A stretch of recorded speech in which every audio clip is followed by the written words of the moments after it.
for leading us today with the worship and prayer. Please take over. It's all right.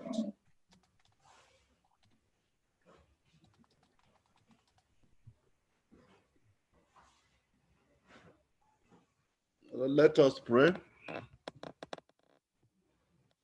In Jesus' name, our Father and our Lord, we are grateful to you to bringing us together to brainstorm on way forward in our lives and in our ministry, in our calling.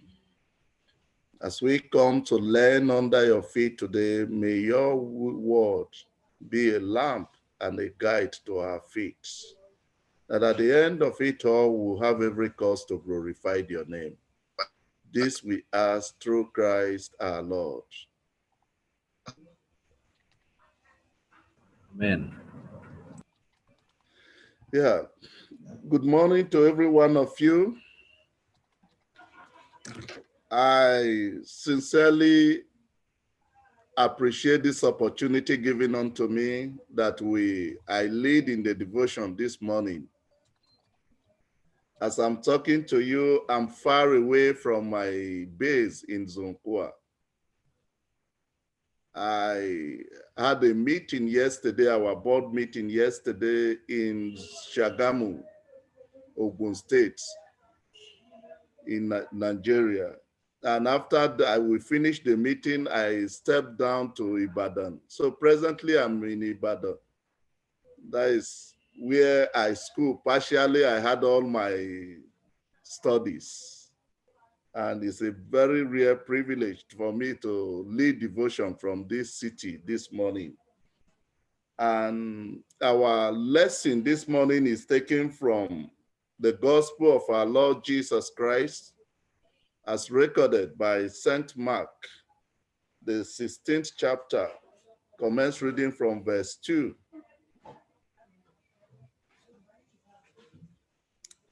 The Gospel of our Lord Jesus Christ, as recorded by St. Mark, the 16th chapter, commence reading from verse 2. Very early on Sunday morning, I read from the Living Translation. Just at sunrise, they went to the tomb. On their way, they were asking each other, who will roll away the stone for us? From the entrance to the tomb. But as they arrived, they looked up and saw that the stone, which was very large, had already been rolled aside. Praise the Lord. I hope you people can still hear me. Yes, we can. All right. This morning, we are briefly, we are going to discuss or study the title, the topic that says, Surmountable Obstacle. Surmountable obstacles. In the life of these women who were on their missions, on their way to anoint the body of Christ in the tomb, while they were on their way in the morning, they had all that it takes for them to anoint the body of Christ. They had the special oil, the spice to anoint the body of Christ. But the only obstacle they were deliberating on to solve, the only obstacle before them was that of who will roll away the stone for them from the tomb entrance. And this became a thing that we can see from biblical scholars, that they started regretting on their way while they were approaching the tomb. If they've known, they would have hired some men to go along with them in the mission of going to anoint the body of Christ. And it was only when they were close to the tomb, they started having the awareness, having the thinking about who will help them to roll away the stone from the mount of the tomb. But something happened that we can ascribe it to as a miracle, as the promise of God for us. Before they could reach the tomb, the stone had already been rolled away. In our individual life, in every stages we are, we will discover that there are always obstacles that are before us. But as the word of God will encourage us that we should not give up. Like in the book of 1 Corinthians chapter 10, verse 13. The word of God made us to understand that in every situations, let me quickly read it for our understanding. Verse 1 Corinthians chapter 10, verse 13. He said, the temptations in your life are not different from what others experience, and God is faithful. He will not allow the temptation to be more than you can stand. When you are tempted, he will show you a way out so that you can endure. God will always make a way for us in any obstacles that is before us. There is no obstacles in life that is insurmountable. For us as a student, maybe our research proposal may be an obstacle before us. Obstacle in the sense that you start looking for material. Definitely, in every research that a student embark upon, there are obstacles on your way to achieve your goals. But we should not give up. Is that out of that obstacles that we will definitely have the brightness after the tunnel. And it is that obstacle that will make us to dig deep and be able to bring out the best that is in that research. In our personal life journey, at one stage or the other, you may face with an obstacles. Like these women, when the stone was rolled away before them and they had access to enter to see the tomb, the second obstacles that were before them were that of the missing of the body of Christ. They were helpless. They don't know what to do. They started crying. Yes, situation of life can push us to a point that we will start maybe sometimes sharing tears that we will all share it, and at the end, we will discover that the mighty hand of God will be in that situation. But at this point again, in the stage 2 of their obstacles, which is the missing of the body of Christ, the oil, the special oil that they were carrying to anoint the body of Christ was with them.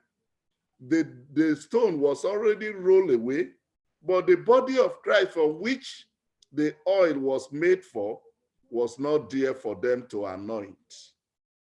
And this became a worrisome situation for them. But at that point, God in his own infinite mercy, who promised that he will not allow any temptation that is more than us to come our way, it's like what the epistle of Peter say to us Christians. The first epistle of Peter chapter 5 from verse 9, and precisely verse 10 says that if we are passing through any situation, in paraphrase, that if we are passing through any situation, that we should know that it's not only us, that other brethren all over the world are passing through the same. But our problems, our obstacles or temptations are for a while. And after that, God will settle us and make us to be rooted and established us. So I want to encourage every one of us that are in the house this morning that I don't know what is your own obstacles of life. Yes, you may have backed your own degree, your doctorate degree, but in your academic pursuit, in your stages of life, you still come across obstacles that you need to surmount to.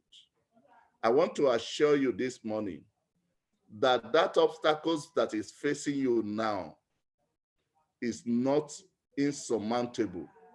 With God, all things are possible. With God, that situation can be away from you. All you need to do is to count on God, is to hang on God. All you need to do is to take that problem to God. As the book of 1 Peter chapter 5, verse 7 will say, cast all your cares and burden unto Christ, unto God, that he cares for us. My dear people of God in the house this morning, this Bible study, I wish each one of us will also contribute from our own point of view, how we can successfully surmount some of the situations that we are facing in life, that we should, how we can encourage each other this morning in our study and come up with points that will help us to surmount some situations or obstacles that are before us. I pray that God, in his own infinite mercy, will grant us the understanding and into the entrance of his word.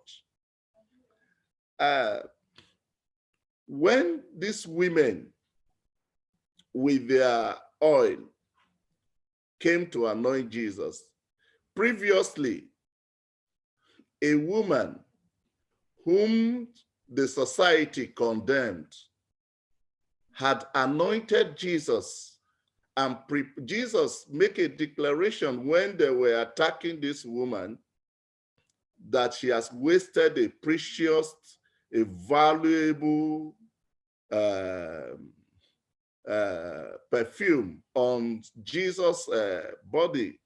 And Jesus told them, admonished them and said that this woman has done something great, something mighty in his life, that she has prepared her body for the burial.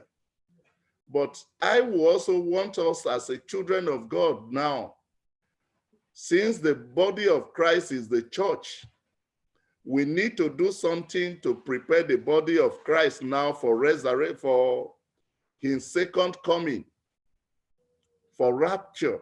And what can we do in this regard to prepare the body of Christ for rapture? That woman prepared the body of Christ for burial and resurrection. But we as Christians today, the task before us is to do what we should do so that the body of Christ can be secure, be saved, and prepared for rapture, the second coming of Christ to reign. And so we have a task, we have a common front to do an assignment. Thank God for other missionaries today that used to take the mission works to other interior parts where the mission work has not been rooted. It's part of preparing the body of Christ for rapture. And it's like anointing the body of Christ with a special perfume, as that woman did. And I pray that in this mission and in this regard, We all will be a useful instrument in the hand of God in Jesus' name. Let me give this window to any one of us that may want to contribute to this study this morning so that it will not be a mono study. Thank you and God bless you.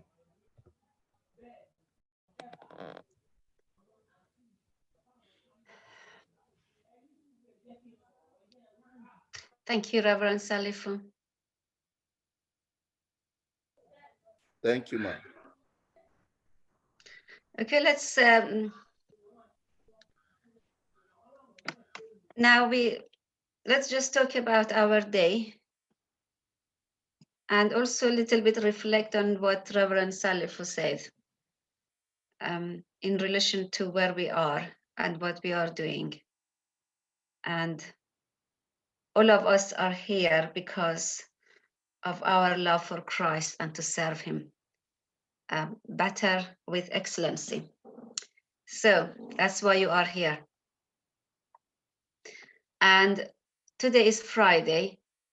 Before I go through the schedule of the day, and I would like to invite Dr. Chris to come in, and if he has any announcement or any news. And perhaps I would also ask Dr. Chris. Dr. Chris, are you there?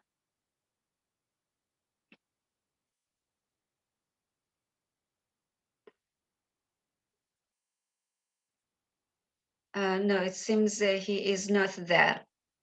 Okay, let's just start with the day, then I will just go through the schedule until he comes. And then if there is any announcement, we will go through these things.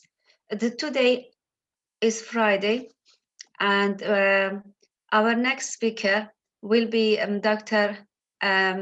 Nick Radley, and he will talk to us about researching religious conflict in the conflict areas, theoretical approach. And then we will have coffee break at 10:30. After the coffee break, Dr. Youssef will come and will give us a lecture on researching religious text. And then we will have a discussion about that, and then we will have a longer break. For some of us, it will be a lunch break, and some of us will be just a longer break. Then after our longer break, we will come back, and then we will, again, Dr. Joshua will give us a talk on cultural anthropological approaches to research in religious studies. After the break, we will have research methods, sociological and anthropological, qualitative and quantitative. The Dr. Ruth Samuel's research is very, very important. It is because, as I just wanted to emphasize on this research, because you need to prepare yourself to plan your methodologies, which what we didn't talk about during these few days is the methodology. And this is very, very important to set a direction, how you are going to collect the data and why, and then all these things. And together, remembering the research ethics yesterday, we learn. And anyway, it is also an exciting day, and hopefully by the end of the day, we will wrap up, and then we are hoping during the weekend you will get some chance to draft your presentation. And now we have Dr. Chris here, and Dr. Chris, there is a change in this afternoon, and Dr. Chris will tell us. And before that, Dr. Chris, if you have any announcement, please do give us. And then also, can you update us with Dr. Vinay and pray for him? Because we have time to pray for him, please, and his family. Sarah, thank you. Yes, this afternoon, well, you've noticed so far that some of the sessions are shorter than the allotted time. So Dr. Joshua says that his session actually will not be as long as an hour and a half. So he will be speaking from 2 o'clock, and then we'll have a short break. And at 3 o'clock, Dr. Ruth, that's Dr. Vinay's daughter, will be talking to us. So her session is from 3. So we have a session at 2 with Dr. Joshua, short break, and then Dr. Ruth at 3 o'clock, and she should finish by 4:15 UK time. So that's the shift this afternoon. Yes, we've had a further update from the hospital, from Dr. Vinay's family, and I'll just give you the key points of it. He's progressing. He still has 3 tubes in him. He's started eating soft rice and soup, but as you know, he's had surgery on his bowels to remove the cancer, and he's still waiting for the first bowel movement. This morning they found his heart was missing a beat, so they did an ECG, electrocardiogram, and he's going to be visited by the cardiologists. So they are a little concerned about that. And then the most important thing is that the biopsy results on the various tissues that they took during the operation will come back tomorrow on Saturday. And it's on what those show that it will determine whether he needs to have chemotherapy.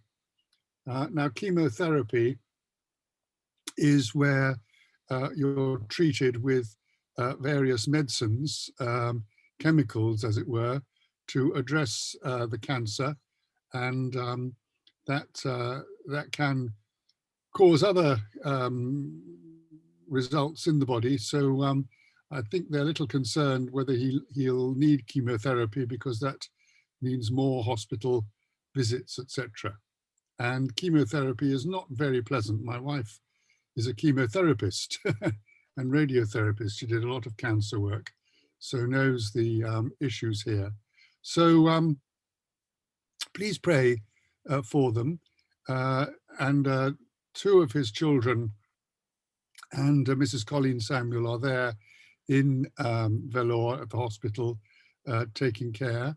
And they say particularly, love to the friends who receive these messages. Take care, God be with you as he is with us. So they're very aware of the prayer support being expressed by many people and send you their love. So shall we pray? Yes, please.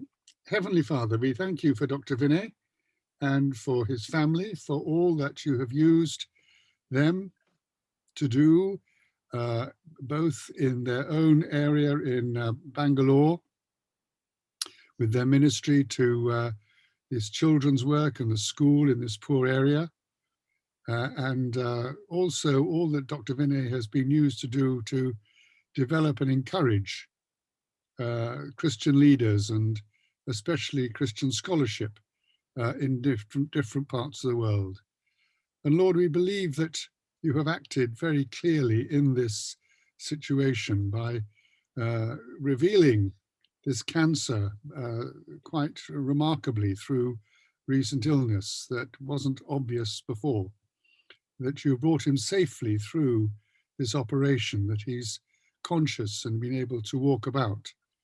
And we continue to pray, therefore, Lord, that you will keep your healing hand on him, bring him back to good health, so that he can continue to be your servant and to bring his wisdom and his experience to help many in Christian leadership in different parts of the world. We pray for his wife, Mrs. Colleen, for their children, Rebecca, Mark, Rachel, and Dr. Ruth, who will be talking to us this afternoon, that you will give them your peace, to know that they are in your hands, and you will carry them through this together. And we ask for your healing and restoring to full health for Dr. Vinay. This we ask in Jesus' name. Amen. Amen. Amen. Thank you so much, Dr. Chris. I just wanted to add something. Many of you may not know Dr. Vinay. Actually, it was Dr. Vinay and together with Dr. Chris who started OCRPL. And therefore, without his vision, we wouldn't be here.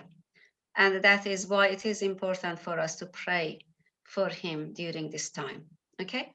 And pray for his family. Okay, now we don't have Dr. Nick with us here, but we have, as Dr. Chris was telling us, there is we will have perhaps half an hour to 45 minutes later at the end of the day.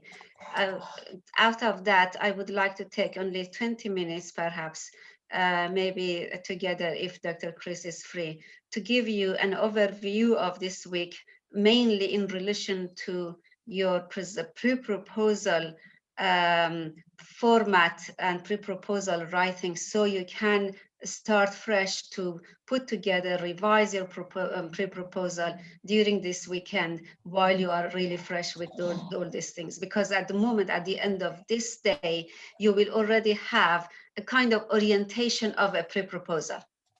The rest of the 2 weeks what you need to do is just to add and to enrich that. Therefore, you have, at the end of the day, you will get a kind of formatting of a pre-proposal. That is why I would like to do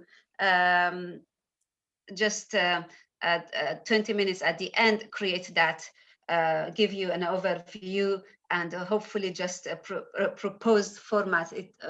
And remember, everything at the moment is a proposed, and you just need to enrich your own proposal and your own writings later on. I have now a message from Andre saying Dr. Nick confirmed he will be here. Anyway, it's he is here now. I can see him.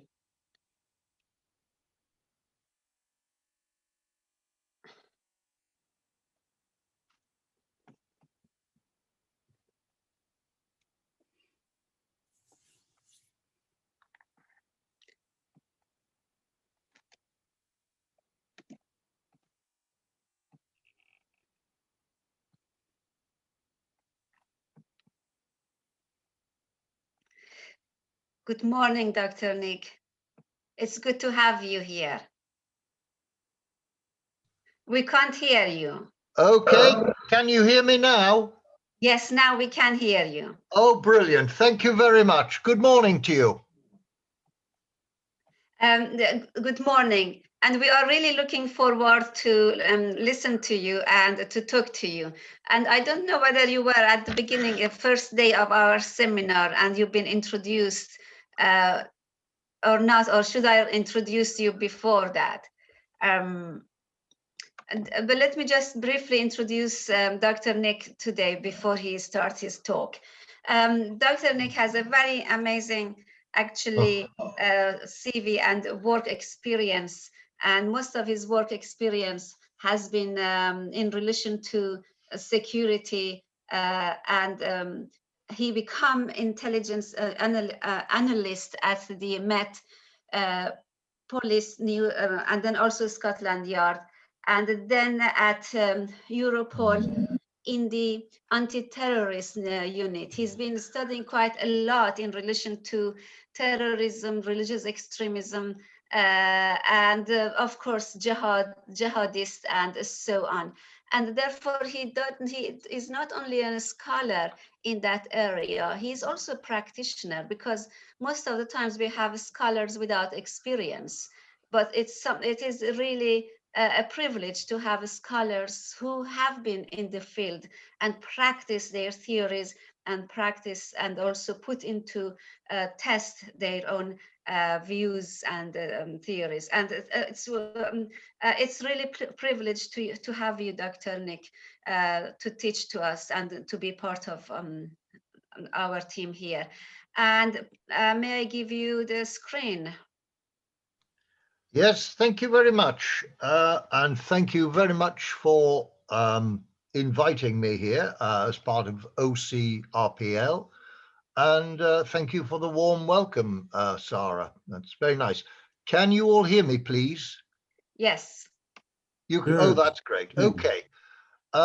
Today's lecture I would suggest is, I think, theories of terrorism. As Sarah outlined, I'm not a faith specialist. I'm not a religious specialist. My field is elsewhere. So this may not come as a major part of your thesis, terrorism, security, but I would suggest in many of your theses from the proposals I've seen, it does form a certain part. So I hope these little pointers, if you like, will help. Terrorism or security, international terrorism. There's been a lot of theories, and one theory prevalent is from people like Dean Alexander and Gunnar Ratner, is that in fact terrorism is only, or the terrorist groups, and that's what we're looking at, the terrorist groups perpetrate their actions or attacks. It's only 10% activity, it's only 10% actual attacks, and 90% is the threat or intimidation or the psychological impact. Now, criminologists will automatically come back and say, there we are. We're overestimating the terrorist threat, because in crime, the criminals actually do it, while you're saying, you terrorist specialists, you terrorist students, that the terrorists only act 10% of the time. It's not quite the whole story.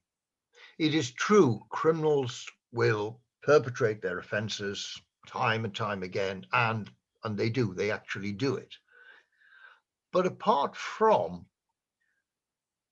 perverse crimes, apart from murder, intentional murder, or perverse crimes of a deviant or sexual nature or sadistic nature, those horrible, horrific crimes, most criminals try and avoid violence. They're not averse to using it. They will certainly use it if necessary, but they would rather avoid violence. They would rather avoid as much disruption and drawing attention themselves as possible. That is why, for example, digital fraud on the internet, defrauding banks and bank account holders is so prevalent now, because it is quiet, insidious, and quite often the victim, the account holder, doesn't realize anything is amiss or has gone wrong until a considerable time afterwards. That is the ideal crime for the perpetrator. Less disruption, less fuss, above all, anonymity. Well, of course, that's a complete opposite to what terrorist groups want. They want publicity. They want to make an impact.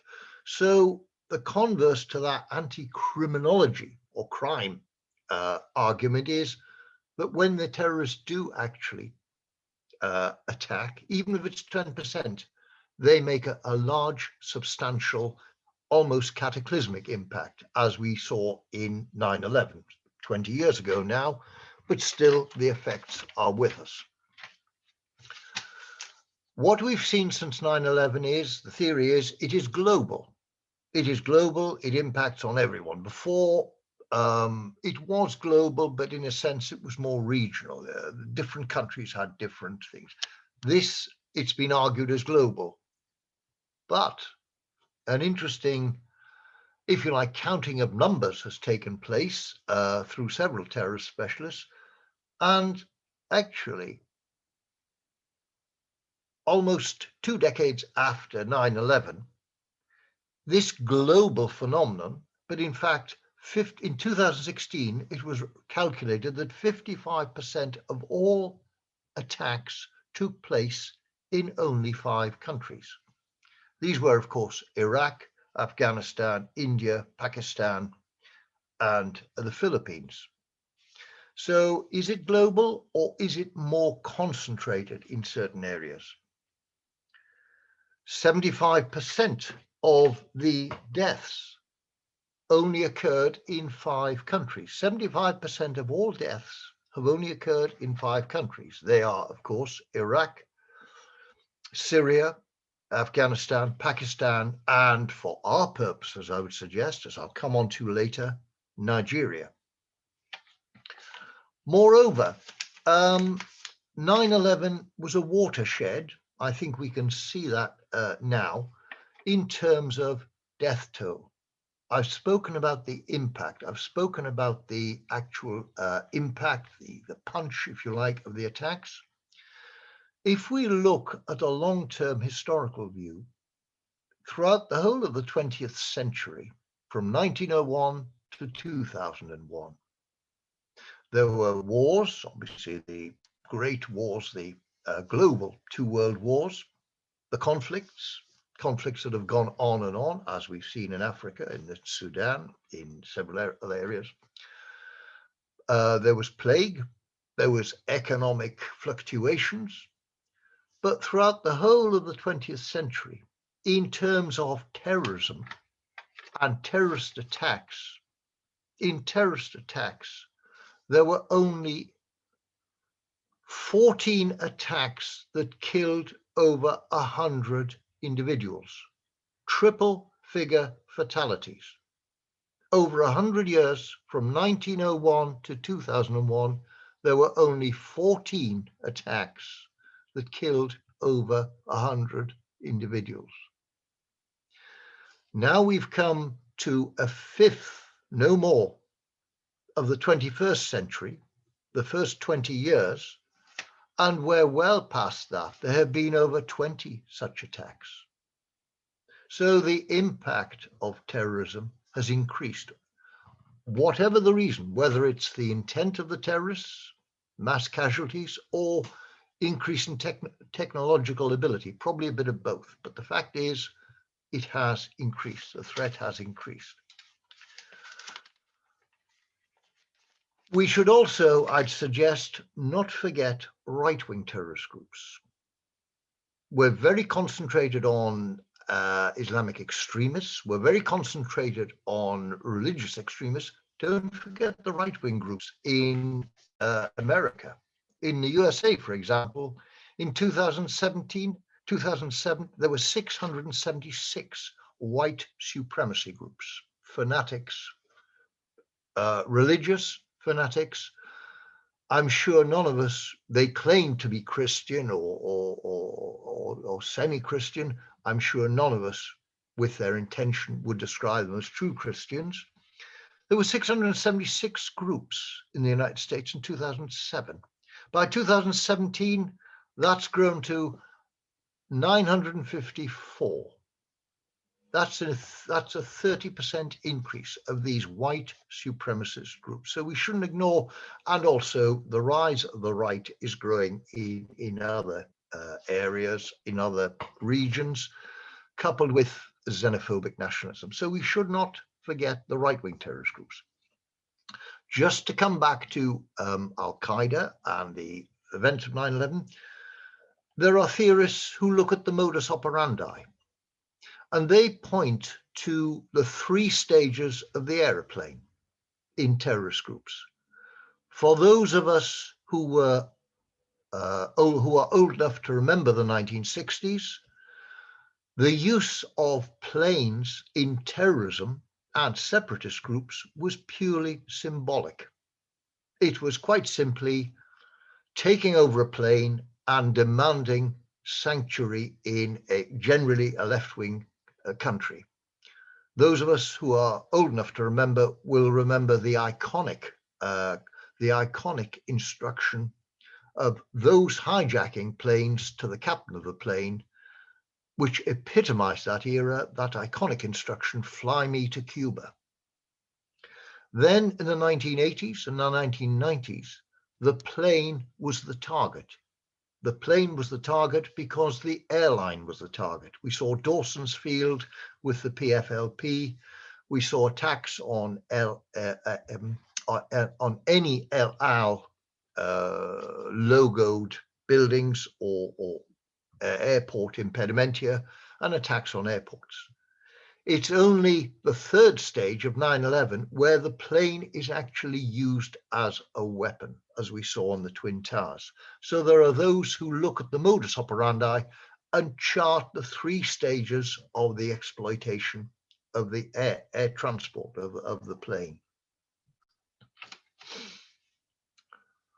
So those are theories of terrorism, which I think just throwing about some numbers might give you an indication of the different currents, of the different aspects. Another aspect of Al-Qaeda, looking at the watershed period of post-2001, several terrorist specialists have pointed out that for the first time, a terrorist group is now, or was now, and still is, attacking by all three dimensions: land, sea, and air. Land, sea, and air. Before, most terrorist groups were operating on land. The Tamil Tigers in the 1990s attacked by sea. They had a suicide bombing squad, if you like, that attacked by sea. But Al-Qaeda was the first to do all three dimensions. So there are a few theories of the terrorist groups and terrorism in general. Still looking at trends, let's turn to your thesis. If you are looking at a terrorist group or a terrorist insurgency and it comes into your thesis, I would suggest you would have to do some form of profile, some form of giving an overview, at least an overview. And what are the essentials of this overview? I've been through them before. Some of you may already be familiar with these, but there are certain questions and answers. If you question and find the answers to these questions in your thesis, it will give you a good overview of the particular terrorist group you're looking at. The first, regarding terrorist groups, first fundamental question is, what are their objectives? In simple terms, are they territorial liberationist or are they idealist? The IRA, the Kurdish, the Basque separatists, all were looking for territorial aggrandizement, i.e. fighting a cause to liberate a certain geographical entity that they claimed was their traditional national heritage.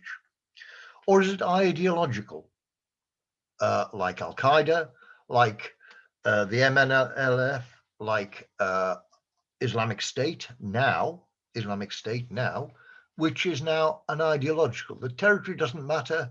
It is, if you like, a global ideology, and anyone who does not subscribe to that extremist ideology is a heretic, is unclean, and is worthy of killing by jihad.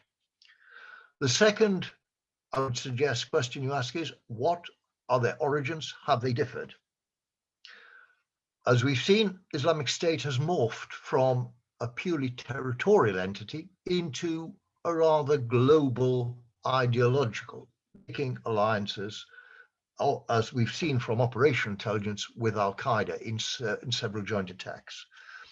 It's maybe still looking for a home, if you like, to use that rather homely phrase, which is a bit gentle describing such a loathsome group.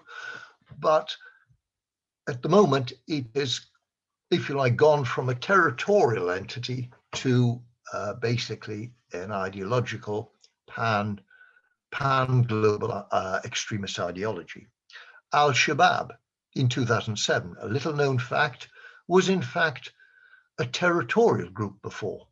It was defending part of Somalia against what was perceived as foreign infidel invaders. I'll go on for a bit about that later. It is now, if you like, morphed into a regional ideological group. So what are their origins and how have they changed? The third, I would suggest, is, has this particular group got a political wing? Or is it purely attack, purely aggression, purely militant? The IRA for decades had a political wing of Sinn Féin, which meant it could engage in dialogue behind the guise of Sinn Féin. Palestinian groups, while carrying out deadly attacks, also engage in dialogue. Yasser Arafat on the diplomatic scene through the Palestine Liberation Organization. Has it got a political wing or is it purely anarchical? The Taliban 10 years ago were regarded as extremely aggressive, but now are completely, if you like, on the diplomatic scene, negotiating what they perceive as a handover to their rightful territory. So have a look at that. Boko Haram, of course, can they be talked to, or are they simply completely nihilistic? The fourth, I would suggest, is numbers and recruitment. These are difficult because obviously most terrorist groups, being clandestine, will not want to give you exact figures of their numbers, but you can get from open sources a rough assessment of how many full-time fighters there are and what sort of sympathetic critical mass there are in different countries. Is the recruitment local, or is it throughout a diaspora? Are they attracting foreign fighters, or is it purely a local based thing? Numbers are difficult, but it is good to give some indication. Probably the most important question for your thesis is the impact on the churches, on the religious establishment. What is the role of the church in the terrorist group? Is it the target? Are they anti-Christian, as in Burkina Faso? Or can the church be a modifying, impartial actor to try and broker a peace settlement? This has happened in Ireland, in Northern Ireland. It's happened in some parts of East Africa.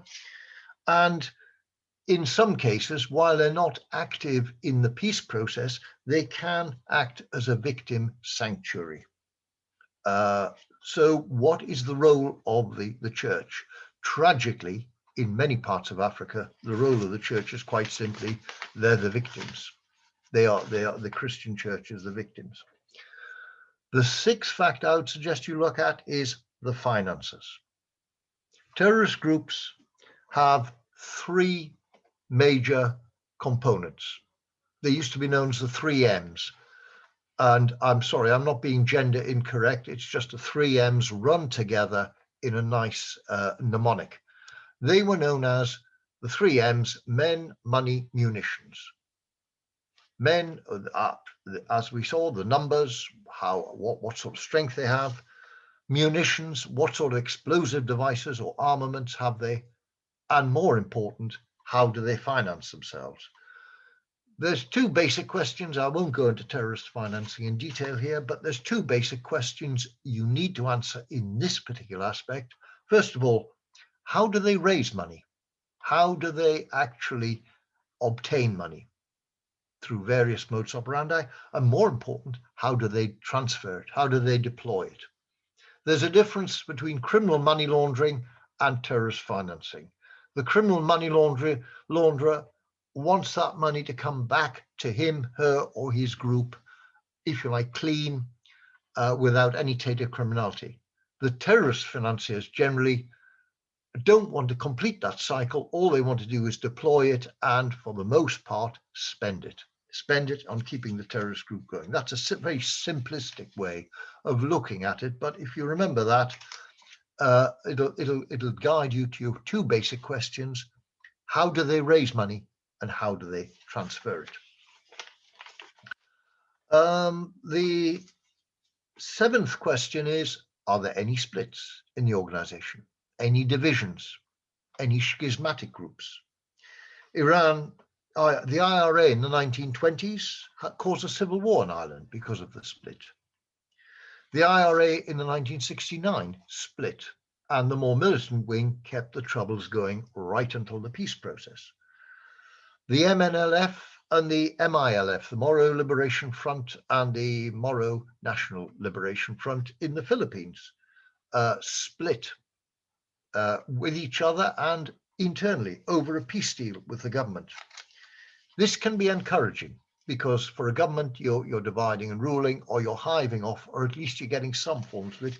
But also the schismatic group can be a false friend.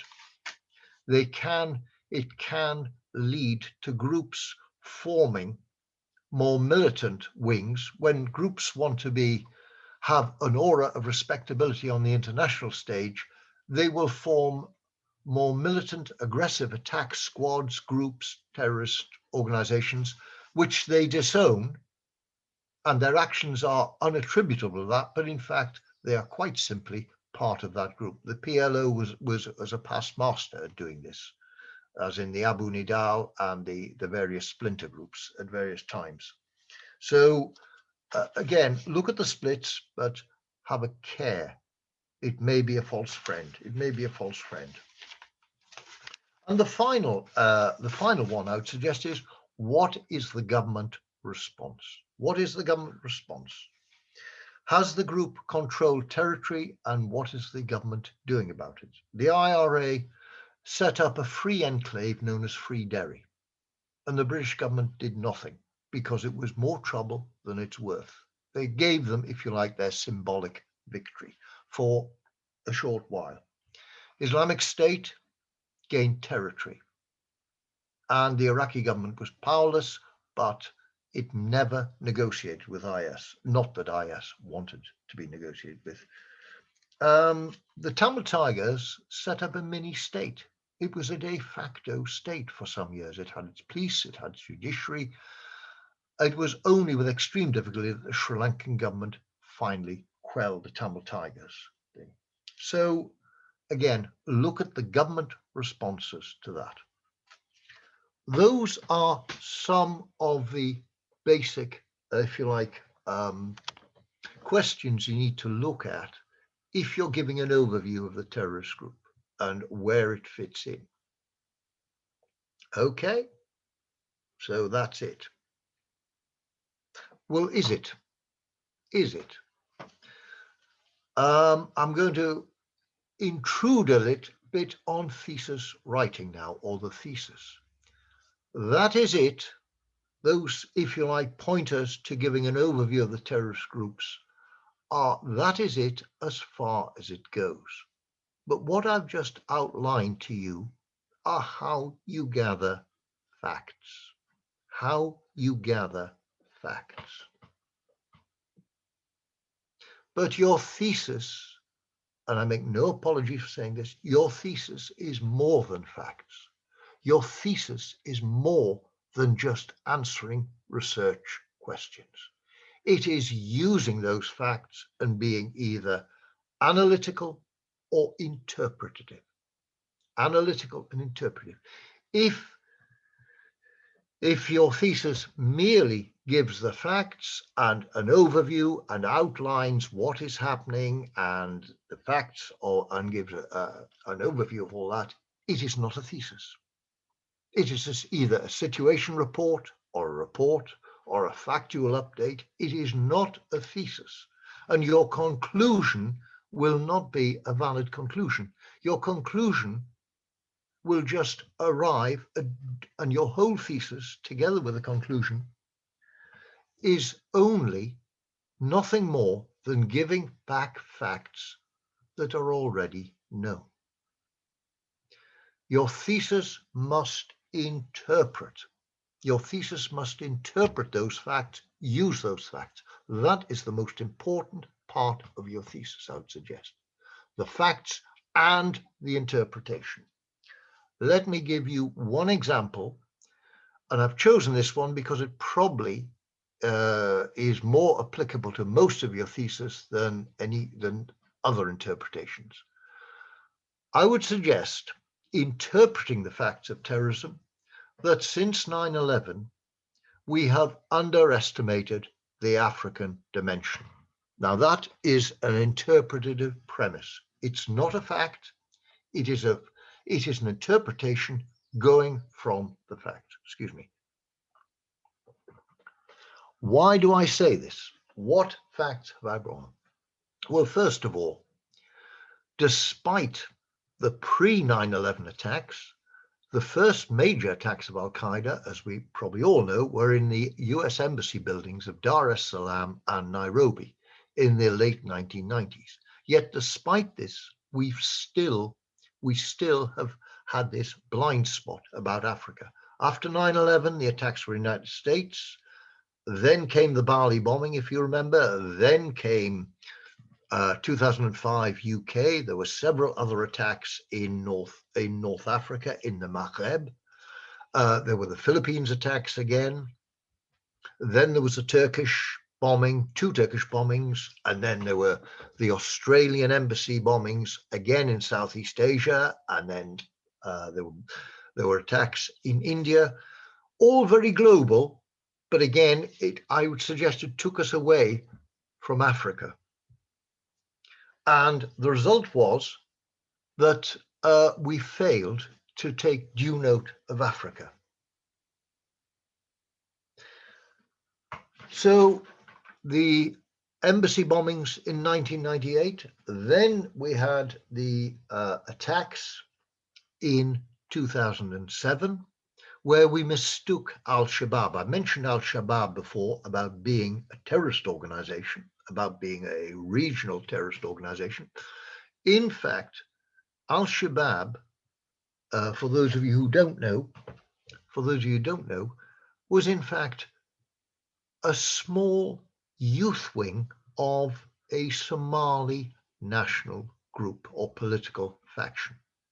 Somalia, as we all know, had warlord government for decades. The transition government was in exile. In 2005-06, international efforts against terrorist financing were scouring different parts of the globe to look at what they thought might be centers of terrorist financing. This coincided with the rise of what we now know as the Union of Islamic Courts in Somalia. Now, this was unashamedly an Islamic organization, but in fact, it was a group of politicians and businessmen who genuinely wanted some form of internal stability. It wasn't an extremist organization, it was Islamic, but it was quite simply saying, we will restore order because nothing else is happening. And it started in Mogadishu and grew out into more territory. Unfortunately, this prompted a resurgence of Somali self-identity and nationalism. In the parliament, there were calls for the new reinvigorated Somali government to retake the disputed area of Ogaden in nearby Ethiopia.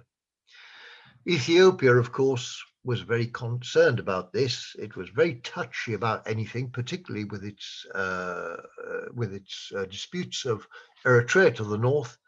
So it overreacted. I mean, the Somali parliamentarians, it was a wild, impossible boast. They had no resources, they had no military forces. It was just talk. But the Ethiopians decided they would intervene, together with the United States and the International Coalition Against Terrorism, who saw mistakenly the Islamic courts, the UIC, as a new center of Islamic finance. So they invaded Somalia. The UIC and their forces fled. The only people that stood and fought the invaders was this youth wing called Al-Shabaab. And they gained the respect of a lot of the Somali population because they were the ones that stood and fight. The coalition prevailed, of course. Somalia was occupied. The UIC in exile tried to make an alliance with Al-Shabaab, but Al-Shabaab had enough. They said, no, you fled, we stood and fight. We are now Somali resistance. And from then on, they became Somali resistance, at the same time morphing into a more extreme Islamic thing. And initially, they had the respect and support of the Somali population. That, of course, is questionable now with the violence that's gone on for well over a decade. But Al-Shabaab stood and fought and was initially a defender. It was a defender against what was, my point, a mistaken intervention into Somalia. Why? Because we'd underestimated or completely misjudged the African dimension. Move forward in time, we were still concerned with Somalia in the second decade, the first years of the second decade of the 21st century, 2011, 12, 13. And looking back now, one US security source, whom I can't reveal, said quite simply, we were so concerned with what was happening in Somalia, we were not looking over our shoulder at the other direction. And by the other direction, he meant, of course, the rise of Boko Haram, which was underestimated. Remember, the founder of Boko Haram had been killed by Nigerian police in the late years of the first decade of the 21st century, 2008, 9, 10. And Boko Haram was rising. It was only with the kidnapping of the Chibok girls, where Michelle Obama, wife of the president, drew attention to this because of a crusade in human trafficking, coinciding with British Foreign Office and others looking at the scourge of human trafficking, that Boko Haram actually hit, if you like, the international headlines. We're still underestimating how we can deal with it. But that was another underestimation. Moving forward in time, Mali, the AQIM push down, aiding Azawad in the liberation struggle against of the Azawad, the national liberation movement of Azawad, pushing north to south, hoping to get a schismatic northern state, the Azawad national state, against the what was seen as a corrupt Bamako government in the south. It was only when Azawad and one or two other fringe groups went a couple of cities to the south too far that the French finally intervened. But we'd let that, if you like, we'd slept on it and let it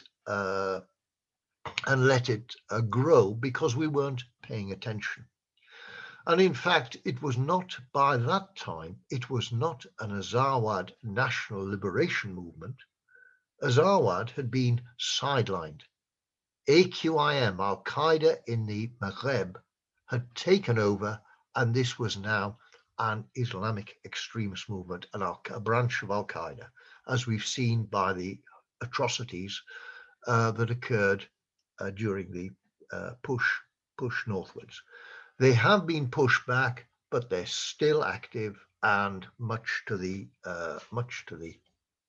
distress of the French and UN intervention forces there, and they're still unable, if you like, to fully contain it. Again, we were late in looking at Africa, and arguably we paid the cost. Islamic State. Again, possibly we underestimated them, but there was a very quick intervention, if you like, to deprive them of their territory. What we failed to realize is that they were quietly making preparations, obviously to flee the country, the leaders and the core group, the core fanatics, but they were quietly moving their finances out. I won't go into the details, but it's reckoned they have about $90 million that they were successfully able to transfer out internationally through various modes operandi. I do this on a terrorist financing course, through various modes operandi, and that is now at their disposal in the various parts where they're still active. So we failed to look at Islamic state finances. We were over-focusing quite simply on their illicit oil revenues, that they'd taken over the oil revenues in northern Iraq. And in fact, that was very much a red herring. It did bring in revenues, but it wasn't their major source. But of course, the international oil commodity is very much in vogue. So we were over-focusing on that. The final part of this premise is looking at Islamic State now. Where has it turned up? Afghanistan, but it's back in Africa, in Mozambique. That was 2017 they started. It's only over the last 2 or 3 years, It's only over the last 2 or 3 years we've started looking at that. And I think the still underestimation, despite what has been happening in 2 or 3 of the cities in that resourceful province, despite what's been happening, despite the flood of refugees, we're still, or international opinion is still under focusing on it. Because 3 days ago, there was a regional security meeting of SADC. They were the South African, South and Southeast African regional group of countries coming together and discussing the situation in Mozambique and what must be done. Quite simply, all the other countries were offering troops and offering assistance and aid and intervention into Mozambique and offering this to the government. The government of Mozambique said no. They were adamant that this was not going to happen. We don't want foreign troops on our soil, because quite simply they took it as an infringement of their national sovereignty and questioning their ability to deal with Islamic State in Mozambique. Frankly, that is questionable. They're not handling it well, but they didn't really want it too much in the open or too questioned. So they said, no, what you can do, and they said, this is a summary of what was agreed SADC. They said, what you can do to other countries is guard your borders. Watch your borders, because we are finding that there are elements supporting Islamic State from South Africa, Kenya, and Somalia, and other countries. So please watch your borders, be vigilant, and exchange information. The other countries replied with a certain amount of chagrin that in fact, and this is more the case, the terrorist group in Mozambique is being supported mainly by domestic, internal discontented elements. So there was a lot of toing and froing as to what would be done, but nothing actually happening. The upshot is they have decided to do, wait for it, a scoping study, which means they're going to have a study on what the resources are, what the threat level is, before deciding any further action.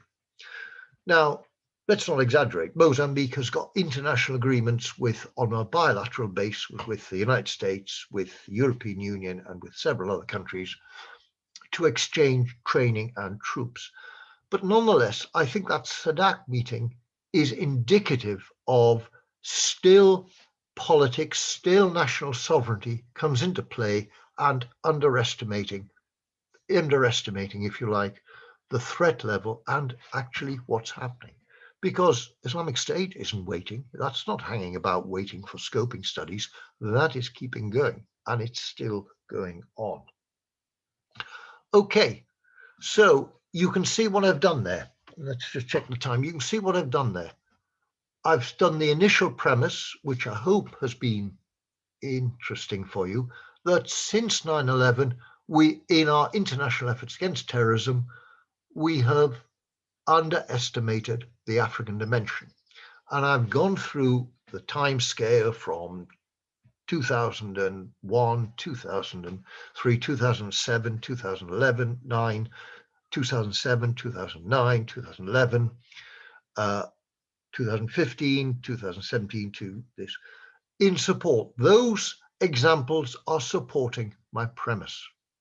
And I suggest that's what you must do in the terrorist aspect and also in your thesis. It's not enough just to give the facts, be interpretative. Nonetheless, I hope that interpretation has given you some good examples of terrorist groups and may be useful in your thesis. One final point, please, on your thesis before I finish. One final point on your thesis before I finish. I've said the major part of your thesis is facts, your research, and your interpretations.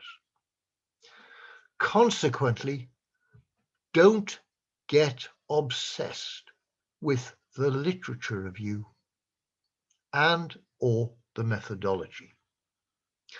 I'm saying this because in some of the proposals that I and one or two other colleagues of OCRPL have seen, that they're more concerned about talking about what they're going to do and talking about what other people have said about their topic than actually the research. In short, their literature review and their methodology are far too long and have taken up far too much of the thesis time.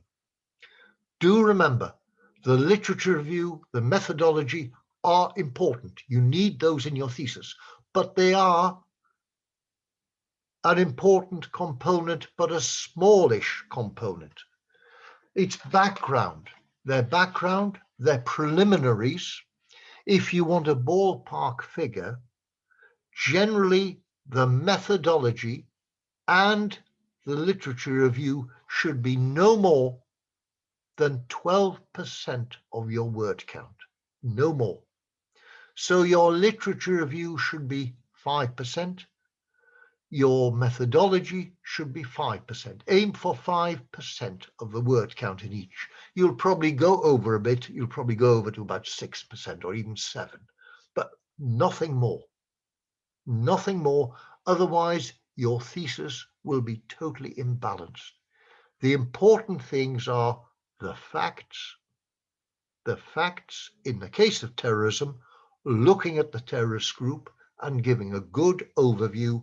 And secondly, the interpretations. I hope that's been of use to you. It's gone from theory to, I hope, a bit of practical aspects of terrorism and one or two little pointers for your thesis. I hope that's been useful to you, and I'm happy to take questions. Thank you. Thank you so much, Dr. Nick. It was very interesting and very inspiring, and at the same time challenging listening to you to all these things. We have few questions actually already in our chat group. Please, can I encourage you to post your questions, your comments? And one of them is actually, two of them are from Archbishop Mata. One of them, he asked, the first one he is asking, who is eligible to identify whether a group is a terrorist group or a freedom fighters?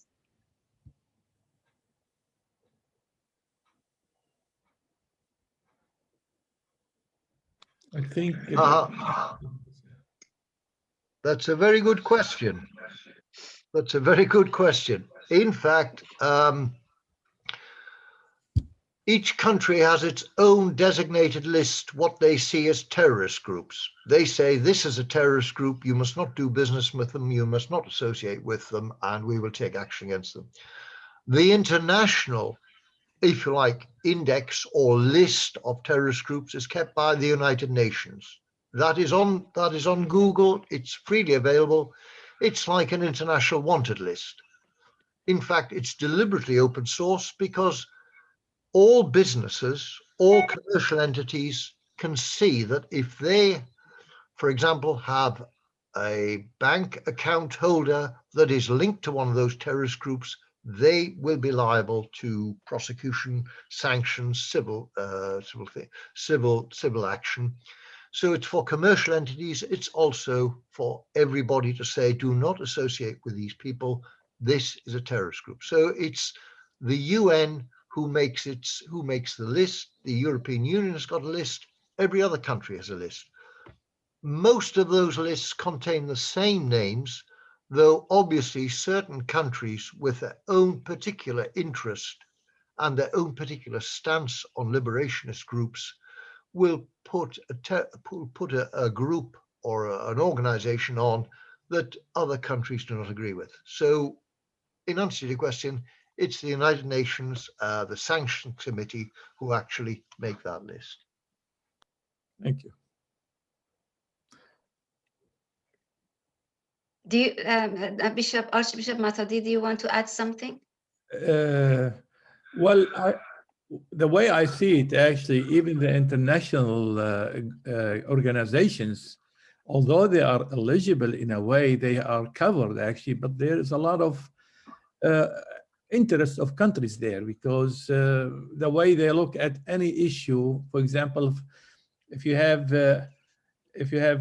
people fighting, for example, for the freedom of their land or their identity, actually it takes time until they will be realized, oh, here we have a group, for example, they are actually eligible. For example, today, let me say the PKK is not recognized, was recognized, for example, by the United Nations, by the United States, for example, as a terrorist group. Today, the USA is dealing with them, for example, in Syria, and they are alliance of the USA in Syria. So how it comes? So how can we identify them?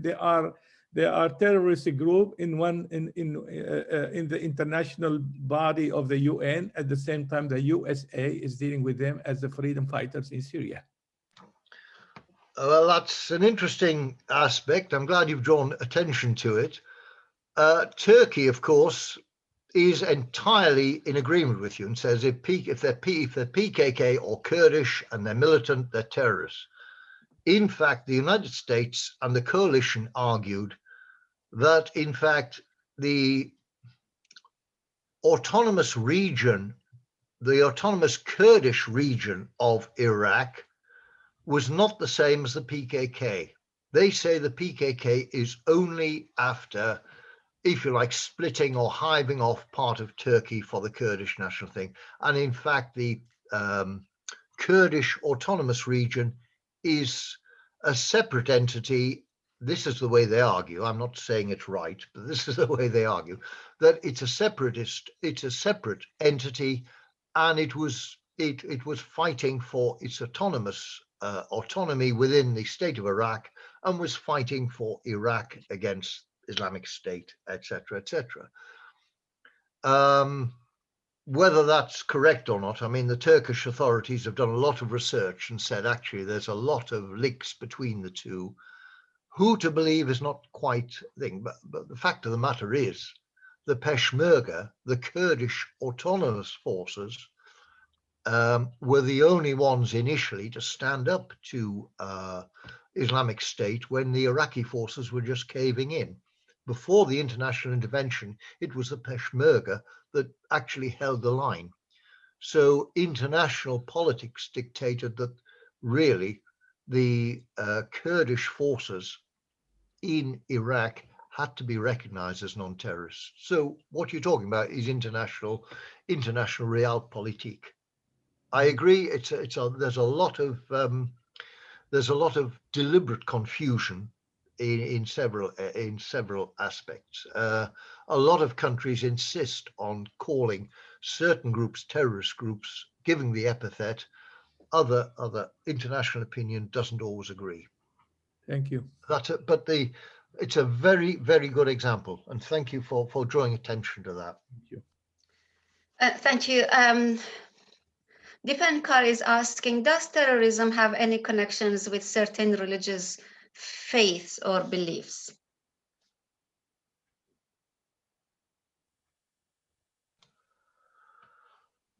Oh, where are we?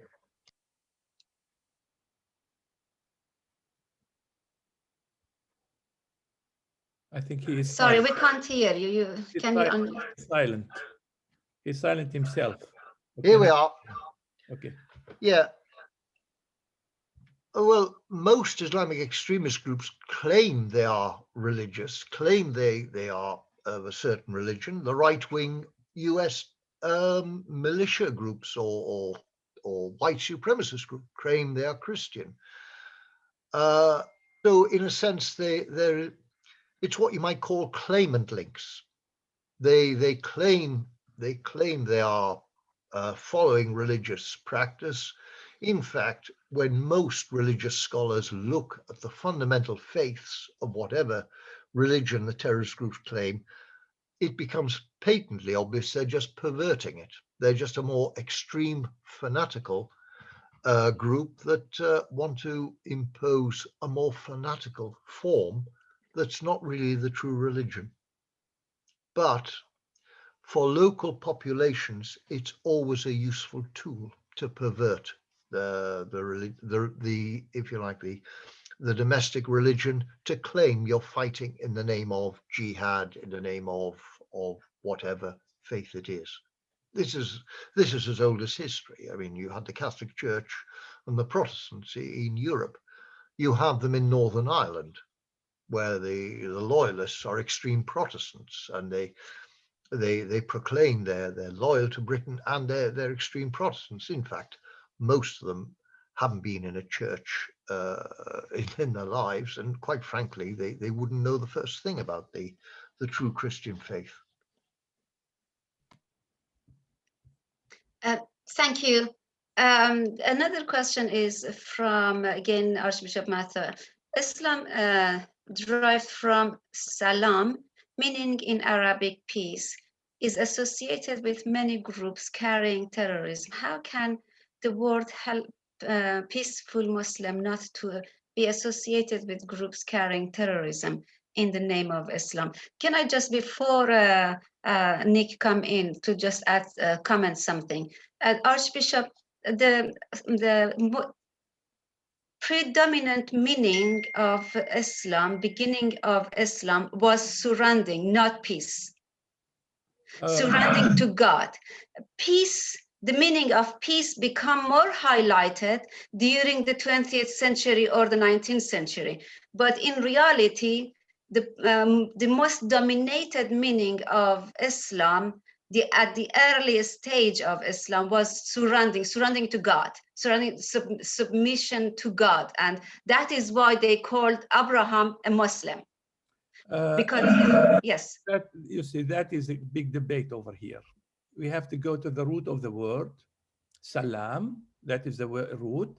And from here we have we derive from the root, we have, for example, to greet one another is to Archbishop, you are looking at it linguistically. I agree with you linguistically, but how it was used beginning of Islam is different matter.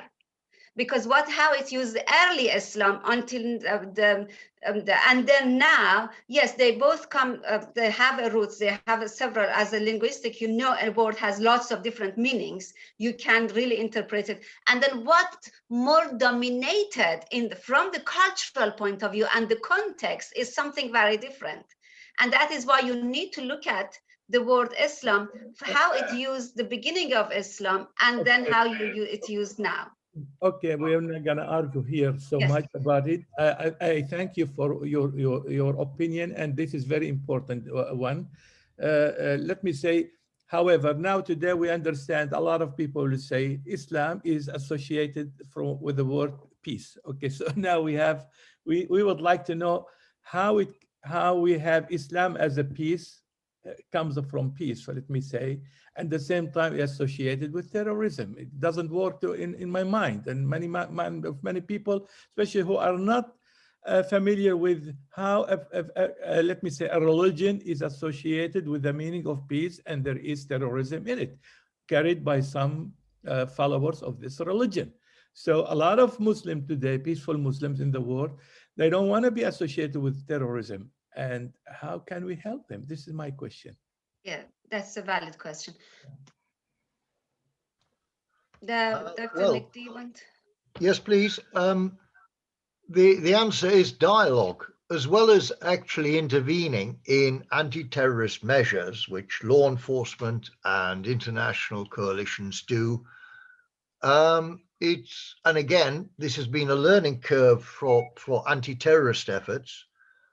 One of the solutions is dialogue, where actually, as well as intervening, there are scholars like yourself or knowledgeable people like yourself as part of anti-terrorist efforts that are disputing the actual narrative of the terrorists, that are picking holes in their argument and saying and pointing out, I'm not a man of faith, so I'm not an expert, but are pointing out if you like, the flaws in the extremists' argument that they are fighting in the name of religion, where they can point out through dialogue and through showing to local communities that these people actually are not true believers. They're not true believers, or they're not really in terms of religion. The terrorists will use the epithet religion, or will sometimes they hide behind the cloak of religion. Other times they are genuine believers. They don't want really to commit violence. They don't want to do these acts, but it is the old adage, not just used by extremist religious groups, but by extremist political factions, by any extremist group. The ends justifies the means. We don't want to do this, but it's necessary for the greater good, etc., etc. But in answer to your question, the answer is anti-terrorist measures against actually fighting, actually intervening by law enforcement, together with dialogue with local communities, engaging in a religious narrative with knowledge and with knowledge skills, and pointing out the flaws, that these people aren't actually religious. It's getting, if you like, to the hearts and minds of potential sympathizers or potential Muslims who genuinely want to do the right thing. I hope that it's a bit of an insufficient answer, because at the moment this dialogue aspect is still in its learning curve stages in many countries. Thank you. And George is asking, what is the main differences between informal terrorism and formal or governmental terrorism, and why the word sounds it more ease with the governmental terrorism? Take Algeria civil war as an example. State terrorism was big, but the main focus was on the Islamists. Well, what you have in political terms is the term institutional terrorism or governmental terrorism, where actually the state is, however well-meaning or otherwise, in cracking down, in fighting opposition, is using means which in other contexts would be regarded in both law and in both practice as terrorist methods. That is governmental terrorism. We've got plenty of examples of governments, extreme governments, cracking down.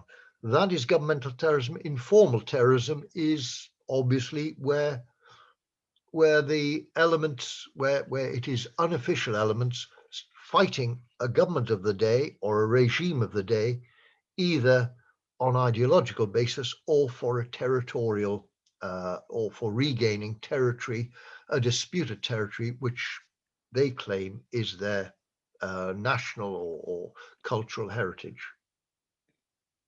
But governmental terrorism, it's a political term, but it's a fully valid term in certain aspects. It's where the government is, again, well-meaning or otherwise, cracking down on opposition and using methods which amount to either legally in law, in international law, and in practice would be construed as terrorism.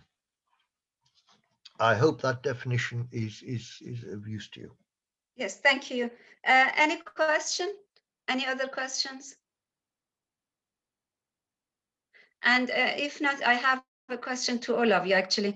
Which of you are dealing with this issue in your dissertation or in your thesis? And while you are thinking, we have one more question from Milson. Could there be a non-violent way to deter terrorism beside dialogue, demonstration, negotiations, speeches, and legislation? That's a good question, and I think, with no disrespect, Your Reverence, I think you've answered that. Dialogue is the key, and negotiation is the key. Once you start negotiating, once the terrorist group starts negotiating, then there is common ground. And the sad fact is, though governments will never admit it openly, that sooner or later we've got to start talking to terrorist groups. If they are such a threat, The key is to de-escalate it by dialogue, unofficial or official. There was a dialogue with the IRA long before the peace process. The Taliban were opening feelers towards some form of settlement long before the talks in the Gulf states. The answer is negotiations. But again, this depends on whether the terrorist group wishes to talk. So far, the Nigerian government, for example, has claimed it's trying to establish a rapport, some form of link, some form of reaching out to Boko Haram. Boko Haram just haven't responded. They are still nihilistic. They're still just attack, attack, attack. And until they actually state what would satisfy them and try and get by dialogue, unfortunately, the violence will continue. So again, you've answered your own question. Demonstrations, negotiation, and dialogue combined with holding action. Sarah, I'm conscious of the time because you have more speakers, I think, don't you? No, actually, we have you until 10:30, and then we will break for coffee. And well, I'm privileged. but Thank you. Okay. but I just wanted to see whether any of you, our candidates, PhD candidates, are dealing with the issue of conflict or religious terrorism or terrorism in general, or in your area and in your thesis. And if so, can you unmute yourself and talk?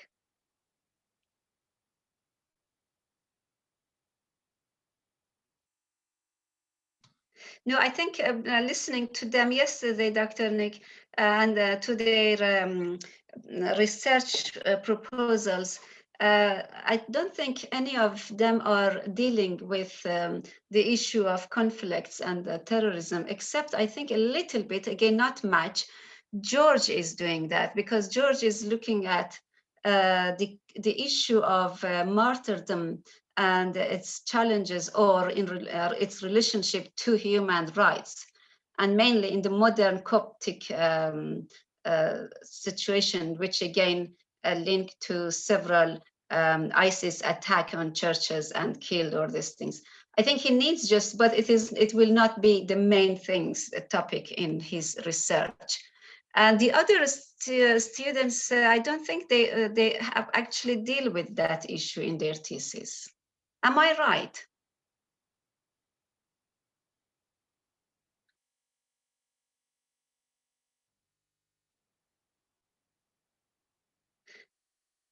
And if we don't have any other questions or comments, then perhaps we can break for coffee. And yes, and then you will have more time to actually think about your proposal and think about what Dr. Nick just talked to us about, this very controversial topic of terrorism and who is terrorist, and then how to deal with this. And because the context, each of us context is very different. Again, someone wanted to ask a question? Yeah, maybe it might be a simple one for. Oh yes, please, Milson. And then after that, Dr. Chris has a question. Yes, Milson. You have highlighted, overlooked, underlooked, underestimated, overfocused, these being the oversight of those coming from at the angle of ensuring that there is security in the world. So my question is, if there has not been this, these gaps or holes, is there any proactive way or theories, proactive theories that are there, which could have nipped the bud before these things could happen.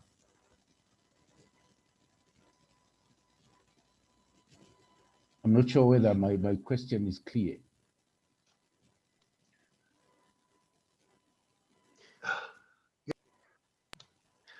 I think I've got most of your question, Your Reverence.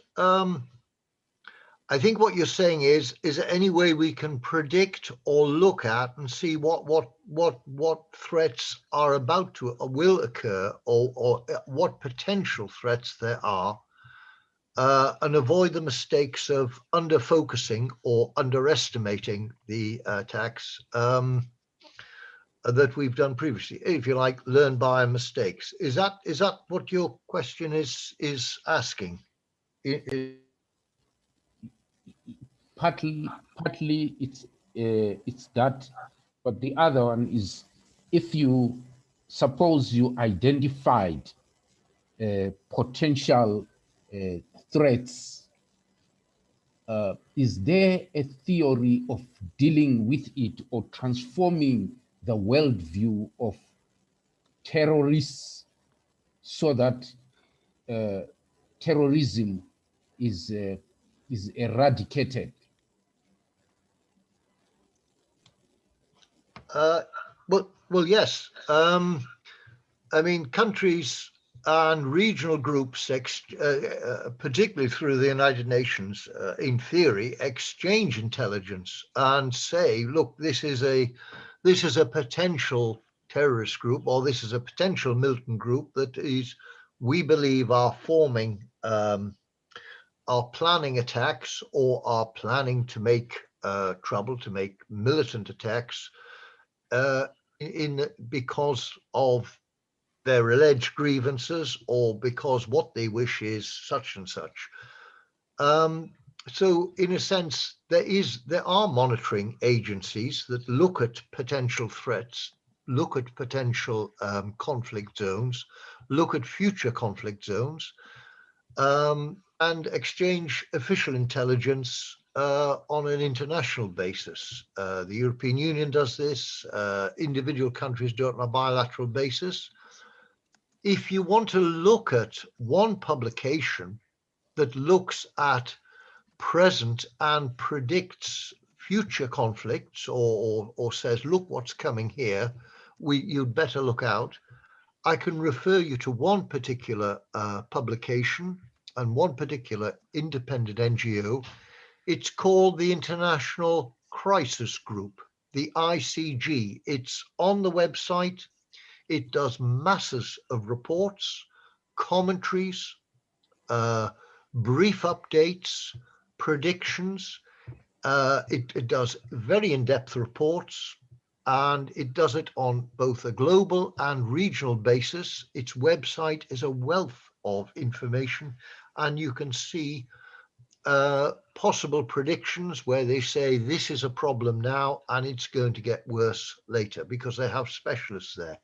It's looked at by governments, it's looked at by academics, and it's extremely useful. So yes, there is. There's several models of looking at threat assessments and seeing how these can develop. Unfortunately, these are theoretical models. Some of them are almost equations, which are all very fine looking at it as a model, but it does tend to omit the human factor. It does tend to predict too rigidly and too dogmatically some of these models or theories of threat assessments, without taking into account, if you like, deviation or unpredictable events and what might happen. It's unfortunately it's a common occurrence in any theory of threat assessment. But yes, in answer to your question, governments do this and look at how much they act on the intelligence, of course, is a different matter. Whether they have resources or whether there's the political will. Quite often, cynics will say they act when economic interests, or when the terrorist group is threatening an economic resource which is essential to trade or to the well-being of the global economy. That's why some will say Mozambique has suddenly come to the fore, because Islamic State is in one particular province which is particularly rich in resources which are desirable by many, many countries for trade and economic purposes. So yes, they do monitor. Yes, there are theories, and yes, they do exchange intelligence. The question is, how quickly do they act upon it? How much do they accept how much do they accept the intelligence in front of them? It's called, in intelligence terms, the doctrine of acceptance.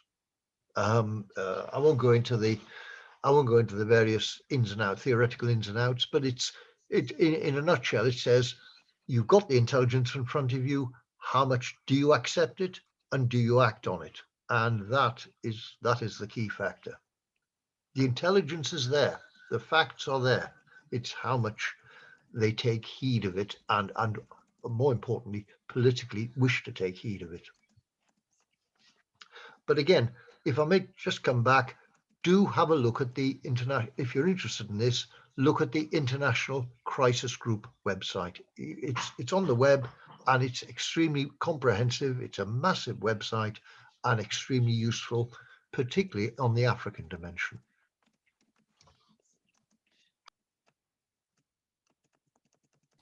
Thank you so much, Prof. Thank you so much. Can I invite Dr. Chris to come in, please? Yes, thank you very much, Dr. Nick.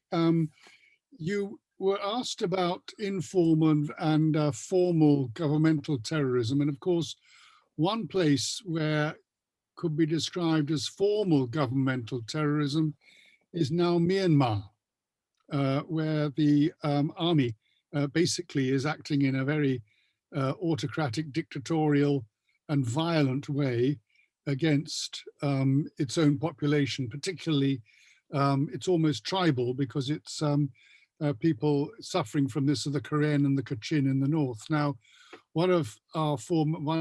Vinay and I's former students is a senior church leader. I won't go into any more details in Myanmar. And he indicated to me on the phone a couple of weeks ago that there was a real struggle in the church between those who thought that the government was not deserving of obedience because it was a terrorist government, and it was waging war on the people. It was stopping people in the road and stealing money and phones from their cars. It was shooting children, etc. Other Christians are saying, no, the government is put in place by God, and we should therefore obey the government and pray for it, maybe pray that it's be removed, but nevertheless, we should not be violently against the government. Now, this is places the church into a sort of almost position of stasis, of complete paralysis, knowing what to do. And the examples you cited of where the church has had a role were Northern Ireland and South Africa, where it could be argued that the government itself was not the issue. It was the people who were, engaging, in violence to change the system. Here we have got the government actually, they're the ones who are instigating and who are perpetrating the violence. Now, in all that, and I think probably our colleagues, whether they're doing research on violence or not, would be interested to know about is examples where the church has actually taken part in constructive and effective processes to address the problem. Have you any examples where government has been the perpetrator of violence, the church has actually been able to provide some forces leverage for change.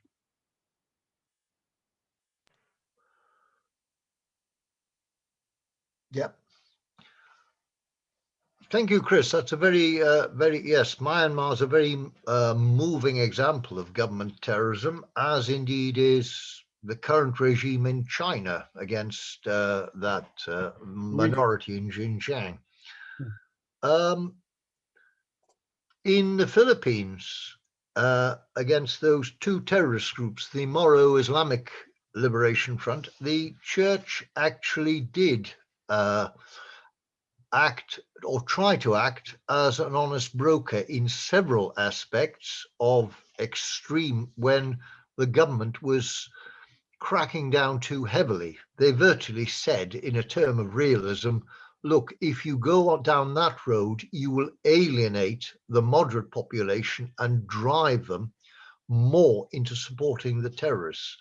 And they did try, and in one or two cases were successful, to intervene to alleviate the extreme anti-terrorist measures of the Philippines government.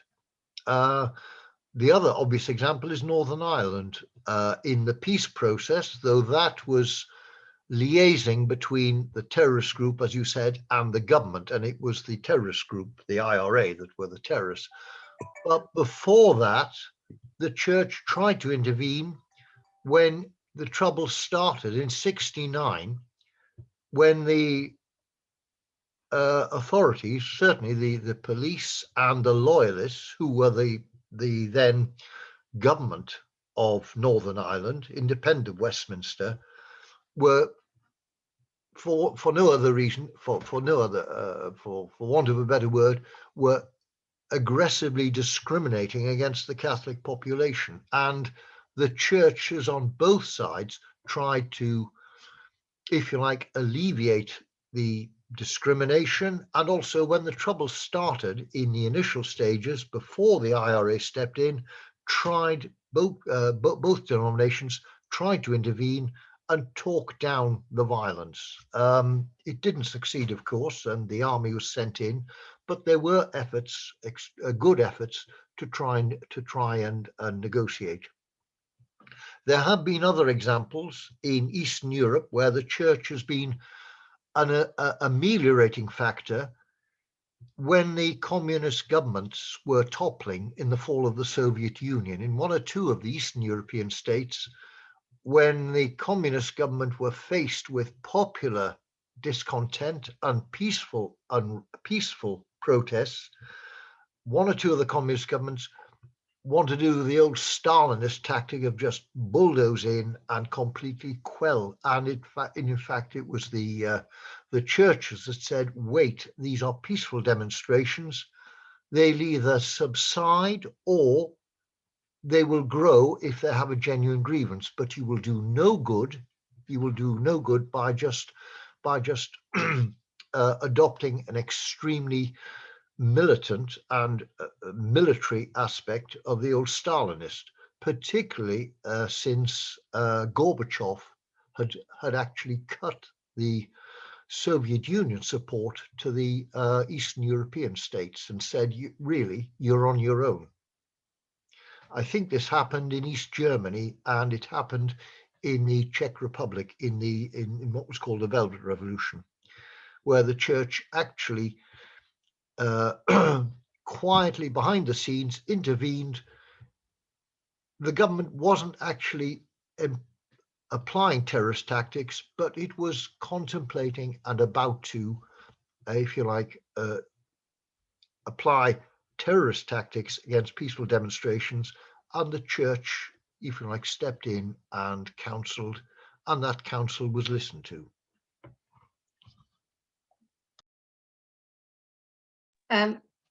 Thank you, Dr. Nick, and thank you all.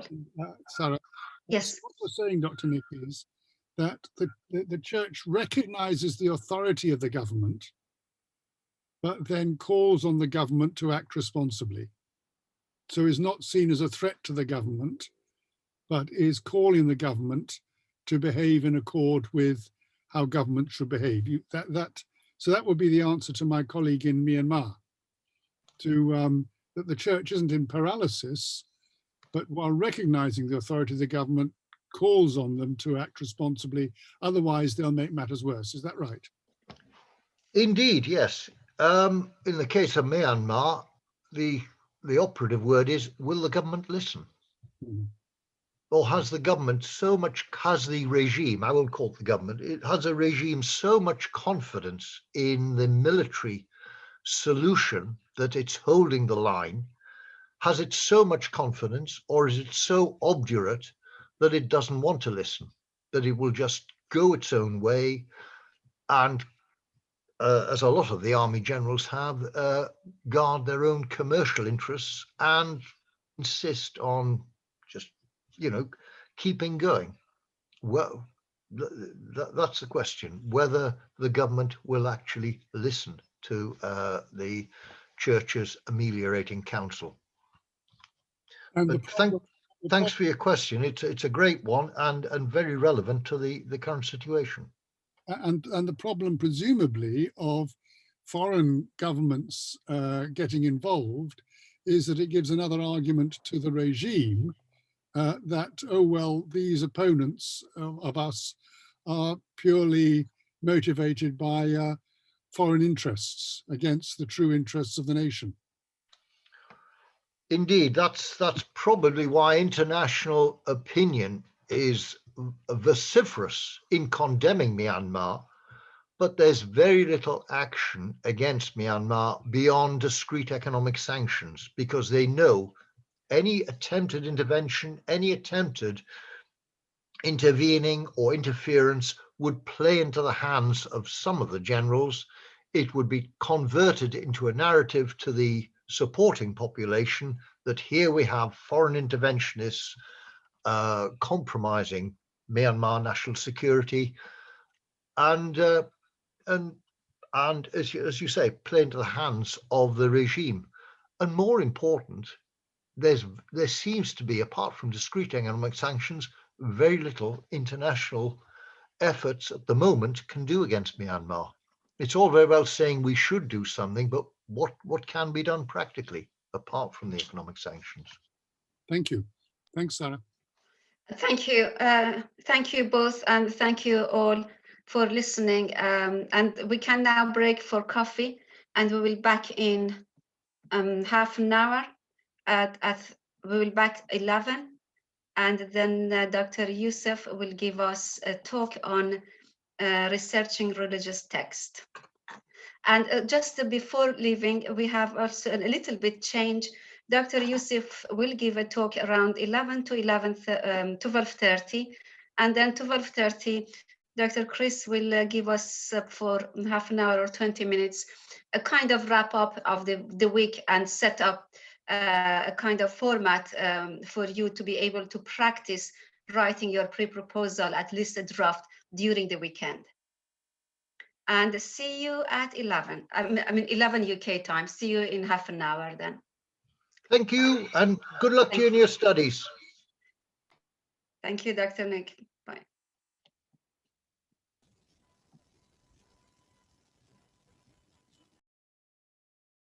The Arabian Peninsula was one where the cultural production, if you like, was not comparable to the civilizations around it. So, for example, you have these extraordinary, amazing, and more ancient civilizations in Persia, Iran, in Persia, the Sasanian Empire, and the great empires that preceded it. And then on the other hand, you have the Byzantine Empire, the part of the eastern rump of the Roman Empire, and then you have around it sort of other cultures, such as, for example, Egypt, of course.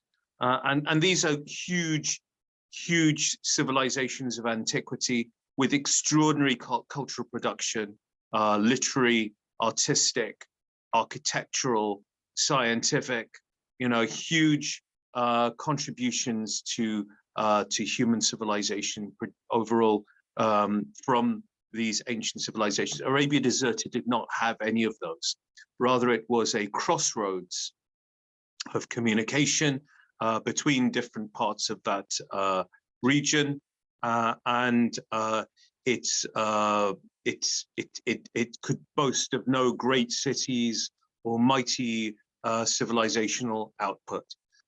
Instead, as we know from the oral traditions that have been later codified and handed down to us, we're talking about ancient inscriptions that are, rare and few and far between, which separate two strongly contrasting cultures in the Arabian Peninsula that are exemplified by two linguistic forms. One is Northern Arabic, and the other is ancient South Arabic. And ancient South Arabic would link previously, in preceding terms to the Sabaean culture and then the Himyarite culture, and this was a very strong and wonderful culture associated with the biblical figure of the Queen of Saba, the Queen of Sheba, and all of these extraordinary things that came out of the south.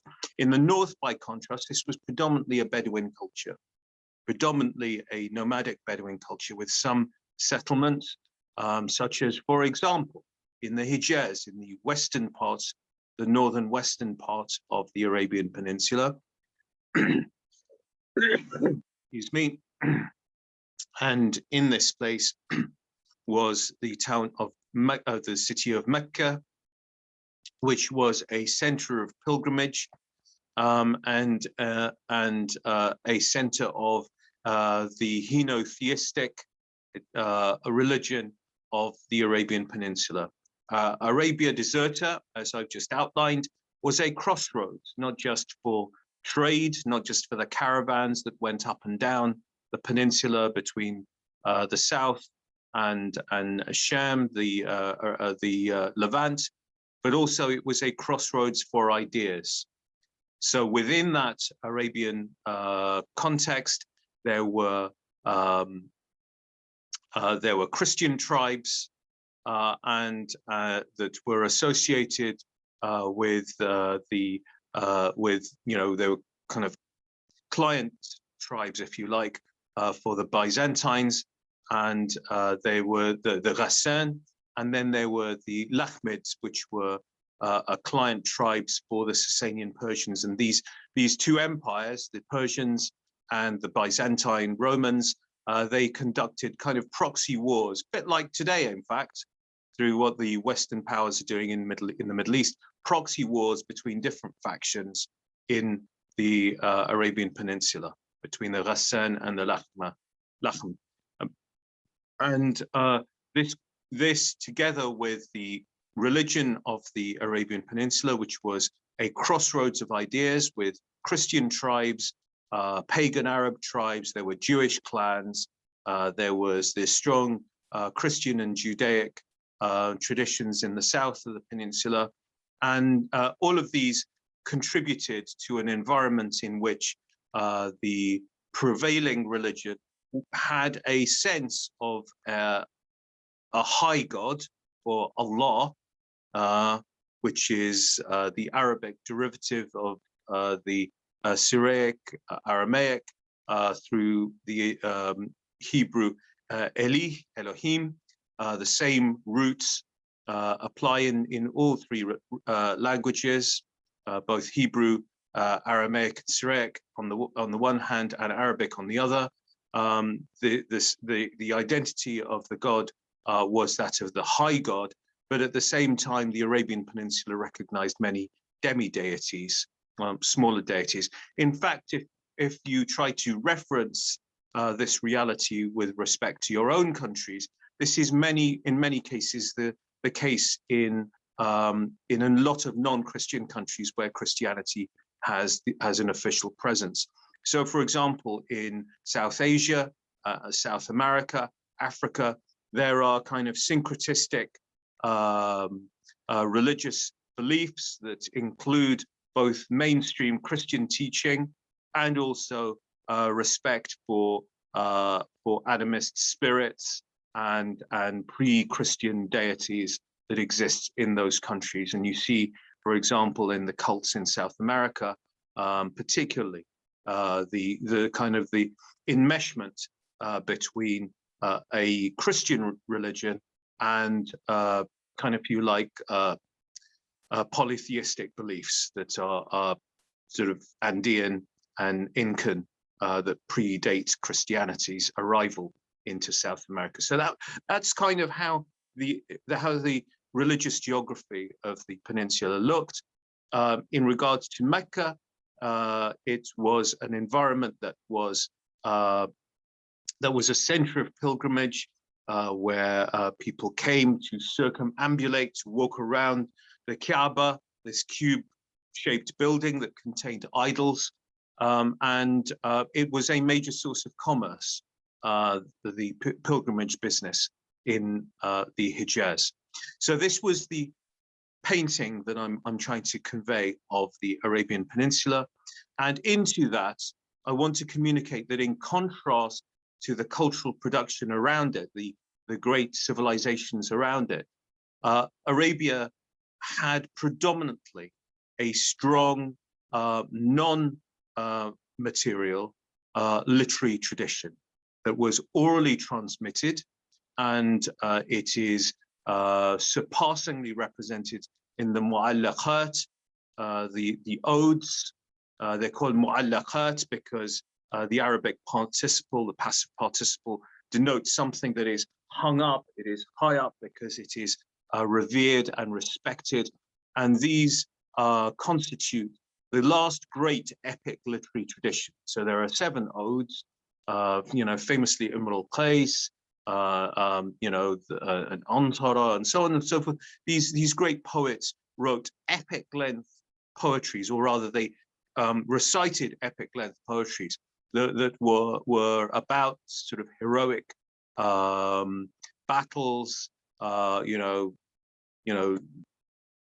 wal layl, basically knights and horses, and the romantic attachment to the beloved. So for example, one literary device is for it to begin with what's called the wuquf al-atlal. So the beloved, the lover, is standing at the deserted encampment.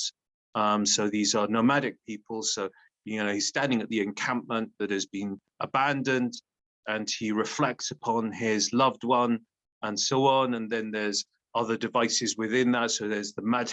So each of these poets had a patron or a sponsor. So people of note, leaders, rulers would sponsor them. And so the madh was a form of praise, a eulogy to the sponsor, how great this chieftain or king was, how heroic his deeds, and so on and so on. So they developed a kind of formalized structure for these great poems. But the important thing for us to note is that these great poems, which were written in Northern Arabic, in the Bedouin dialect, were transmitted orally. They are not literary productions until very much later. They were compiled very much later.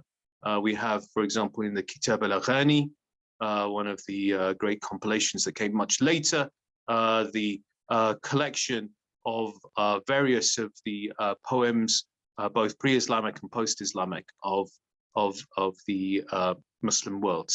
So we have in this environment, in this cauldron, a creation that is a literary production that is transmitted orally in a henotheistic religious environment that wasn't monotheistic. It didn't recognize one God. It wasn't polytheistic. It didn't recognize many gods as equals. It recognized one high God, but also subordinate deities and so on and so forth. So a syncretistic religious tradition, an oral literary culture. This is the environment, okay? This is the environment. There were also in that environment, of course, in that environment, other scriptures. So for example, the Christian translations of the Bible came around about just before the coming of Muhammad. And so these documents would have been available at the time. There was, of course, the Hebrew Bible, the Torah, and the prophets, the Tanakh, taken together, Tanakh of the Jewish communities, the Jewish clans. Again, I would note as an aside that these clans are questionable as to whether they were actually Israelites or whether they were Arab communities that had Judaized, that had converted to Judaism in much the same way that took place in the south of the country in Yemen.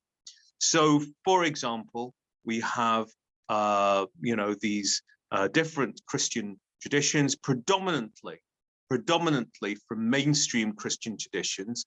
However, others have made much of the fact that there were sectarian communities there as well, such as, for example, the Coloridians, who are known to have espoused a view of the Trinity as the Father, the Blessed Virgin, the Mother, as it were, and Christ. So there are references in the Quran, as we will come on to in our Quranic studies, that seem to convey this understanding of the Trinity as Christ being the third of three and the other two being God the Father and his mother. So within this environment, we have sectarian traditions, but predominantly mainline Christian churches alongside pagan Arabia, pagan Arabian traditions and Jewish clans. So in this context, religious texts were around, and with the coming of the Quran, they became the central focus for the study of this new religion of Islam that was brought by Muhammad bin Abdullah, born in the year of the elephant, born in the year that the King Abraha came to attack Mecca because his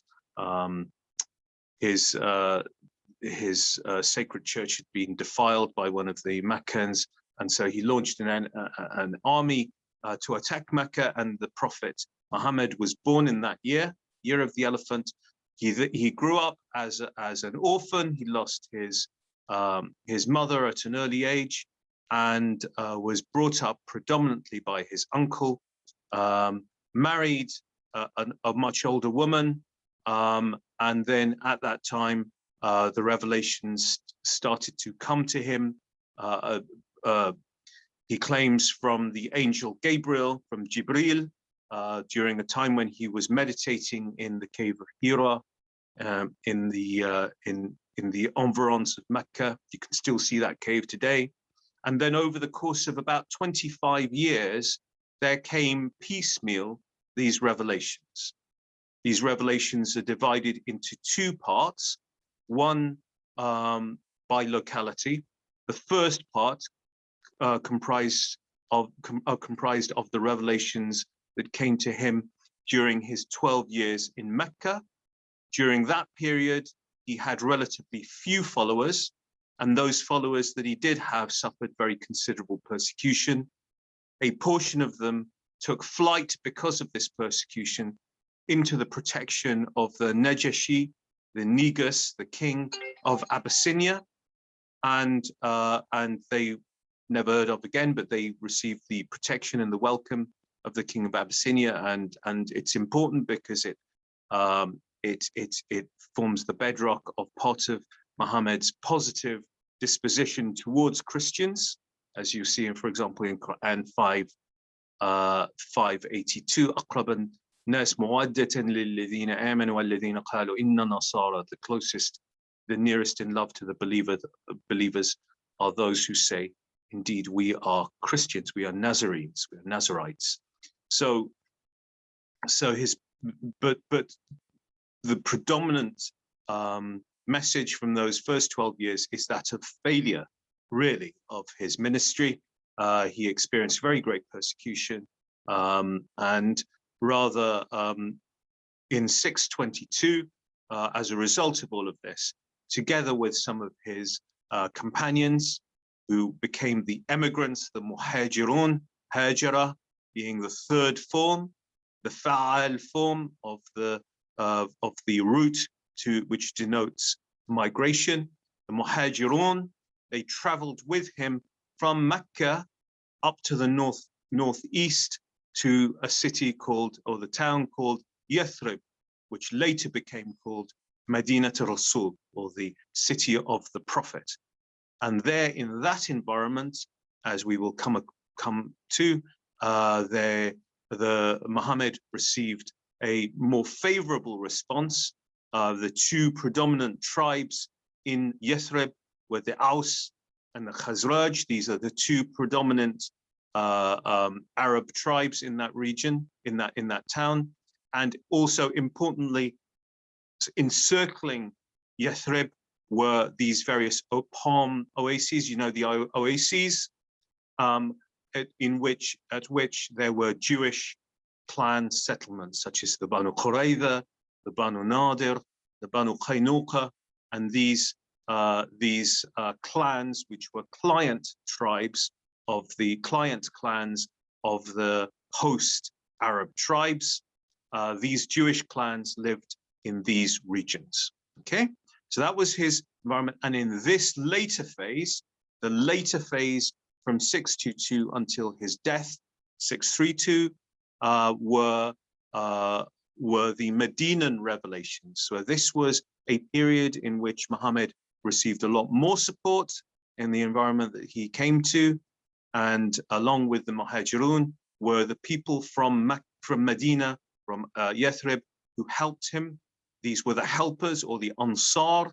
So Al-Muhajirun, the Muhajirun, and the Ansar, these were the two groups of companions of the Prophet of Muhammad in Yathrib, and this led to the considerable strengthening of his position. Over time, he became not just a leader of that community, but also the judge of that community, the prophet of that community, the sole mediator between God and the people, the sole mediator. So he was both ruler, judge, he judged legal cases, he ordered the execution of people, you know, in legal cases. He conducted wars. So he was a military leader as well. So when the Meccans, the pagan Meccans, seeing the strength of this emerging Islamic state in Yathrib, they started to launch battles. They started to launch battles, wars, attacks on Yathrib, and led to a series of ghazawat, of responses in the various wars, in the various battles that took place that are recorded, and that's going to be part of our lecture series. So in this period, there were further revelations that took a much more legalistic tone, a much more power-driven tone, and also a much more hostile tone towards Jews in particular, as well as Christians. So whereas the earlier part of the revelations in Mecca appealed primarily to monotheism, to the worship of the one God, over and against the pagan religion of Mecca, which is why Muhammad experienced all this persecution. By contrast, in the latter part of the revelation, of the series of revelations of the Quran that became the Quran, there was more focus on issues to do with religious law, the governance of an Islamic state as it was emerging, rules to do with family life, with punishments, with inheritance, and also a more hostile view of these people, these Jews and these Christians who refused to accept this new Arab prophet as falling within the lineage of the Israelite prophet. So the Quran emerged piecemeal over this period of time and was an exceptionally central part of Muhammad's ministry. Because over time, we will come on to the lectures by which the Quran was taken from being a Quran, namely a spoken recitation, and following the wars of the apostasy such as, for example, in particularly the Battle of Yamama, where a lot of Qur'an, the reciters of this memorized oral tradition had died. This led from a oral recitation, similar to the oral tradition that we had before in the oral poetry, becoming a written book. So, for example, Macauliffe, one of the great sort of scholars of Islamic studies in the modern era, she talks about how the Quran changed over time from becoming a revelation, a recitation, a revelation of the Prophet, to becoming a recitation of the community, an oral recitation, to becoming a book, as it was compiled, of the state, of the Islamic state. And this book, as it became in the formative classical period of Islam, formed the central pillar of the Islamic religion. And when Muslims talk about Jews and Christians being people of the book, I think it's fair to say they're actually talking about themselves more than anything else, because more than any other tradition, Islam really is a religion of the book.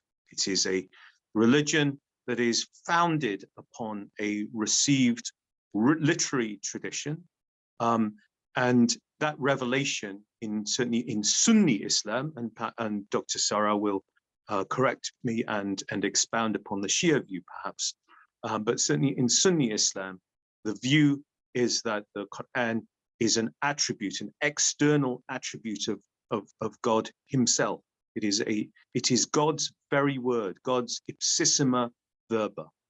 In contrast to, say, the Gospels, which would be seen more as hadith, the Quran is seen to be an absolute expression of the nature and the person of God himself.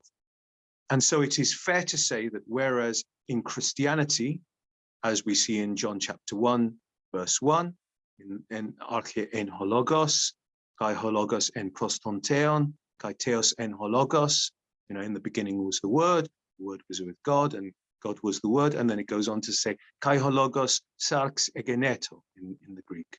And so the word became flesh. So Jesus Christ, our Lord and Savior, is the word. He is God incarnate. He is revelation incarnate. By contrast, in the Quran, we see the word made book. The word made book. The Quran is seen to be Christ. The Quran is the word made book.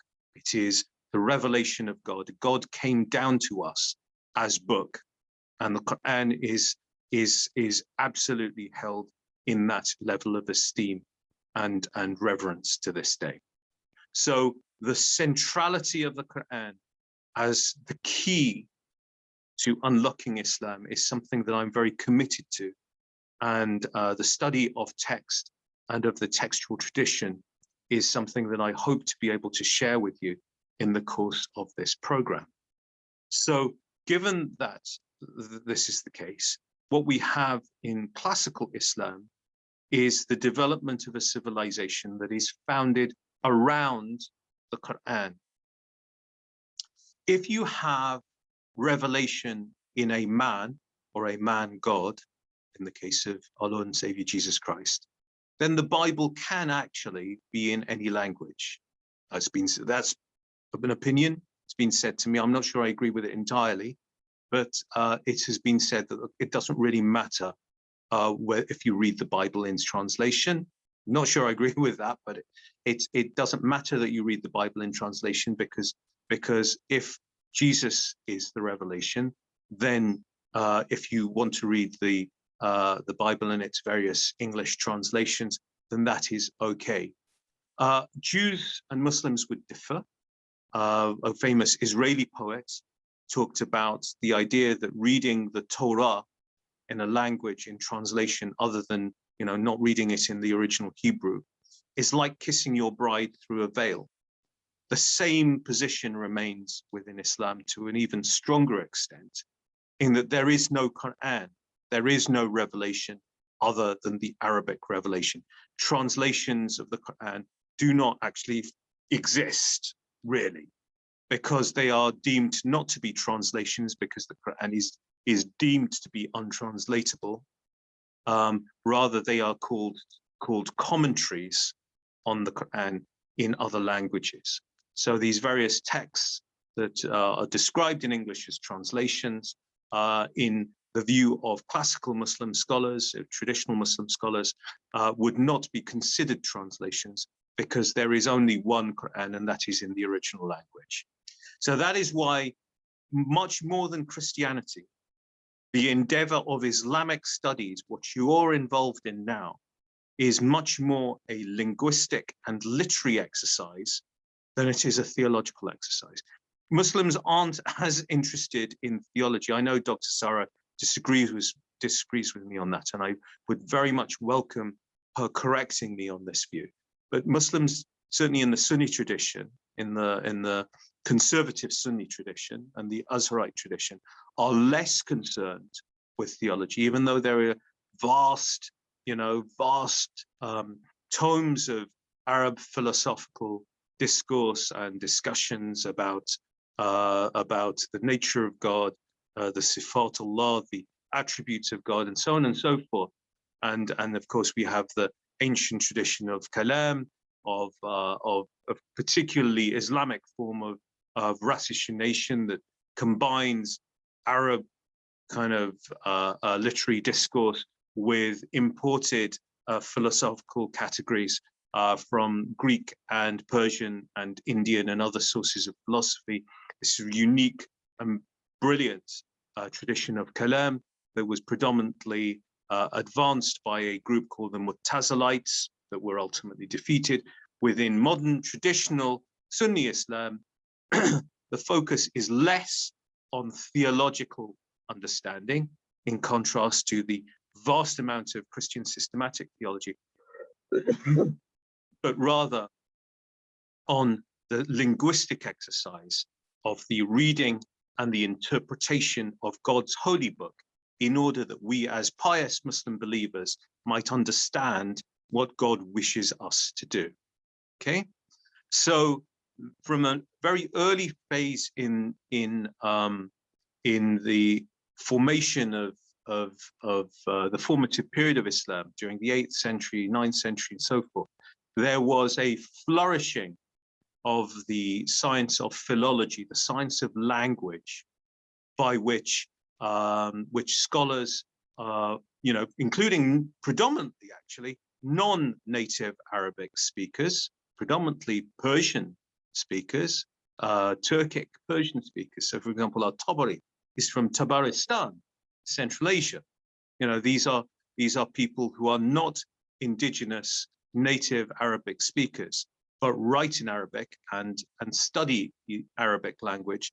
These were enormously important scientists of the study of the Arabic language, which became absolutely central to Islam. And to this day, if you go to Al-Azhar Sharif or Qarawin or so on, a very large proportion of your study and your exams and everything is that of the study of the Arabic language.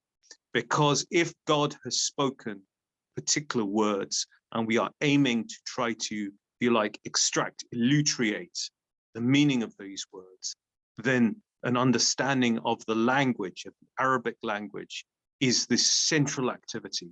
And it is so heavily emphasized in Islamic studies that it is incomparable to Christian theological studies in that regard. Whereas Christian theological studies, certainly in the Western context, is a vast discipline of Christian systematic theology. There's far less of that in Islam, much more emphasis on the linguistic examination and interpretation and elucidation of God's revelation. And so if I might just give you a visual example, a study in the traditional format, most of our time we would study in lecture rooms and lecture halls, just like other students, but we would do the traditional study as well. So you would go to the mosque of Al-Azhar Sharif. There would be like a little raised, sort of a low platform, and the sheikh will sit on that platform with his books on lecterns, and at his feet around him on the mat would be us, the students, and we'd sit in a circle around him, and we would go through a particular text of the Quran, and usually it would just be one verse. So the basic units of study in traditional Sunni Islam is very often just the one verse, And we would go through, and the very first thing, and a very large proportion of that activity, would be the examination of the meaning of the grammar of the word. So the very first thing you're asked to do is Muhammad Yusuf, give me the sarf, give me the declension of this sentence. So I would have to go through every single word in that verse and give its grammatical origin, its root form, its grammatical position in the sentence, whether it's mubtada, khabar, whether it's predicate, whether it's subject or predicate, or whether it's an imperfect verb, a jussive verb, a perfect verb, and so on and so forth, or whether it's a particle and what kind of particle, and so on, and then the declension of every word in that sentence. So a large part of the session was just focused on the grammar of that single verse, with every single word being examined. And then you would go into the Haggadic side of the interpretation, basically looking at this word. So if there's a word, then where do we find this word? How is this word used in pre-Islamic Bedouin poetry? Because as I say, the culture in this environment was that of a pre-Islamic oral literary tradition conveyed by nomadic Bedouins who spoke the language and had, any number of words for sand, for sky, for water, for, any number of different words, and any number of words for camel. There's supposed to be 200 words just for lion in Arabic, depending on what kind of lion it is and so on. It is a language that has a huge vocabulary. So you need to look at the origin of this word, where is this word used, and so on. So as what I'm trying to convey in essence is, before we get into the later part of this traditional class, where the sheikh starts to ask questions about, what are the legal implications? What is God asking us to do? What does this mean for us as pious Muslims? How should we wash our hands when we're doing our ablutions for prayer? How should we conduct our family life? How should we conduct our prayers? How should we punish criminals in society? How should we order society? What are the moral values that Allah expects of us in our society? Before we come to any of these questions, the core questions are about the grammatical interpretation of the original Arabic word and the reading of the text in this context. So this is how it is expected to operate. So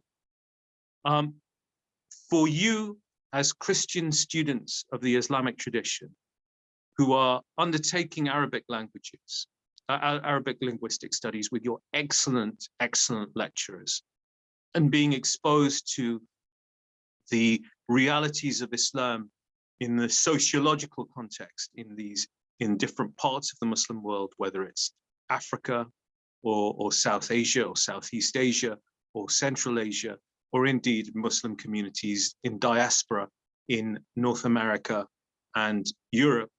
The reality for you is that we are talking about a tradition that has its heart in literature and language.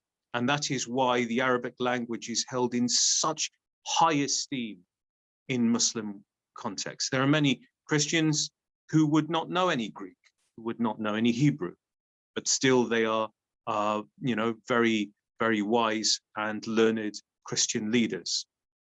This cannot be the case in Islamdom, because the interpretation of God's revelation is a strongly linguistic exercise. But for you as students who are having Arabic teaching, just take advantage of that, but don't be disheartened. It is a tough language, okay? The American Foreign Languages Service Institute classifies languages in relation to the difficulty for English speakers. It might be different if you're an Urdu speaker, such as our brothers, some of our brothers here, who have obviously immediate access to the Arabic script, and there are many Arabic and Persian words in your existing mother tongue. But for others who are English speakers, for example, there are people, among the languages in terms of grades of difficulty, there are the easier languages that are predominantly European languages, Spanish, Dutch, the ones closest to English, and then harder languages such as German, and then even harder languages such as Russian. I believe Persian is considered in that category. And then there are exceptionally hard languages, in which category come Mandarin, Chinese, Korean, and Arabic. Okay. And then Japanese is in a category of its own because it's so damn difficult. So Japanese is the hardest of all. So God bless anybody who's able to cross that linguistic river and learn that difficult languages like that. But yeah, Arabic is a tough language. Do not be disheartened. Take all the advantage that you can of your wonderful teachers in Arabic. But nonetheless, we can engage these Islamic studies with a great deal of knowledge and insight simply by having some Arabic knowledge, plus the support of your teachers, plus the support of translations, such as they are, comparing different translations in English or into your native languages, and the help of a dictionary. So with all these tools that we have together, you can engage the Quran, please God, as it was originally intended. And so when Muslims come to you in your evangelistic engagements and say, oh, you know nothing about my religion because you don't have Arabic, despite the fact that your Nigerian Muslim friend will not have Arabic himself, your Pakistani Muslim friend will not have Arabic himself, he will still say to you, oh, you will never understand my religion because you don't have Arabic. Well, you can say, well, actually, I do. I have studied Arabic and I have the tools to engage the original text of the Quran with dictionary and translation and my Arabic knowledge and my Islamic studies that I gained at OCRP. So the centrality of this textual exercise in engaging and opening up, key to opening up the Islamic tradition, is something that I really want to emphasize to you. I'd just like to say one last thing before we close about, because I want to give as much time as possible to questions, about parallel text study, which I know people always ask me to say. I've been involved in this activity of studying the Quran in parallel to the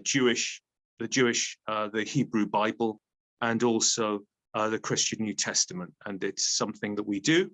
It has various names because it become various, as these things have become, they become monetized and commercialized, and various people get lots of money for doing this. But it has various forms. One very good example is the Shalom Hartman Institute's Parallel Text Study, the International Theology Conference in Jerusalem, where Jewish scholars and Christian theologians and Muslim scholars, I used to go to that quite regularly. We haven't obviously during lockdown. We'd go to Jerusalem, and we would spend a whole week. It was a real privilege, spend a whole week studying biblical texts. We'd have a theme for the week, such as, for example, democracy, or the environment. And scholars, we would bring texts from the Quran alongside texts from the New Testament and from the Hebrew Bibles, and we would study them in parallel around the same theme. Or sometimes we would have a biblical story, such as, for example, the binding of Isaac, which is told in both, obviously, Genesis, but also in Surah As-Saffat in the Quran.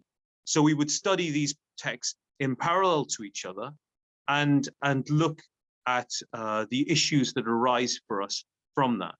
This practice is also known in some contexts as scriptural reasoning, It was developed at the American Academy of Religions, which is an annual conference of the American Academy of Religion. It started with actually an internal Jewish study of their own sacred texts, which involved Jewish philosophers and Jewish rabbinical scholars studying their sacred texts in order to try to understand how these sacred texts could be helpful and informative for a Jewish community after the Holocaust. So the modern Jewish community in a post-Holocaust, post-Shoah context, were trying to examine the relevance and importance of their own textual tradition, of their own sacred texts in that context. We had the joining of these meetings by a fellow called David Ford from Cambridge and other Christian theologians, including American Christian theologians. It then became very political, and there were lots of fights because that's what academics are like. They're not very nice people sometimes. But then after a while, some of these people started to bring in some of their Muslim PhD students who were also doing theological studies. And so this evolved into scriptural reasoning, a 3-text parallel study.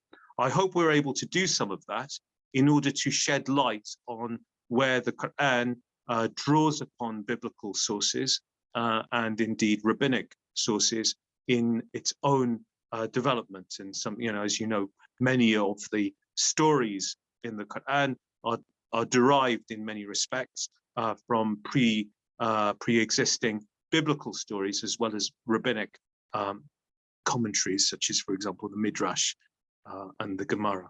So I hope that provides some kind of insight into how important it is to engage sacred texts in your study and to involve the study of sacred texts in your researches, and to recognize that in order to unlock Islam more than any other tradition, more than Christianity or Judaism, which are also text-based, Bible-based traditions, Islam, more than any other, is dependent on the book.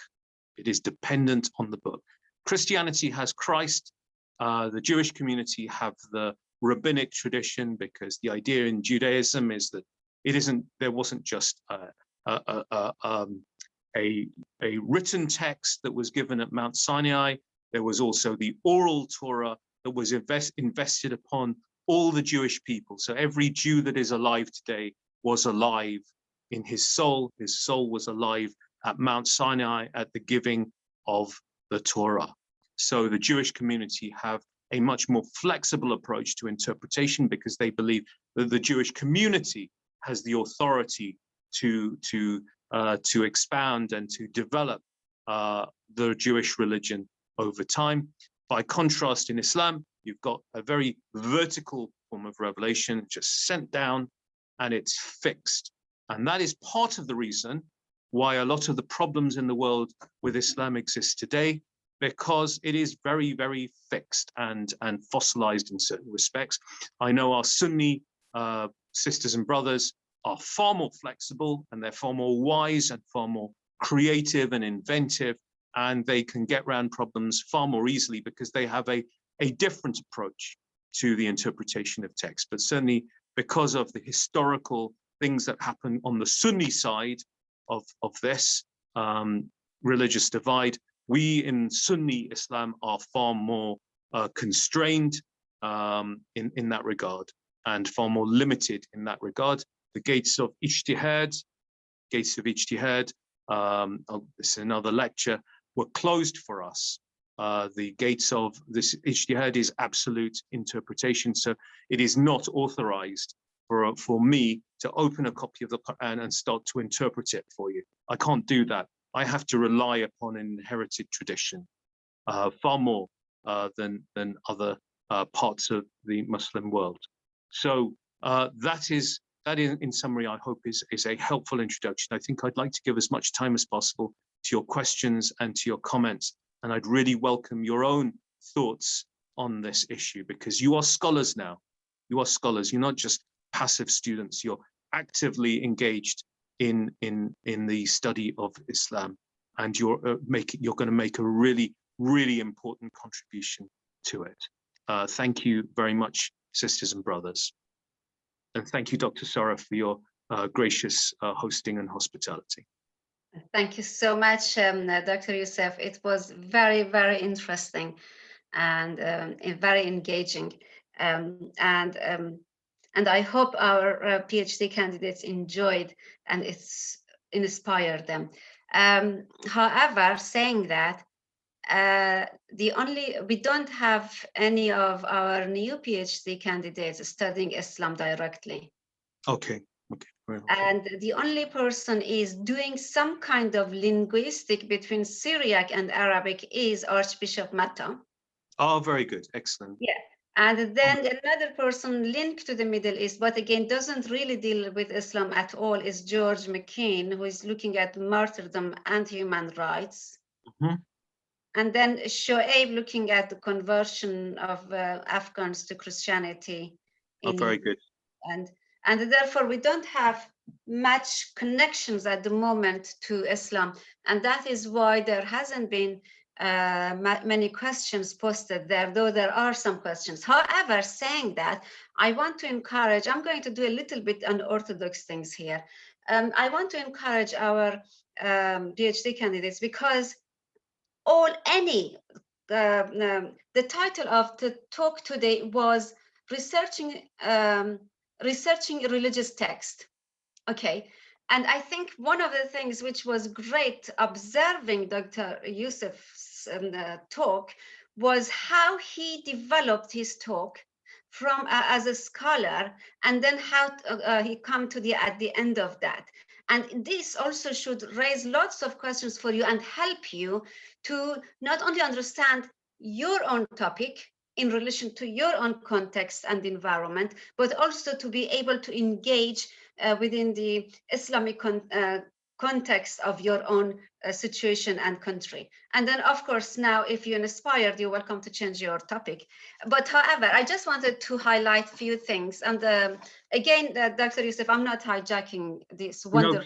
No, please do hijack. I need you to correct my mistakes. I'm sure I made a number of mistakes in my talk. So. No, I don't want, no, it's not. You haven't. It was really great. I just wanted to tell our the students, if you feel maybe in the end of, at the middle of the talk, that doesn't relate to your topic, but in reality it does, and it did relate to your topic. Doesn't matter, you don't engage with Islam in that. And if you just I'm sorry, I'm going to look at your talk in basically, if you look at and observe and reflect on our lecture now, what Dr. Youssef did, engage with the environment, with the culture, religious worldviews, and the other scriptures, and the political environment, and the approach of Muhammad and others in relation to Quran, and the forming of the Quran, and even the literary approach during that time and later on continuing. And then he also looked at the methods, how the methods worked all around all that kind of issues. And then he also came with arguments, lots of arguments, not from other scholars, and also counterparts arguments, and then the discussions, and then the conclusion. That means any of you who are doing, doesn't matter, let's say female circumcision, martyrdom issue, conversion issue, you need to engage with all that kind of issues. As our, again, previous discussion lecture by Nick was also the same thing. That is why I encourage you now to think again and ask your questions in relation to Dr. Youssef's talk, which was really wonderful. I really enjoyed it. And now we have few questions here, Dr. Youssef. We have one from Shoaib. Mm-hmm. And Shoaib is saying, pieces of Quran were gathered during the rule of the third friend of Muhammad's, Osman. Are there any evidence about other versions of Quran? Yeah. Thank you very much, Brother Shoaib. That's an incredibly, thank you, Dr. Sara, for all those wise and scholarly insights into into this area. Really, really honored and appreciate your guidance and leadership in this. It's really, really vital and important. Thank you, Brother Shoaib, for your question as well. Pieces of the Quran were gathered during the rule of the third friend of Muhammad, Osman. Are there evidence about the other versions of the Quran? There's plenty, actually. Thank you.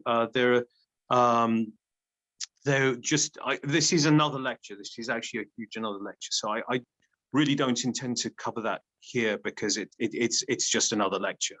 But essentially, the process of the recension, the compilation and recension of the Quran is a large area of discussion, of study, and of controversy, because there were, just to give you the shortest answer I possibly can into this area, there were a number of phases. Firstly, during the lifetime of Muhammad, as you will know, it is the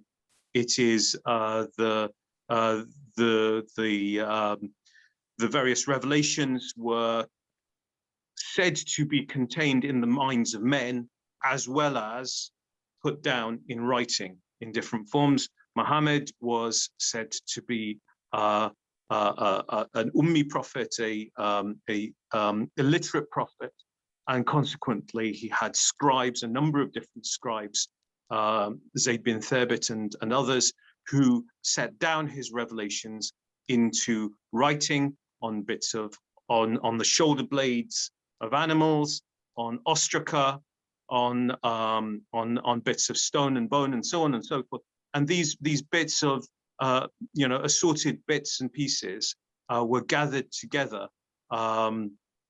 later, after the passing of Muhammad, and significantly, this was prompted by the Battle of Yamama, where about 70 or so Qurra, the people who were responsible for the recitation of the Quran, among the reciters of the Quran who had memorized the whole of the Quran. As you know, the Quran is to this day memorized by people, and sorry, this wretched thing. So it's memorized by Muslims in their entirety, and you have Muslims who can recite the entire Quran from its first verse to its last verse. And in that battle of Yamama, a large number of them were killed, and this prompted the Khulafa, the succeeding the Khalifas, to start a process of protecting the revelation from being lost. And so there was a phase of gathering. So just to give you as quick and dirty an example, there was a phase of gathering, and then and these materials were held by Hafsa, the daughter Hafsa, and then there was a second phase under Uthman, the third, as you correctly say, the third Khalifa, of recension. So what happened was, as the revelation, as the Quran was dispersed around a large geographical area, people started to use different recitations of it. Many of these areas were areas that were not native Arabic speaking, and consequently they relied upon different recitations, and these divergent recitations became a source of concern. And so consequently, Uthman set up a committee to ensure that that the Quran was recited in the dialect of the Quraysh. As you know, just like in your countries, you can go down the road to the next village, and people will speak a slightly different dialect, and so on. So they wanted to ensure that the tribe of the Quraysh, the dialect of the Quraysh, was the dialect in which the Quran was recited. And so he set about sorry, my asthma is really bad today, forgive me. They set about re-engaging the Quran and creating manuscripts, or what's become to be known as the Uthmanic recension, in the dialect of the Quraysh.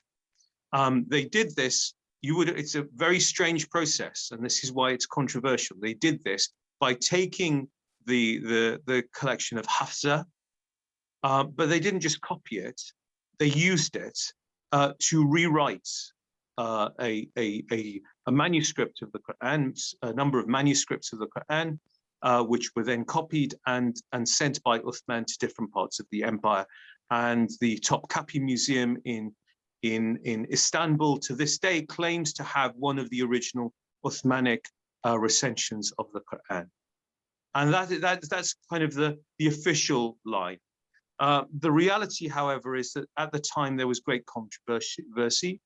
There were a couple of other private versions of the Quran that were kept by companions of the Prophet himself, including Ibn Masud, which remained an important recitation in the eastern part of Iraq, right into a number of years actually following the death of the Prophet. So there were different recensions even during the time of the coming out of the Uthmanic recension, and they were heavily suppressed. He ordered all other copies of the Quran. The Khalifa Uthman ordered all other copies of the Quran to be burned. But there was stubborn attachment to some of the existing recensions as well. And then in addition, about the opening of kind of an equivalent of a geniza in a mosque in Sana'a in Yemen, which contained palimpsests. Palimpsests, as you will know, in the days when paper was expensive and parchment was expensive, people used to reuse them. So you'd get a bit of parchment and then it would be used for one purpose and be scrubbed out, and then it would be rewritten upon. So on these palimpsests, there were found to be variant instances of the Quran, of certain Quranic verses, and there has been a question as to the dating of these documents, as whether they predate or postdate the Uthmanic recension, and so on and so forth. So the questions around the issue of variant readings of the variant versions of the Quran, as opposed to the different qira'at. This is a separate question, which is that because Arabic, like Hebrew, and indeed, Syriac, Bishop Mata, it's written in a scriptio defectiva, where the vowels are not articulated, and indeed in the original Quranic recensions, it was unpointed, so the dots that distinguish particular consonants were also not there and added much later. These were added later. There are variant readings, of course, to the Quran, and indeed in modern Islamdom there are recognized variant vowel readings of the Quran, and different pausal recitations of the Quran that are recognized as the authoritative qira'at that are permitted. So yeah, the issues around different forms of the different versions is really, really significant and important. And as I say, it's a subject for another lecture. But thank you very much indeed for this very important question, Brother Shoaib. From Brother Dipankar Haldar to everyone, are there systematic and critical tools for evaluating the authenticity of the written documents derived from the oral traditions in the formation of the Quran? Let me just reread that question so I could understand. Are there systematic and critical tools for evaluating the authenticity of the written documents derived from the oral traditions in the formation? I just need to understand that, Brother Dipankar. Could you possibly just explain to me, if you're able to unmute? Yes, thank you very much, Dr. Yusuf. For studying the formation of the Gospels in the Bible, we have various critical tools suggested by various scholars, like form criticism, source criticism, yeah, and etc. Nowadays, there are many criticisms. So similarly, in the same way as these have come from oral traditions, there are possibilities of changes, as it was expressed in the case of the gospel writings. Uh, are there? Means, and how are they evaluated? Absolutely. Well, thank you very much. That's a really important question again. Certainly, in well, I mean, this sort of outlines the sharp dichotomy between traditional Islamic scholarship and Western Oriental scholarship of Islam. So, for example, in traditional Islamic scholarship, I mean, when we went to Imam school, there's Sharif, there's one of the basic tools that you get even at madrasa level or at a school level is you start to understand the al-itqan fi ulum al-Quran, so perfection in the sciences of the Quran. This is a primer that we have, which really, and one of the important areas of this is understanding the asbab al-nuzul, the occasions of revelation would probably be a good way to translate it.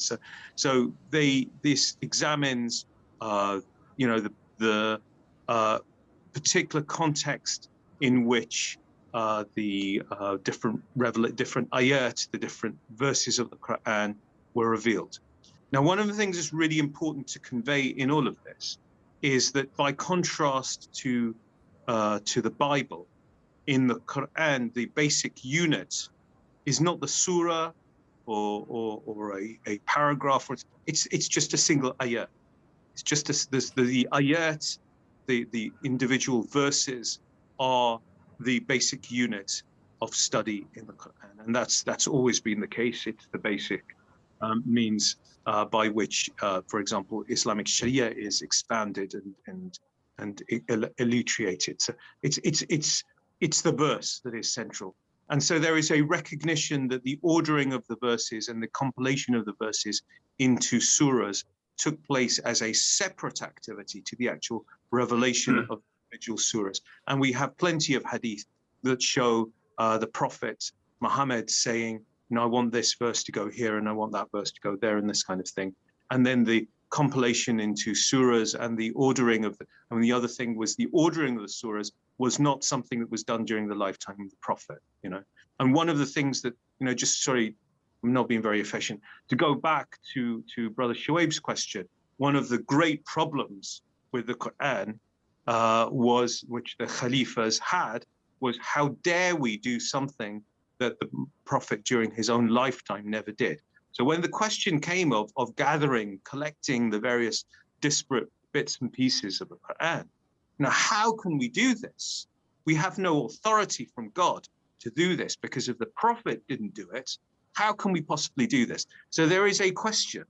There is actually a huge, great big question mark over the very status of the Quran as we have as a book in our hand today, because this was not Muhammad's will. If it had been, if it had been seen as important, he did many other things that were important. He made a point of giving a last sermon, a Hujjat al-Wada, where he gave, he knew he was on his way out. He knew he was going to die. Had a premonition about his death. He knew he was going to depart from this world. He made sure, and he talked about, I am going to leave you two things, my kitab, my book, and my sunnah, my praxis. And he talked about it, but he didn't go to the extent of gathering together disparate portions of the Quran and compiling it into a book. That's not something that Muhammad did. And it's kind of a glaring question that nobody seems to have really ever asked, is what is this book? What is this book? Who gave you Muslims the authority to create a revelation when Muhammad didn't do it during his own lifetime? My goodness. Moses came down with tablets of stone. Moses had them in his hand, and when he smashed them first time, he went up and got another set. He did it. He got it set down in stone. Muhammad never done anything like that. So these are really, really important questions to ask. So when it comes to your question about systematic and critical tools, there have been quite a lot of discussions in traditional context about the particular occasions of revelation, namely whether a verse was revealed in Mecca or Medina. That's the most obvious, the most important. Whether this is a Medinan surah, consequently, because it's predominantly consisting of Medinan verses, or whether this is a Meccan surah, because it contains Meccan verses, and also whether it was done during day or night, or when was the context. Did this verse arise out of the Jews asking a question in the market of the prophet? What was the context for it? So it's kind of all al-Quran and related texts, related sort of Islamic scholarship examines precisely these questions of context and the occasions of revelation, and also kind of examines sort of the linguistic, grammatical things that I've gone on about at great length. But when it comes to critical tools, these are predominantly things that are uncharted territory that have been covered by Western scholars. So Western scholars have looked at, or to some extent, Western Muslim scholars or Muslim scholars working in Western universities have started to look at these things. So the stylistic changes from one type of writing to another is really sort of striking. You know, the Quran is supposed to be inimitable. It's supposed to be, you know, you cannot copy the Quran because it is ijaz, it is inimitable. You know, it is the surpassing miracle of God's revelation is the Quran, because it cannot be emulated. And I keep going back to this hadith about how Moses came to people to show God's power in a people, the Egyptians and their Hebrew slaves, where magic was highly valued. So by defeating Egypt's Pharaoh's magicians, he demonstrated the surpassing power of God, and that established his credentials as a prophet. Jesus, the prophet of Islam, is supposed to have come to a people, to an Israelite people, at a time when the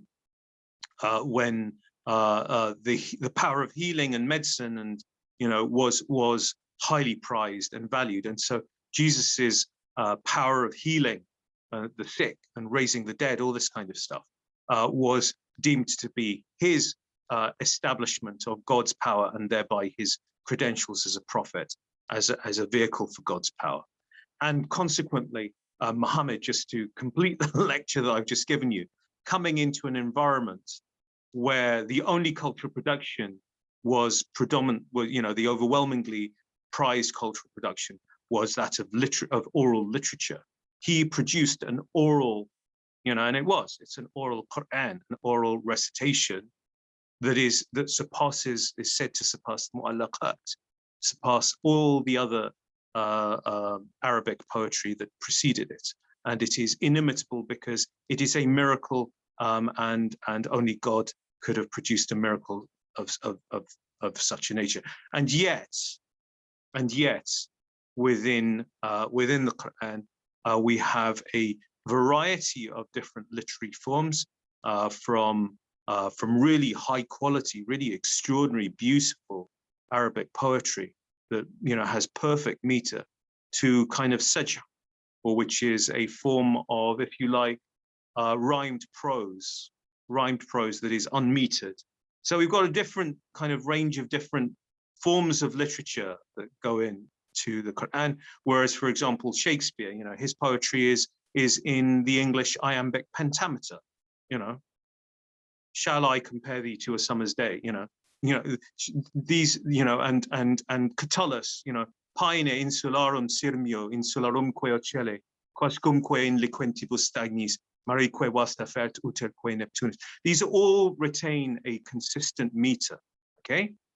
They all retain a consistent meter, whether you're talking about Roman poetry, Greek poetry, Homer or Shakespeare. The Quran doesn't. And so all this talk about the balagha of the Quran, the supreme rhetorical characteristics of the Quran, they don't correspond to reality. Rather, as you say, that if modern scholars have started to explore how the shifts of narrative from one story to another story that quite often doesn't connect, or the shifts of style of writing point to disparate bits of the Quran that have been, in a sense, glued together. There are question marks also by some scholars to suggest that there are bits that have been lost as well.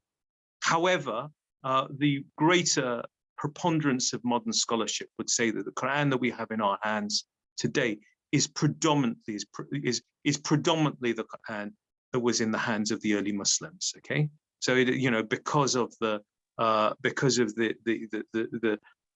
effort that was made at an early period to compile the Quran and to undertake the recension of the Quran, it is deemed to be more authoritative generally than other texts, including biblical texts that are claimed to have been compiled over a later period. But nonetheless, there are real questions about the Quran, and unfortunately, traditional Islamic scholarship has forbidden that. And that's why this is a really important area for this program and for the scholars, and because you are scholars that are coming out of this program to undertake these kind of activities, because unfortunately, as I keep going on about, and as Dr. Patrick will say, in our Western universities, as well as in Muslim universities in the West, in the East, in Western universities in the West, this is becoming more and more difficult because people are afraid to upset Muslims, and funding comes from the Middle East and so on and so forth. So this is a really important area of study. Does that answer your question to a certain extent, Brother Dipankar, or have I missed out things? But certainly things like source criticism, form criticism, these things are generally unknown in traditional Islamic scholarship, but now these tools are being applied by some Western scholars to the study of the Quran. And can I just remind you, we have only 12 minutes left. Oh, goodness. Oh, right. Oh, gosh. I need to answer the esteemed questions of other colleagues. So, yes, from G. Makin, please forgive me. I don't know for not naming you properly, but today most of the Arabic-speaking people can't understand the Arabic of the Quran without a translation themselves. Don't you think it's more of a historical gap rather than a linguistic one? Well, certainly, Archbishop Mata can certainly speak to this himself as well. The position with Arabic in regards to Islamic studies is parallel, is cognate with the status of Latin, of medieval Latin in Latin Christendom, with respect to Christian theological and other forms of academic study. So Latin, classical Arabic remained kind of a lingua franca for polite and scholarly discourse, whereas derivative vernaculars of Latin, such as Italian, Spanish, Portuguese, even Romanian, and so on and so forth. These are vernacular derivatives of the original Latin language. Likewise, across the vast expanse of the Arab world, there are what are called Amiya or vernacular traditions, or Darija traditions in North Africa that are divergent from Al-Arabiya al-Fusha, which is kind of a derivative in and of itself of Quranic Arabic. So there's actually differences between what's called Al-Arabiya al-Fusha, classical Arabic, from the strict Arabic of the Quran. Nonetheless, the Arabic of the Quran is deemed to be the perfect Arabic. Okay, modern standard Arabic is kind of a modern kind of development of this. So, for example, the news is read in many countries, in many Arab countries, in Al-Arabiya al-Fusha, notwithstanding the fact that people will speak their own Amiya dialect. In reality, increasingly in some countries, such as Lebanon, they have taken to speaking to reading the news in the Lebanese dialect and so forth. So there are differences, yes. The bigger challenge, however, is the fact that only 1 in 6 Muslims have Arabic at all. Okay, so the reality is we have a religion that is all about the book, the book, the book, the book, the book, but it's actually used as a liturgical language in much the same way as in my country, in Ireland. You know, people knew how to say Our Father and the Creed in Latin, but they wouldn't know Latin. They did some, you know, the boys would do some Latin at school. Girls generally didn't do Latin at school, but they were expected during their catechism and during Mass to be able to recite their Latin. And this same equivalent position with respect to the vast bulk of Muslims who will use surahs from the Quran in their daily prayers, but nonetheless are unable to engage a detailed textual study, such as the kind that I am trying to bring to you today. So I want you to be better than Muslims in your knowledge of Islam. I had the honor of being research fellow at a Jewish rabbinical college, and of course, because Judaism and Islam are so similar in their approaches to scholarship, certainly these rabbis and rabbinical students took to textual studies of the Quran and its commentaries like ducks to water. And we ended up, however, with a bunch of rabbis and rabbinical students who were far better educated about the literary study of Arabic than the great majority of British imams, never mind ordinary lay Muslims. So I can certainly identify that. But nonetheless, the area in which the non-Arabic speaking world has developed a very divergent and very special kind of Islam that differs from that in kind of the orbit of Peninsular Arabia is a really important thing indeed. There's a reference to Istanbul to Calcutta, or indeed from Sarajevo to Calcutta, which is the expansion of Islam in a non-Arabic speaking context, which develops in a quite different trajectory to that in the Arabic speaking world. So now we come on to a very important question now by Archbishop Mata. Thank you, Sheikh Dr. Mohammed. This is a very valuable talk. I have 3 questions for you. 1, why did Muhammad have no direct contact with Muhammad? Like, do you mean with God, with Allah? With God. Yeah, with God. With like God, Moses. like Moses. That's right. Very, very important question. Yes, absolutely. Okay. Thank you, Your Eminence. And then, or Jesus, the Logos of God. So let me just address that first. This is a really good question. I mean, the question is the question, and the question is the answer. You know, this is a really, really important question to ask of Muslims. And through all my years, I've never had an answer to it. You know, I've never had an answer to it. You know, there are equivalents that have been given to me by my own Sheikh Zaki Badawi in England after I came back from Al-Azhar Sharif, and I try to explain that why do we have a situation where Nabi Musa, you know, was able to go up to Mount Sinai and you know, the glory of God passed before him, you know, because Sheikh Zaki and indeed other sheikhs like my current Sheikh Muhammad al-Sharqawi, both of them believe in the authenticity of the Torah. They reject the Bible, they reject the New Testament, but for whatever reason, they maintain a position that is extraordinary. People don't really know this very, very often, but there are a large number of Muslim scholars who have to accept the authority of the old, what Christians call the Old Testament, the Hebrew Bible, because a lot of Islamic law is contingent upon it.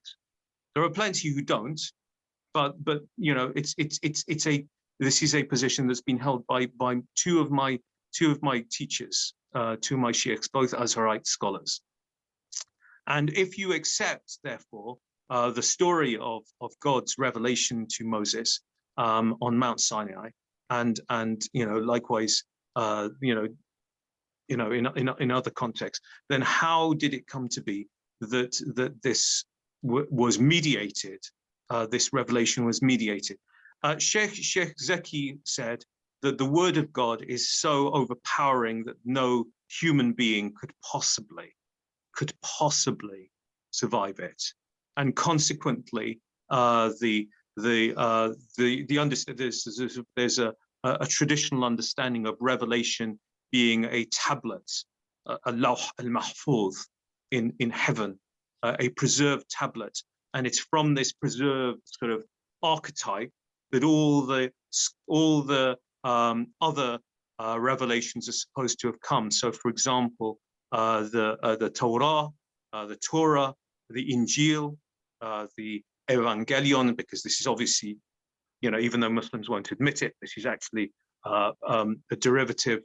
This is actually derived a corruption of Evangelion from the Greek. So the Gospels and Suhuf Ibrahim, the scrolls of Abraham, wherever they are, the Zabur, the Psalms of David, and so on and so forth. So this archetype contains the primordial revelation, and from this, the Quran was one of the revealed books that was preserved and will remain preserved for all time, unadulterated, all the rest of it. So the question of why it was that there wasn't actually a direct revelation from God is a real issue. But I have not had a satisfactory answer to that. But simply, you know, for example, my ijaza, the licentiate, I'm sure you have the equivalent in Eastern Christianity, whereby you have who taught you, and then, you know, Muhammad was taught by Sheikh Zaki, who was taught by so-and-so, taught by so-and-so.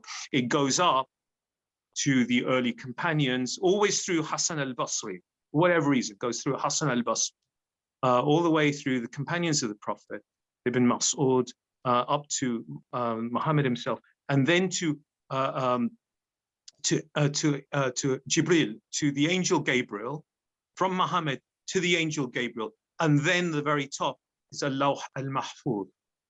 So the teacher is not Allah, it is al-Lawh al-Mahfuz, this preserved tablet, who then communicates with the angel Gabriel. So it is a strange tradition, and I think, you know, certainly I can understand the extreme emphasis in Islam on God's transcendence, meaning that it would not be possible for God's voice to be heard, but rather that God's revelation takes form in a book. But you know, as I say, this is actually a really important question of study, and with all humility, I'd have to say I'm struggling to answer it because I've never had an answer to that from that I'm satisfied with.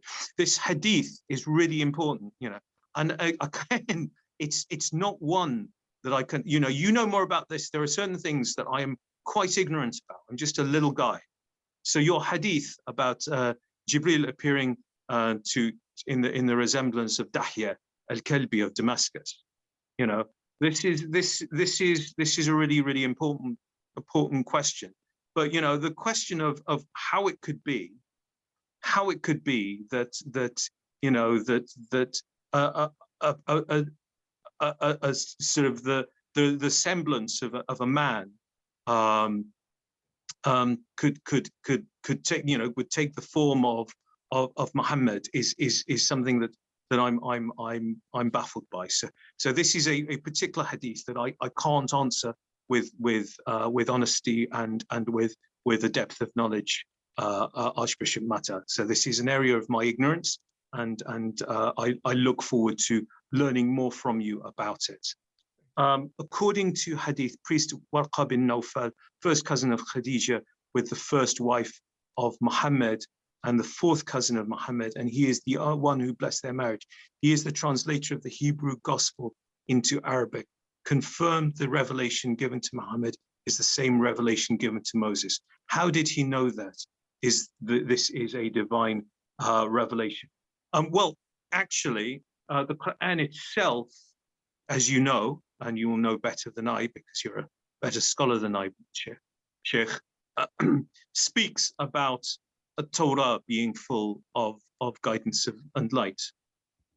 It's got Nur, it's got Huda, and so this forms a scriptural basis for the assertion by some Muslim scholars to this day that, in contrast to other scriptures, the Torah is not corrupted. There is not a corruption to the Torah. It is a divine revelation, and it retains its status as a divine revelation and a source, an important source of Sharia to this present day. There's actually a lot less Sharia in the Quran than there is in the Hebrew sources from which Sharia is developed. So, for example, rules around fasting, and so on, and rules. The classic case of the punishment of lapidation, of stoning for adultery. These are all derived from extra Quranic sources, from extra Quranic biblical practices, and the Judaic character of Islam is something that's really important, and that in Dr. Patrick's discussions with myself and others, we talk about Islam being, to a significant extent, an Arab mindset in a Jewish body, because there's very little in the Arabian Peninsula.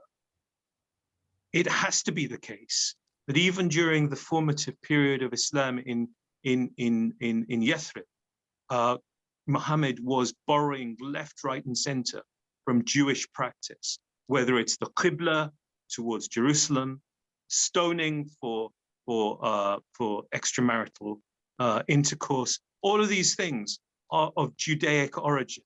The mindset is tribal. The relational stuff is tribal. The honor-shame stuff is tribal. The thaq, the vendetta culture is tribal.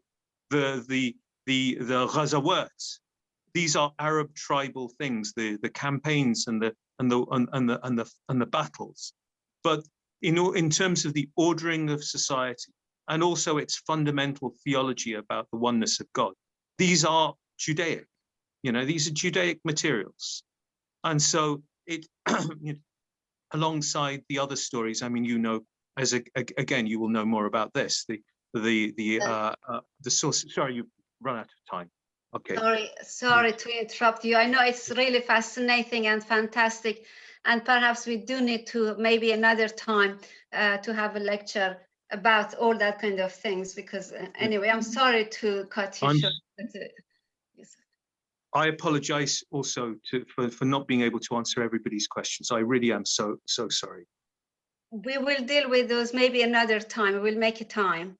And another thing, that Dr. Youssef gives lots of lecture on our MTH Islamic studies, and whoever are interested, please let us know. We will put you in the program, just if you would like to learn more about those things.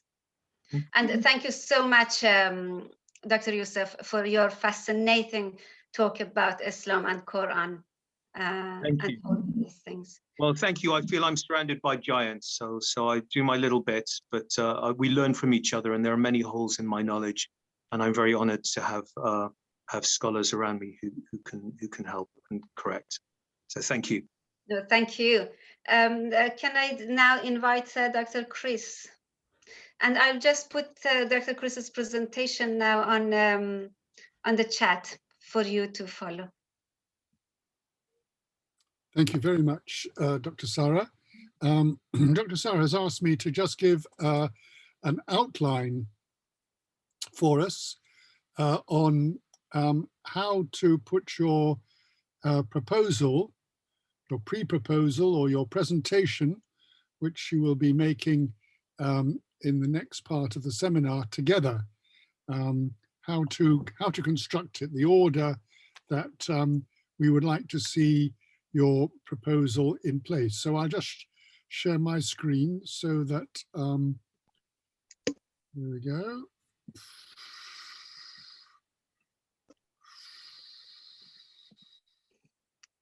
Okay, can you all see? Yes. So the first thing you need to do is to state the problem. And I think many of you, as you've applied to do this research, as you've begun to outline the area in which you are interested, you have come with a problem.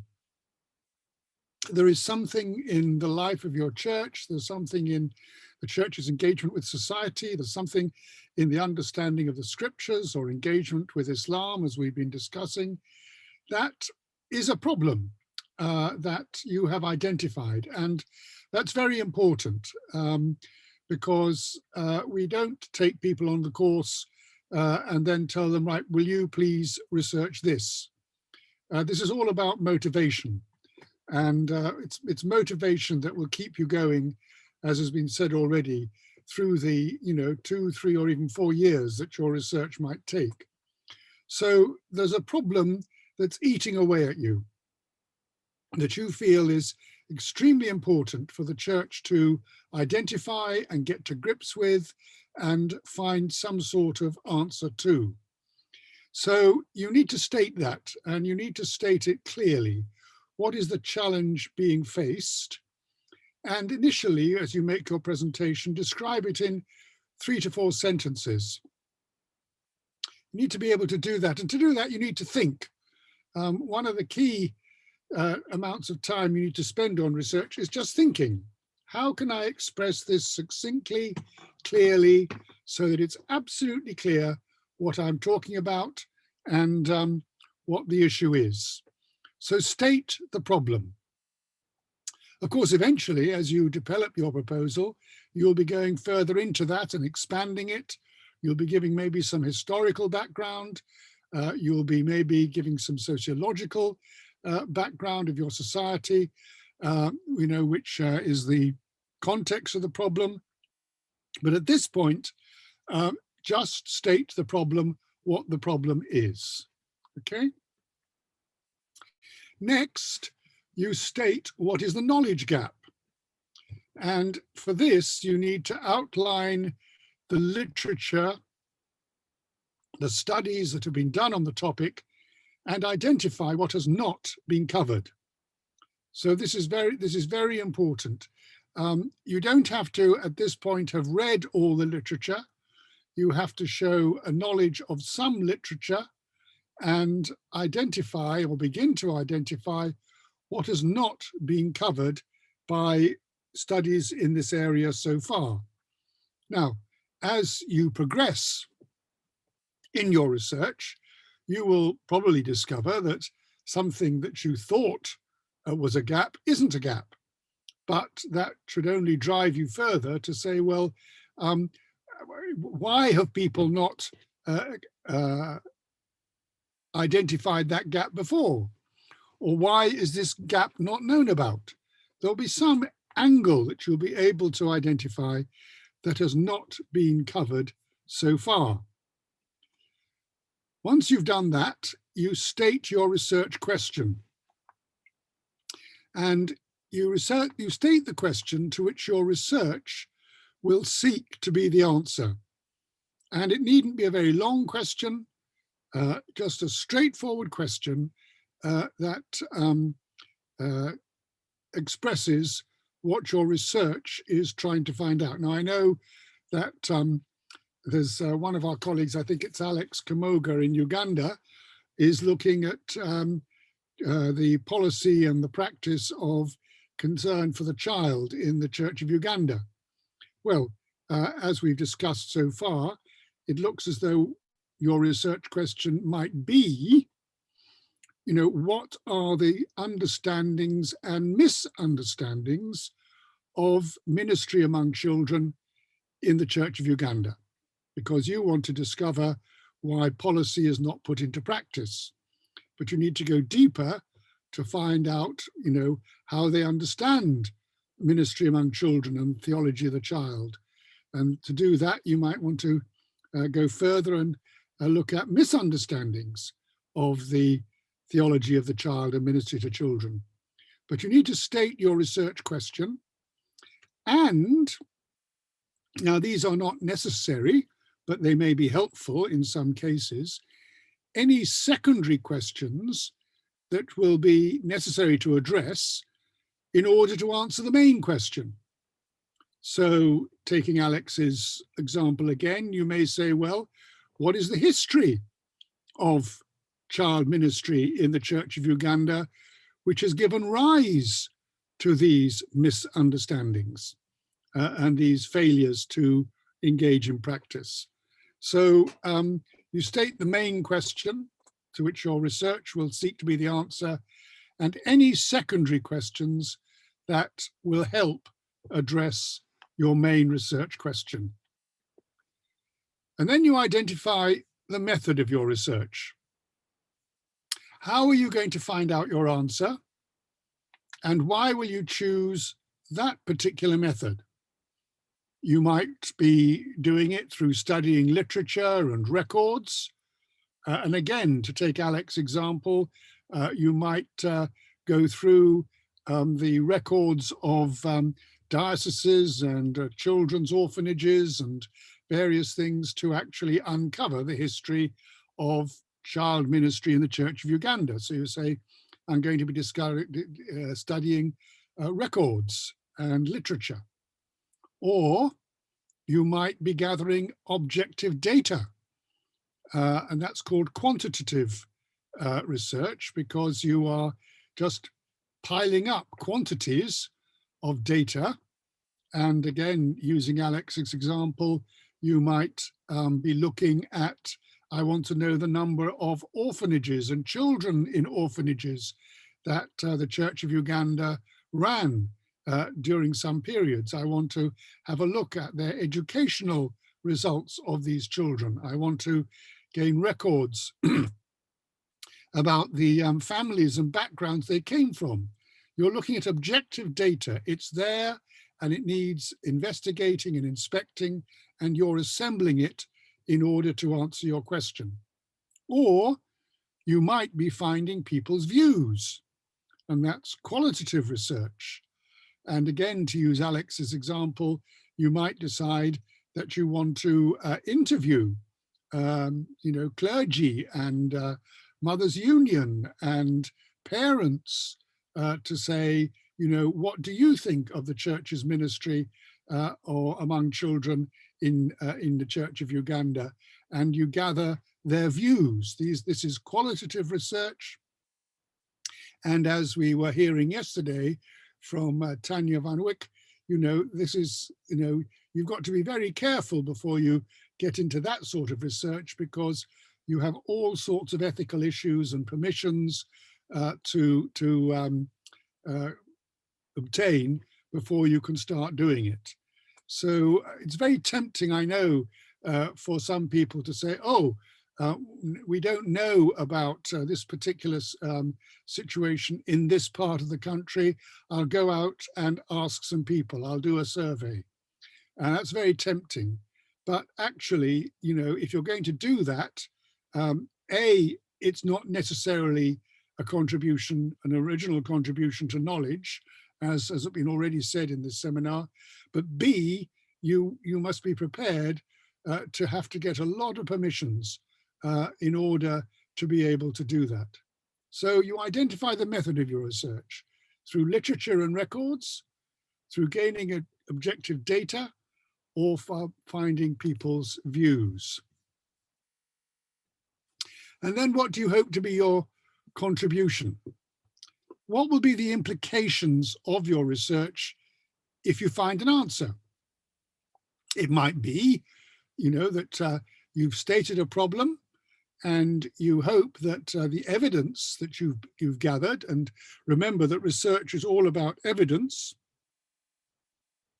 you hope that the evidence you gather will be such that people from that evidence will be able to build an approach to address the problem. So again, to take Alex's example, you've gathered all the information about children's ministry, it's the misunderstandings of it, the proper theology of it, etc. And you hope that the evidence that you've gathered will enable the Church of Uganda to make a very improved contribution to ministry with children. You're not wanting to provide a solution. Please note, again, we have many proposals come in that people are going to, this is what the church should do. It should set up this, it should establish that, it should begin these programs. No, That is not what you are out to do. You're out to provide the evidence, whose implications will be helpful to address the problem that you've stated. So that's about the significance of your research. Why does it matter? And remember one of the presentations in the last couple of days, somebody said that somebody was doing research on the first verse of the book of Ruth. And the question he asked, well, and what's the point of that? What's that going to contribute to the ministry of the church, or to the understanding of scripture, or to people's Christian lives, or to the understanding of women in the church? You know, how's this going to help anybody? And I think that's why, you know, you're doing what you're doing, because you hope that as a result of the evidence you gather, you will be able to make a significant contribution to addressing the problem you've identified. Now, you'll have wondered why I haven't mentioned write your title until this point. The reason I've said write this last is you need to sort out, in the order that I've given you, the particular components of your research, and then from those components, write your title last. And then, of course, you put it at the head of your presentation. But your title should include key words from the 5 stages we've been through. Your title should be a very concise summary of the problem, the research question, the method, and the contribution that you're hoping to make. So again, to take Alex's area, and I hope Alex doesn't mind me using him as an example, you would be investigating the ministry of the Church of Uganda among children in the last 20 years from a theological and ministerial point of view. You know, that's what you're about. And you then, you know, as your proposal develops, you're going to be stating why that's something to be investigated. You know, there's a problem, what your research question is, what in particular you're going to find out, what so the gap, you know, first of all, identifying the gap in knowledge and this study, then your research question, then how you're going to do it, and then its significance.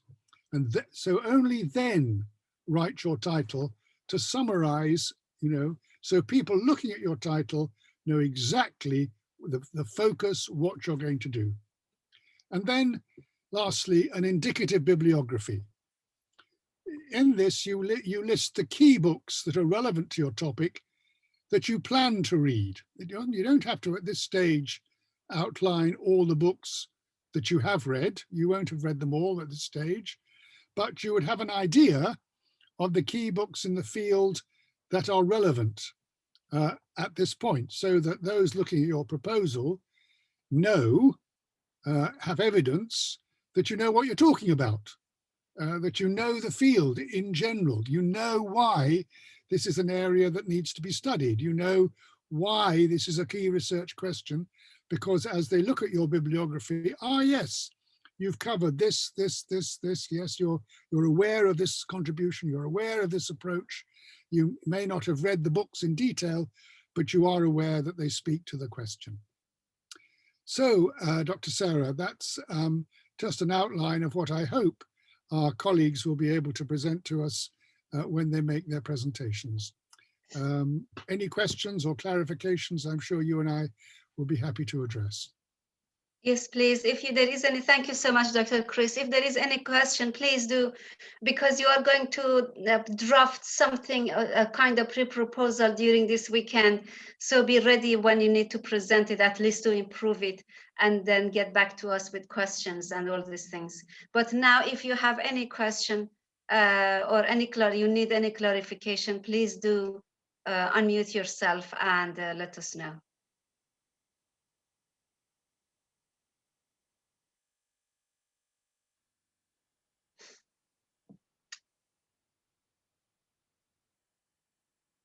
Wow, now all of you really know everything about all these stages. No question. That means Um, you did a good job during this week then. um, thank you very much, Dr. Chris, for your presentation.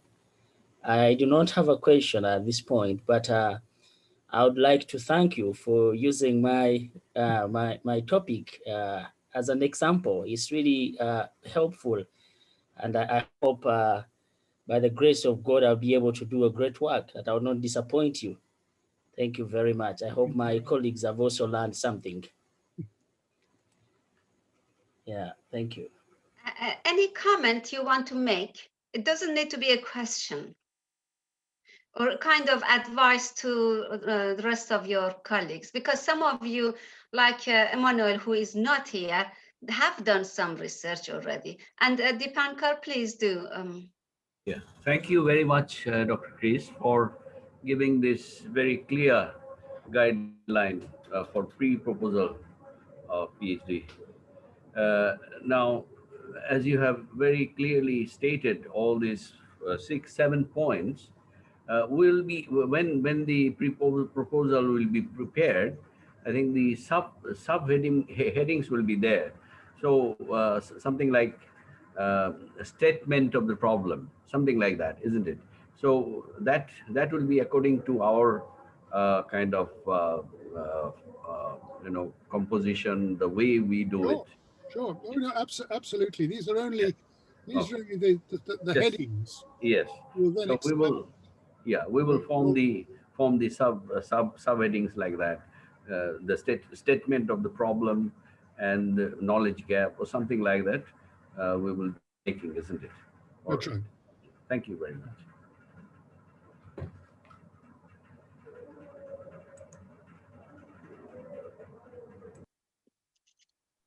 Hello. Yes, please. Is that Mercy? Yes, it is Mercy. I'm using the phone. My computer's gone down. Yeah, I just want to ask what has been taught by Chris about the guidelines of the proposal. About how long should it be as we write using the key points which he has given? Well, for an initial proposal, remember that you've got to be ready for critical analysis of what you've said.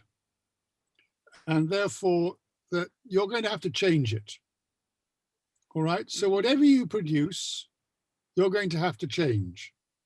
Because as you engage with your mentors and supervisors, as you engage with other students, you may find, oh, I've got to take a different approach than I set out because the gap that I thought was there is not there. So you shouldn't write it as though these are going to be tablets of stone. That and that's why it shouldn't be too long, because the longer it is, the more disappointed you'll get when people say, now hold on, I don't think that's the way into this problem. You should be really looking at it this way. Or that people say, well, that's not quite the methodology to use for this particular issue. You need to use a different methodology. So the length of it is to be determined by the fact that you should realize at the start, this will be changed. This is only a draft. Okay, fine. It's there for discussion, for improvement, for critique. So I would say probably 4 sides, 4 sides of paper would be adequate. 4 or 5 would be more than adequate, because that gives the flavor of what you're about, of what you're going to do. So as we've already said, I think, and was mentioned again by Dr. Nick this morning, there's a great temptation for many to write a great deal about the background and about the setting and about the issue and about the problem and about the books and everything, and not actually get to what the research is about. Resist the temptation of thinking that just parading your knowledge will produce a research proposal. It won't. Well, as I've said before, the person who answered the question, is this a question, who got the top marks, was the person who replied, yes, if this is an answer. In other words, spot on, absolutely on the target. And that's what your research proposal needs to be, absolutely on the target of the question that addresses the problem, that fills the gap, that is done in a way that is going to find an answer which will be other people can build on. And you need to be able to set that out clearly, succinctly, so that people must understand what you're saying. It's not too broad. It doesn't cover the whole field. I mean, we've said to a number of you that your topic at the moment is too broad, that you're trying to cover too much. You're not there to parade your knowledge. You're there to answer a question. Okay. So that I would say at this point, 4 pages will be fine. Someone's asked how many titles in your bibliography. Again, how long is a piece of string? What are the key works in this field that have contributed to it that you will need to read? You know, that you're not being expected to cover every single article that has been produced, because many articles will be there. But what are the key contributors to the discussion? I think you saw in Dr. Joshua's presentation earlier in the week, he identified about half a dozen key contributors to a particular debate, and then said, you know, well, yes, all of them are fine pieces of work, but. So you need to be able to identify key contributions, you know, in the field that you will need to be aware of, or you're going to be work on as you develop your proposal. So I'm not going to give you a number. Okay. What you need to defend is, yes, these are the key contributors to the field that I'm going to research. Thank you. Thank you, Dr. Chris. Pankar, yes. Yes. Is it that this pre-proposal going to be developed later as the actual proposal to be submitted, which can become the first chapter of the thesis? Is it that I think sometimes it was expressed that way? I think you need to be careful there. This draft presentation will form the skeleton, the framework on which you will build your research proposal. So then there are 2 stages. Your pre-proposal will be submitted to the university as part of your registration, so that they will know in which department and to which supervisor to allocate you, because they'll be able to identify the field of research that you're engaging in, okay? And that also your proposal is adequate for doctoral research. So that's the first stage. You'll be developing that initial pre-proposal for the university, which could be about 5 to 6 pages. That's all it's needed. The second stage is the full proposal, which you will have to defend before their faculty, which can be 20, 25 pages, because that will, you know, be a very thorough review of the literature. That will be a very thorough discussion of your methodology. But I don't think it forms your first chapter. No, you know, your first chapter may be stating the problem, okay, and beginning the literature review. Your proposal does not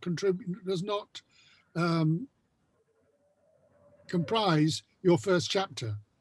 You may give a very short summary at the beginning as an introduction, but that is certainly not the substance of your first chapter, no.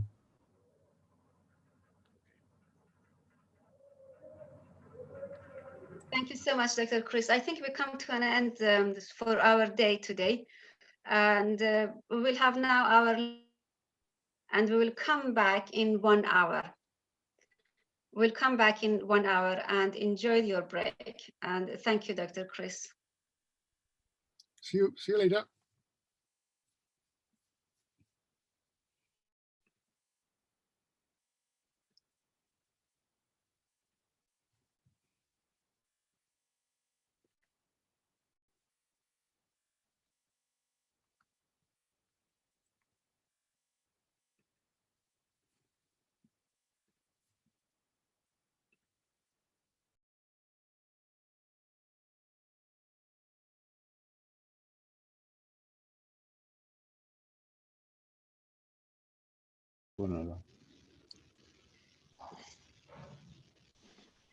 Hi, everyone again. This version of Amazing Grace, because it represents all of us. And then now we have Dr. already. And though some of you are not yet here. Yeah, it's okay. We'll just carry on. And anyway, could Dr. Joshua please take over? Can you hear me? Yes, we can. Great. Andre, get all those who are not participating, send them an email if they are, why they are not participating. And if they are not participating the sessions, we'll have a special interview after this with them again to make sure they have to do this next year again if they are not participating more than 30%. We will have to postpone their PhD program to next year if they are not doing it properly, because this, myself, Chris, when we have started the whole thing, this is a compulsory for PhD program, and people need to be there through this program in order for us to recommend them to the university their proposal. And if they are not here, and I think we have to take it seriously. Chris, are you there? If you're there, you can add if you want to add about this. People need to be here for this program, at least most of the sessions, unless you have some serious problems or illness or something. Okay, great. And I think, can I see you all on video, particularly all the PhD students, please, just to say hello. Jibu, nice to see you, Jibu. Frederick, hello, George. We should call it George or McCain. Which George, one? yes. Okay, what's that? George, yes. George is a nice name. And Milson, are you there? Okay, I can see Archbishop Matar, Roham, Tibanka, and Husseini. Husseini, nice to have you. I hope. Thank you. Thank you. And Alex. Yes, Prof. Great. Wonderful. Yeah, good to see you, Prof. It's a good afternoon from Uganda. Good afternoon. Good afternoon. Hope this session would be helpful for you. Thank you so much. Great. I think it's being recorded, but still, I would like to see that all the students are participating. And this is very important, not simply for the input that you receive, but to engage with the faculty and the university supervisor to show that you are also, you know, to the level that we are expecting you to be. And you need to engage with questions and all. I saw you, many of you engaging with very good questions in the morning. Very well done. And I just want that spirit up with all of us. That is very important. Okay, can we have a little discussion of what is methodology? Anyone has anything to say, please unmute yourself and say, what do you think as methodology? Something is called methodology. What is methodology, you think?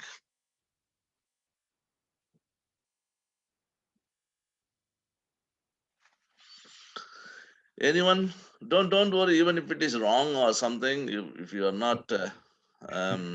Okay, yes, Josh. Yes. Yes, in my opinion, methodology stems from method. Method therefore means approach or way of doing a thing. So as simple as that, methodology simply means the method or the approach or a way of doing something. Great, great, wonderful. And Archbishop wanted to say something. Yeah, almost the same thing. Actually, there is a way to approach the issue. So, for example, the way I am going to approach my issue actually to use language and analyzing the language of the Quran. So, trying to do comparative languages related to Arabic, so that I will come to explain the real meaning of some words in the Quran where there is a lot of ambiguity there. So this is a method of way that I'm trying to explain those ambiguous things over there. Very good.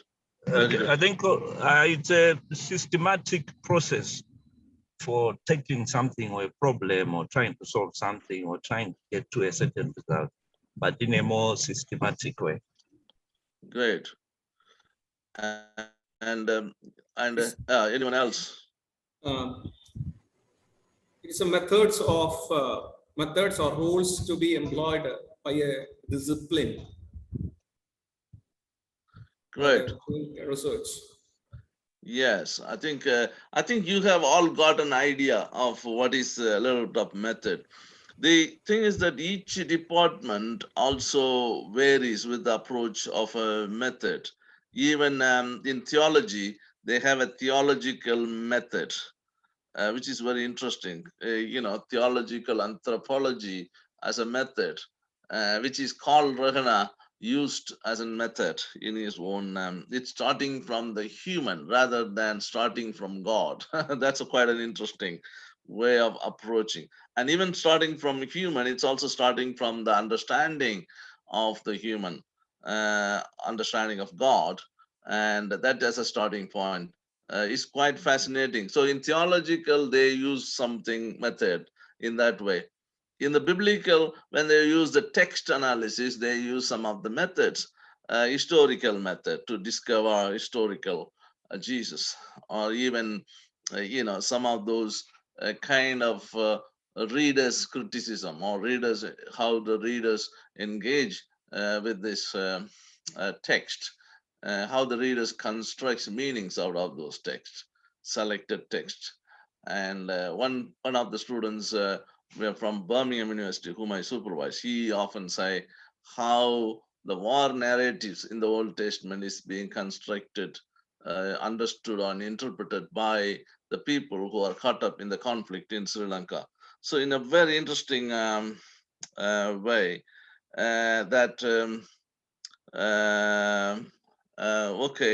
okay, we understand, but I think it's important that some of you also find a place where you can get a good internet system, so that you get the kind of connections clearly, particularly because these kind of seminars are very important. So please find a place where you get good internet connections. Great. Now coming back to the method and methodology that I said about biblical, but then we also have other methods. Many of us, when we start writing about methodology in relation to field research, some of us write about interviewing people as a method. And then we tend to explain how many people are we interviewing, in what area that we are limited, and all that. They are all good description of what we are going to do. But the methodology is not merely a description of the method. Methodology is the logic behind the method. And so sometimes in some books they distinguish very crudely, but maybe that may be helpful, but still each thesis will develop your own methodology, combined methodologies.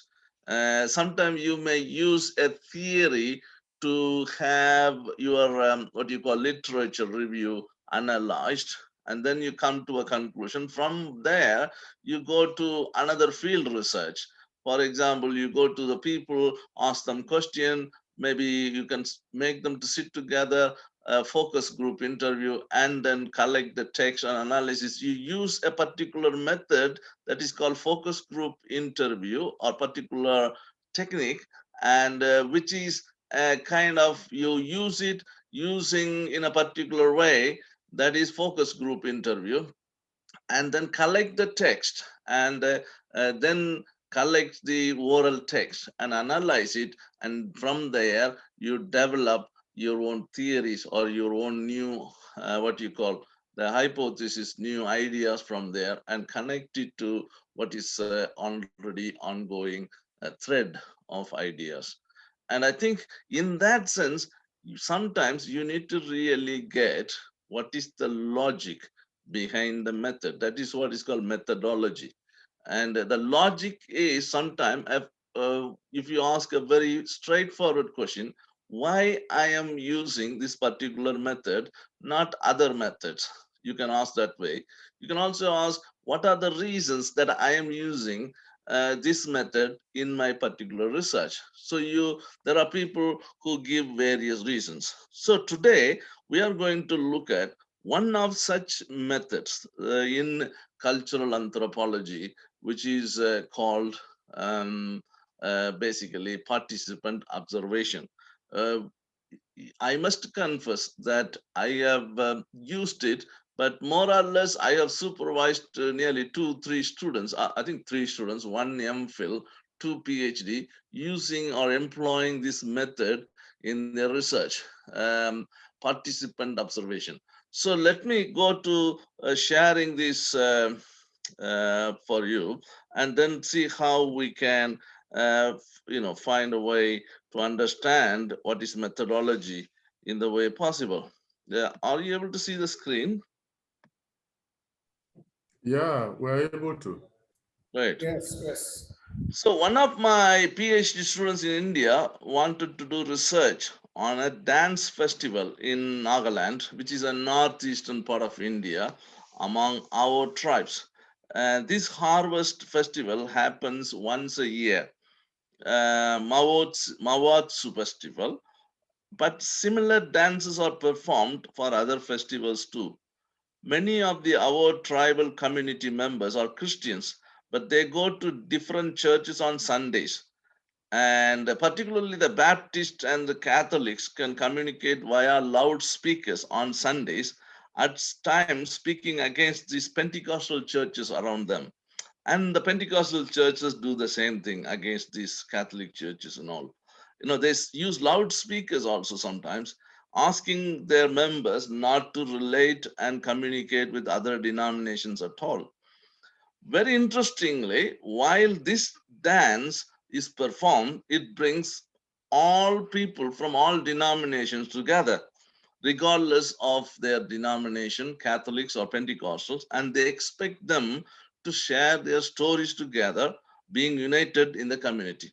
So he makes an argument that the future of ecumenism, or churches coming together, is possible more or less outside the church, not inside the church, possibly in the cultural space, which is an interesting argument which he makes, and which he found and discovered, and he finished his PhD, and now he is a professor in Nagaland, and this is what the dance is all about. They wear their own cultural dress and they dance together, singing all sorts of issues, and they have particular music, and they create their content of the song there itself, and they talk about the ecology, they talk about the communal concerns, and somebody asks the question, somebody answers the question. It's very, very interesting cultural program that they have. So in a sense, it is quite an interesting, distinguished argument which he made using all that. But how he collected the evidences using a particular method, which is what I am interested.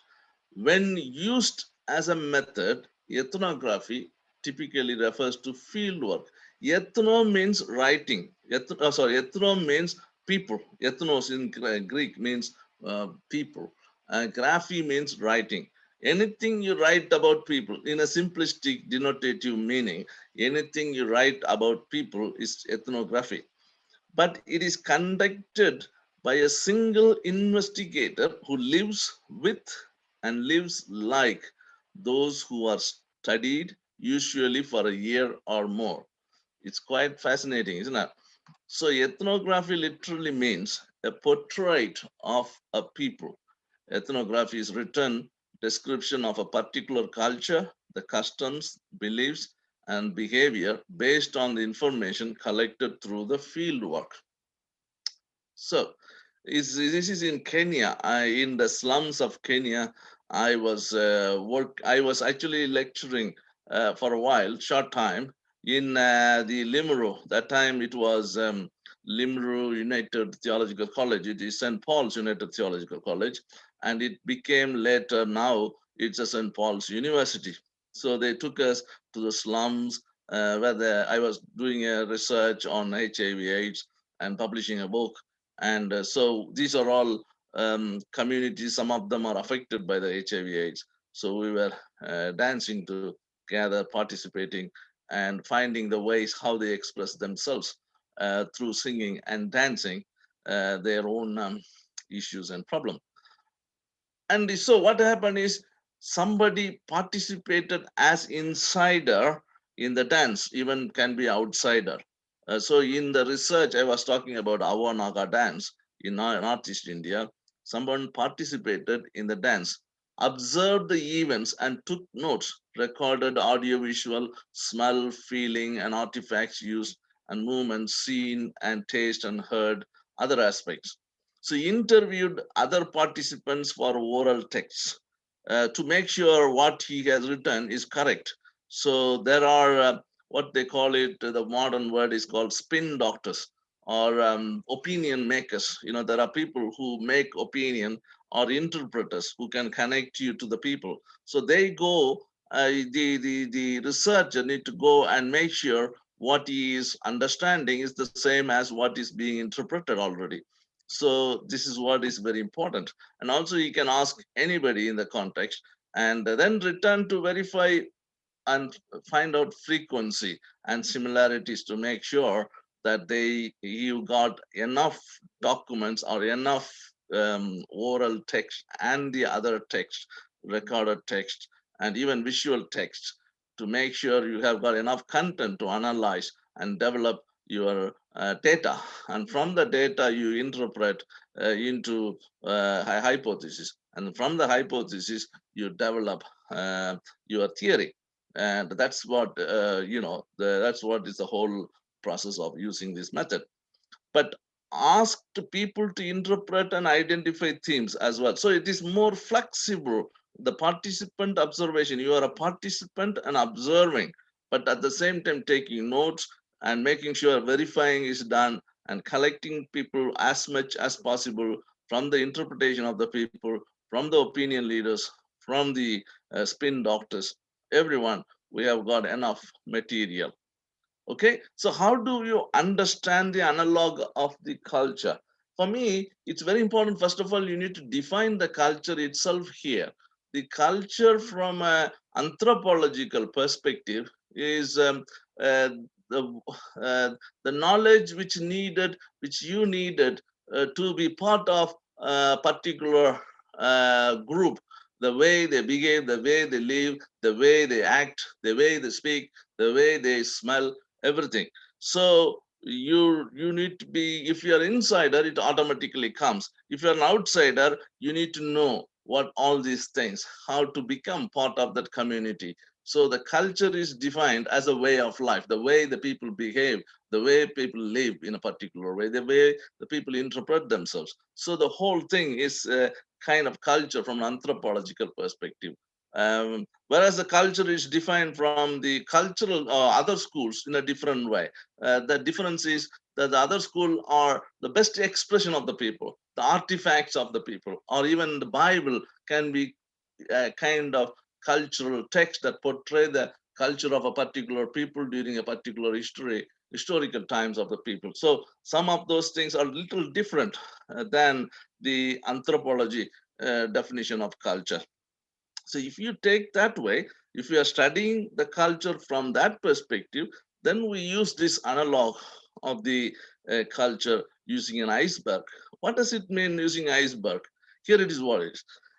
External, what you can externally observe, actually see, hear, and touch.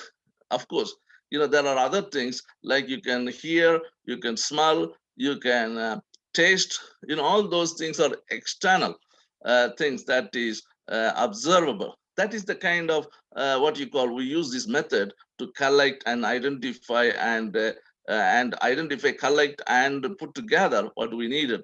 But then there are internal things, beliefs and values and thought patterns and myths within these, what we observe.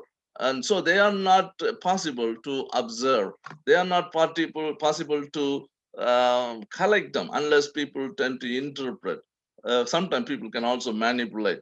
They can say something funny, completely different than what others are understanding or commonly emerging themes. So here are some questions that might help people in the participant observation, how to collect even the what you call the internal things using some questions. What is done, the behavior, what is done, you observe the behavior. What is good for them is what makes values, and then what is true is what makes them to come up with beliefs, and what is real is makes them to come up with their worldviews. These are some of these questions to just to highlight how we can collect the data using this method. Okay, and it is quite interesting.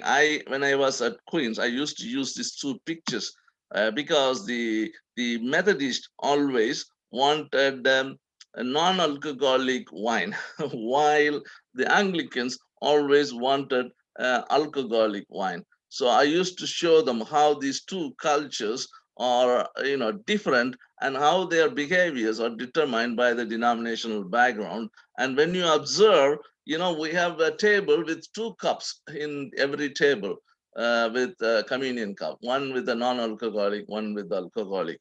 So you have this very interesting understanding of the culture, just to make you little entertained.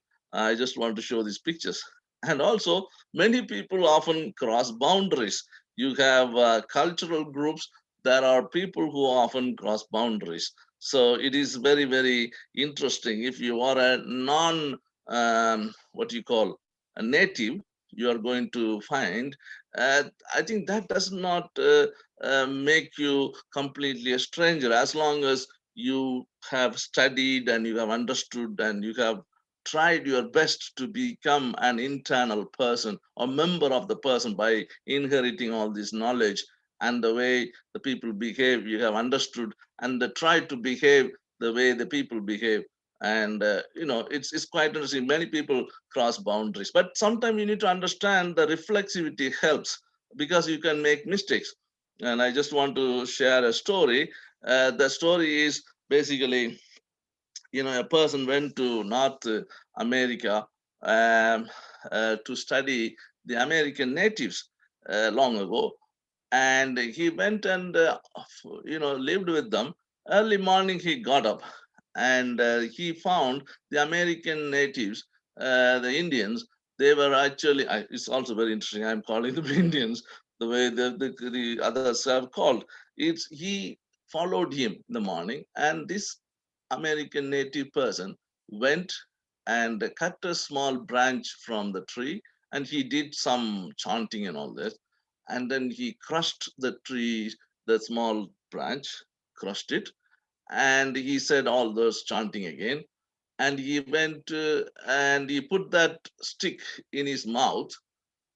And then, he went to a lake, and he threw the stick into the lake, and he put the water in his mouth, chanting again. And then he went back to his house, chanting again. So he described how the morning rituals are done in his life by everything using chanting, and he did some magic to his mouth. That is what he described. Until he went back again after 25 years, and he discovered this man was just brushing his teeth in the morning. So it is quite fascinating to find out sometime our bias, our own worldview.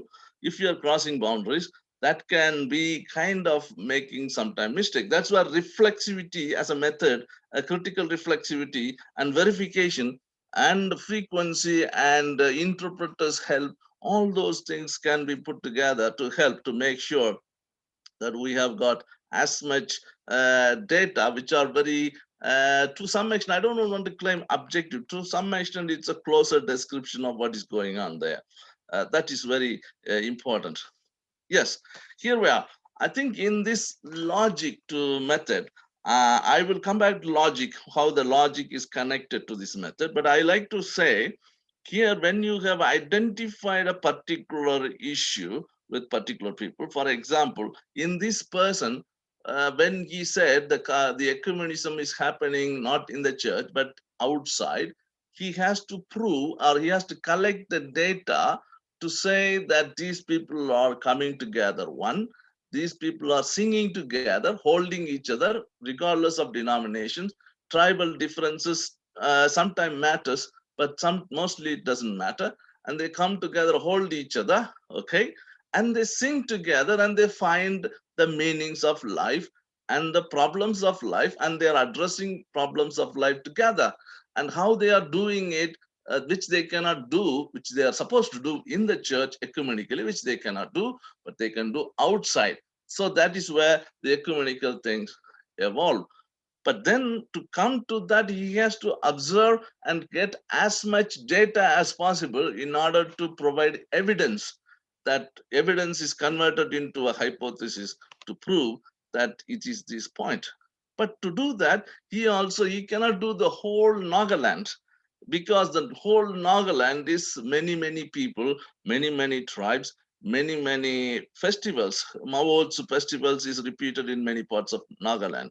So he has to find a universe, which means that Naga Christians as his universe, within which he has to identify the samples, the representative samples or stratified samples. Whatever samples that you collect, you are going to make sure these samples are representative enough of the Nagaland. You see, those days, people have done a very objective study.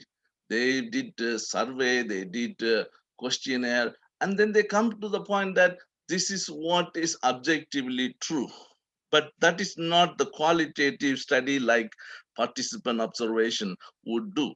What we are trying to do is we are trying to take the same way the samples, representative enough, quite representative enough, but when you are interpreting to the universe, we are arguing, making a strong case. If this is true with these samples, this could be true to the whole of Nagaland among the tribals. That is what he would make a case, in terms of universe. Universe is very important for us to identify from where you collect the representative sample, to which after studying, you can generalize your conclusion to some extent.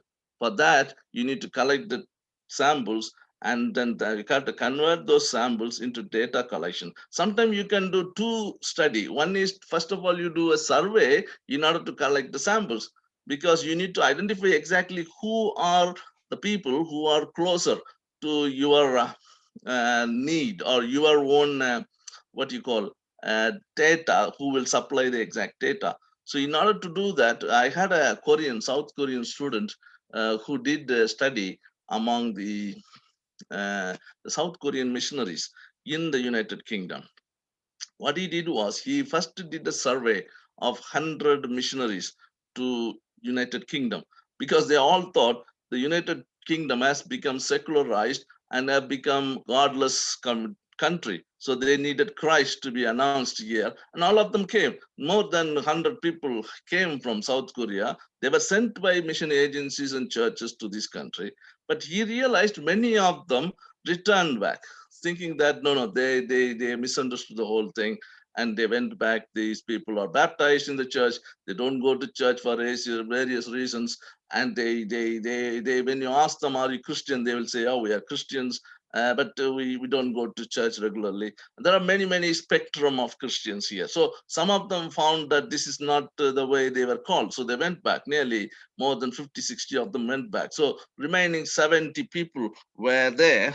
And what they did was, even among 70, many of them went to different jobs. They went to other jobs to make them sustainable, because the missionary agencies could not sustain them. They needed number of converts here. They need a number of churches here to inform back. So because they could not do it, they stopped supporting them. So they went on finding other jobs, and sometimes some of them went to churches to become pastors or some other things. Finally, he did a survey to find out who are still holding on to be missionaries, who have completely understood the culture, found a new way of doing mission in this country. He found that only 15 of them are still working as a full-time missionaries, who found a new way of doing around the mission work in this country. So in order to get those 15 people, he has to do the survey. I hope you understand. But then among the 15, he has to do the focus group interview and other things. So in a way, the data collections are very important, but within the universe, then you have to collect a representative samples. So then now we are coming, how do we connect this cultural anthropology to the theological methodology using ethnography as a theological methodology? I'm referring to Douglas Davis, which is a very good book, which is, actually, if you read that, that will be very helpful for you. I just got a small quote from this book. I hope which is self-explanatory, and I hope you will understand it. Let me read that. Theology is a formal reflection, description, and account of religious experience, while anthropology presents theoretical interpretations of the life experience of particular societies in general. As life studies, experience lies at the heart of each, but their fundamental distinction concerns the existence of God. Christian theology could not function without the belief in God, while anthropology operates perfectly naturally without it. I like the last line sentence. You see, the Christian theology, as we engage in religious and Christian theological research, we are concerned with the belief in God, how the people relate their behaviors in relation to the belief in God. So we study. While the anthropology, does without it. That's what the point he makes. So in a way, it is very important that when you bring in ethnography into theological methodology, we are certainly into very subjective phase as it is. So it doesn't matter, but as long as people interpret to you, you can say they are the people who said that. So it doesn't matter for you, it doesn't worry for you, as if you are not standing in a strong ground. So many cultural anthropologists take God experience as experience and interpreted by people seriously, and study them through their participant observation method. Their common experience and behavior are organized around the symbolic meanings and expectations that are attached to the objects that are socially valued. Somebody did a research around the Eucharist, how the people in some places like conflict areas, they relate themselves to the Eucharist, and which was quite a fascinating study in Rwanda to do that, and which was very helpful. And it also produces two ways. Some people found a way to pushing themselves towards peace, pushing themselves to a justice, pushing themselves to the resistance of the conflict. Some people found the way they were pushing themselves towards the blessing, Eucharist as a sending out for the conflict, and which is quite fascinating to see the contradictory explanation of different approaches to this. Okay, I think for me, I like to highlight one more example, and then I think I want to come to questions to ask from you. one of my students did an interesting study on Dalits. Dalits are in India, are the most oppressed communities who are at the margins of the margins. They are in Hindu society, there's an upgradation of social strata. So in that strata, the Dalits are the caste-wise the lowest one, or even outcast. And one of my students did a research on it. And it's quite fascinating because most of the liberation theologists, they tend to write, they are from the oppressed communities, but mostly they are from an elite group. They tend to write from the armchair theology. Most of them do write armchair theology. When he came, I asked them, why don't you go to the activists who are enabling these people to come from oppression, and if they are Christians, how their faith they relate to this kind of liberative act they do, and how they struggle. And it was quite interesting. He found out lots and lots of humane theology there and very Christian theology, biblical theology, which he found it people were interpreting rather than so much of liberation theology that was available in the text and which was completely new for him because he was completely trained in liberation theology and he was a lawyer and he was completely with that mindset of thinking of writing the same thing. But then when he went to the activists and found out completely a very, very pragmatic and very much kind of very Christian way of liberating people, which is quite a fascinating thinking. He has published his, of course, he has written, and Birmingham University holds his thesis. You can see it online, and which is quite fascinating to see that and how their work is involved. He went and observed and collected data, and he proved within 2.5 years he finished his PhD, and it was quite fascinating.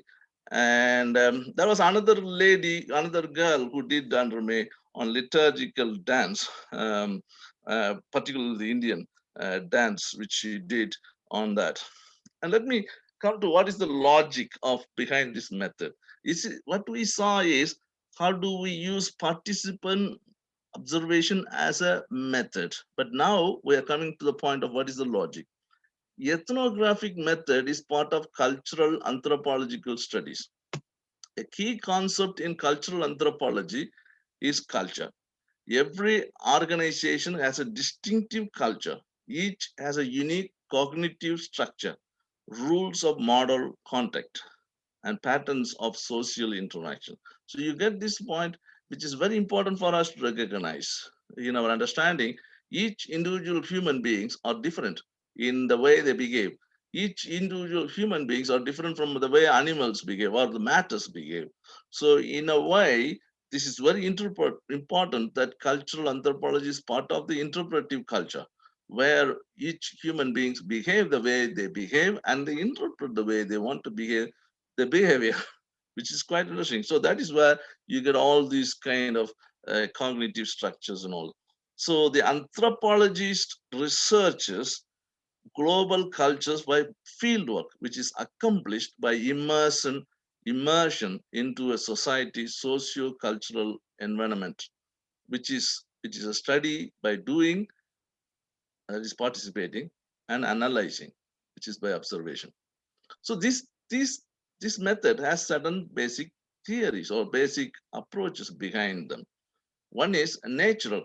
Natural means this is basically capture a character of a naturally occurring human behavior. How these people were dancing together. Every year they're coming together. It's all happening naturally because it's, of course, they announce things and they notice things, but still this happens when the date comes, the Moats festival, people come together from different cultures, hold together, hold each other, dance and sing, and they sing and sing, and they never sometimes prepare the song.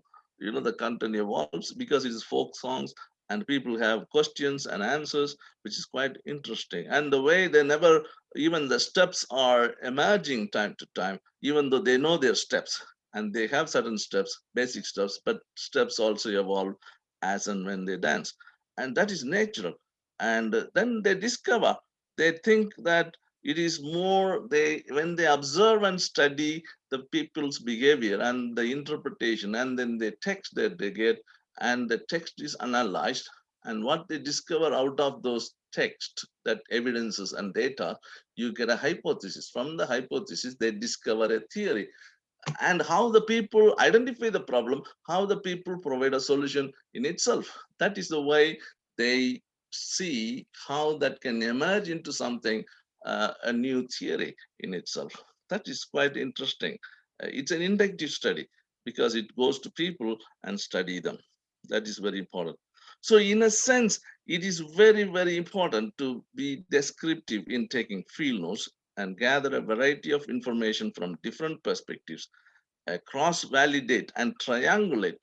Triangulate means, you see, if you do interviews and observations and recordings, you can find what is the common theme that evolves in all these things. What are the kind of common data and common hypotheses that evolves out of all this? So to identify them together is triangulation. So use quotes and represent the program participants in their own terms, which is very important. And select key informants, which is what I said, interpreters or spin doctors, and be aware of and sensitive to different stages of field work. Okay, in a nutshell, researchers must make their research goals clear to the members of the community where they take their research, because some of the things which we need to consider at this stage, which are already being talked by ethics person who advised you, and we need to keep that we are taking a research which is transparent and accountable to the people whom we are studying, which is very important, basic principle and philosophy of ethnographic research. If the people wanted to know how you have written, you have to keep them informed until the end. And I think it's very important for the transparency of the research. And, this is very important for ethics. So you never net a fish without getting wet. We all start with these mistakes as the child does. Okay. And I think I'll stop there. But when you have collected the data, you also use these grounded theories and content analysis, thematic analysis, and narrative analysis to develop the hypothesis, because you have got the oral text. You put together the oral text from individuals. It's very important because sometimes these kind of participant observation cannot happen very regularly. And if it is a particular event happening continuously, then you have to take it for at least for 6 months to a year. You must immerse yourself and collect them. And then when you have got the text collected as data, you are analyzing using the content analysis or thematic analysis or narrative analysis.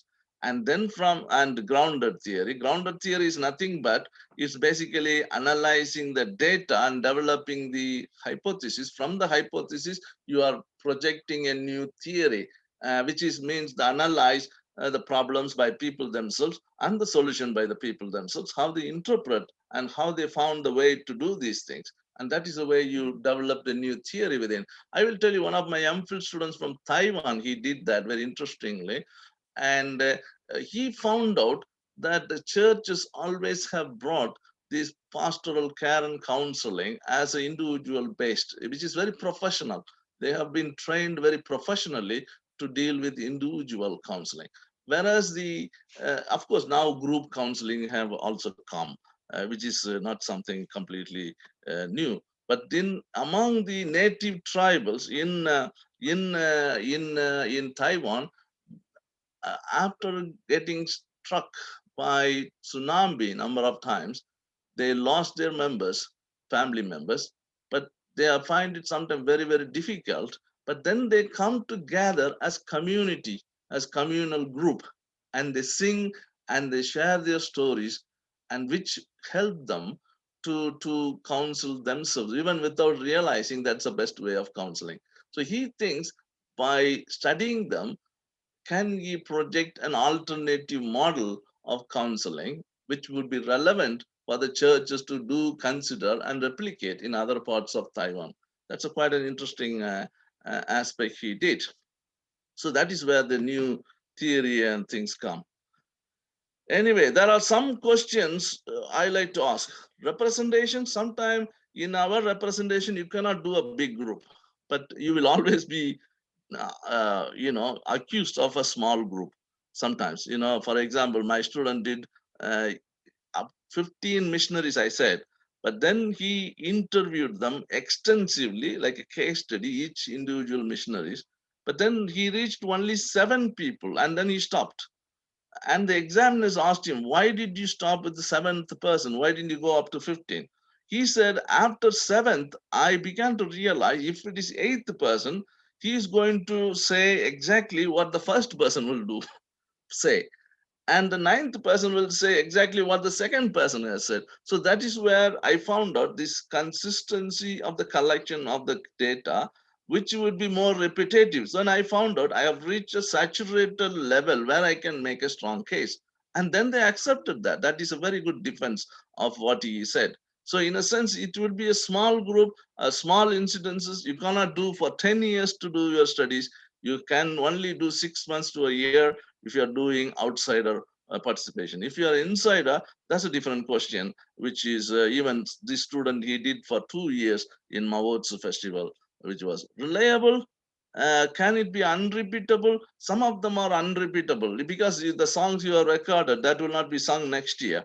And the content will be completely different. Sometimes it can be time consuming. Yes, it is possible. Time consuming. You need a lot of patience to get what exactly you need to get as a data. And influence of presence, yes, certainly that's a big deal. That's a big problem here, because when you go and sit there, I had a student from Wales. He did a very interesting research on observing, but then it was very difficult for him. He could not do that as a research, and particularly the research was on how the elderly parents hummed their Wesley hymns after coming back from the service in the kitchen, how that initiated the discussion within the family. Because the daughters and the sons would ask them, what are you humming? Because they have not gone to church. She would say, I'm singing Charles Wesley, Love Divine. And then they say, what does it mean? And how that initiated a discussion within the family. He wanted to observe, but when he was there, everybody has to sing artificially. Everybody has to ask questions artificially. So it was a little bit of presence disturbed, that's one thing.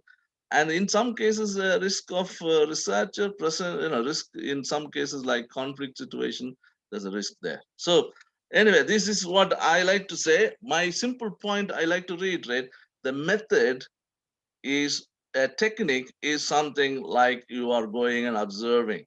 A method is what you call ethnography is a method, and methodology is the reasons that cultural anthropology provides for using ethnography in your field research. That is participant observation as a technique. I hope that is very clear. And you need to provide the logic behind method in your methodology. And that would be more convincing for the supervisors that you have reached a level that is you are able to articulate and connect your methodology to your overall research. Okay, here we are. Any questions? Please ask.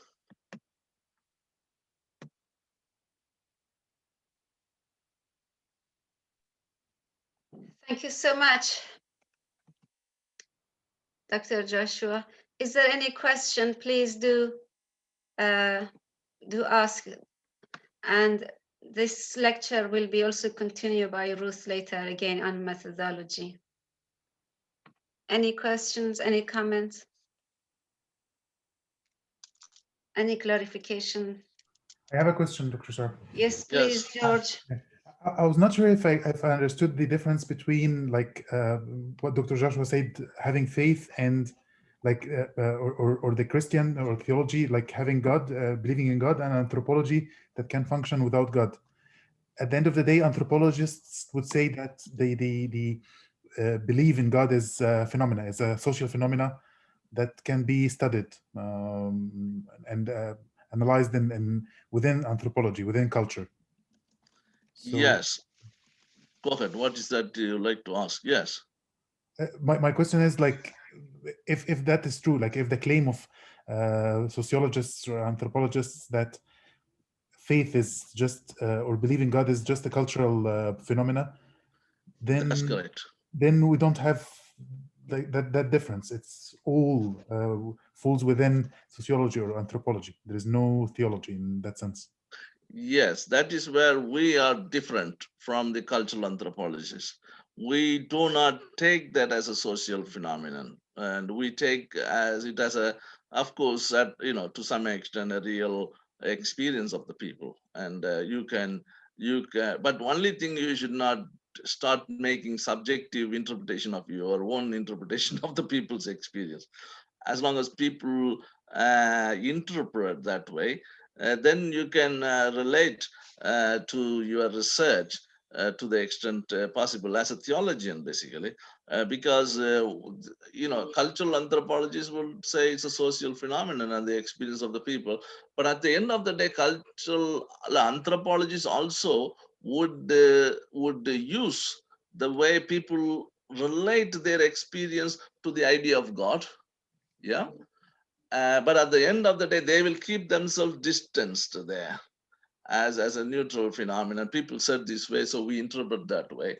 And they do not deal much of that God's involvement in this. Whereas as a theologian, people involved in that particular God experience take it seriously.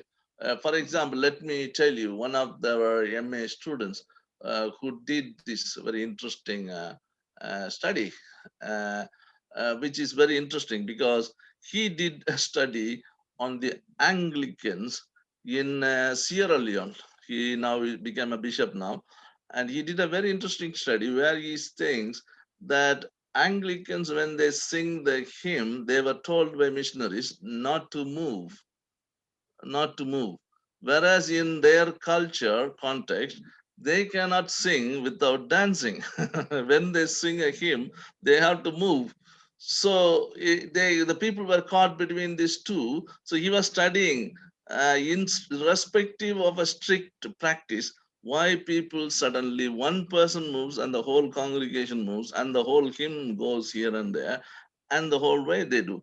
And when he analyzed that participant observation using it, then he says that people feel that the presence of God is in their midst, and then they could not control their feeling and the experience of God. And so they interpret this way their own feelings, their own experience of the presence of God. That, of course, as a theologian, he does it. Okay. And then he says again, this is the way the people express their own cultural localness of being an Anglican, regardless of what the conditions are laid upon them by missionaries or any ministries in the Anglican Church. That is the way he interprets. That's a bit of subjective overlap of theology and getting into those arguments and other things. And for me, it's quite fascinating. I think Ruth was appearing. Is she going to speak on this, Ruth? Hello, Joshua. I just came in and then I came out. Sorry, I dropped in the middle of something. I'm not sure what the context was. Sure. You see, I was saying about these, what we are saying is cult. Here it is. The Douglas Davis. Let me share the screen. So the idea of theology's role within anthropology and sociology. Theology is a formal reflection, description, account of religious experience, while anthropology presents theoretical interpretation of life experience of particular societies in general.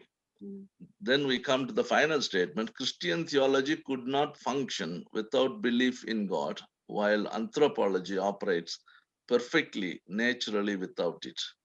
The question is, if we are using these methods, are we just distancing ourselves away from the belief? Oh no, that's maybe misinterpreting the question, but I'm not sure what was discussed before, but certainly from a because from a material anthropologist point of view, like myself, anthropology as a discipline has gone through many stages.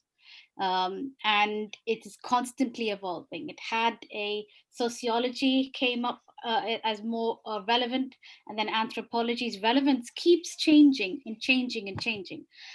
Anthropology, when it first started during the Enlightenment period, was primarily as a way of understanding those that are not us, i.e., those that are not the West, as a way of understanding man.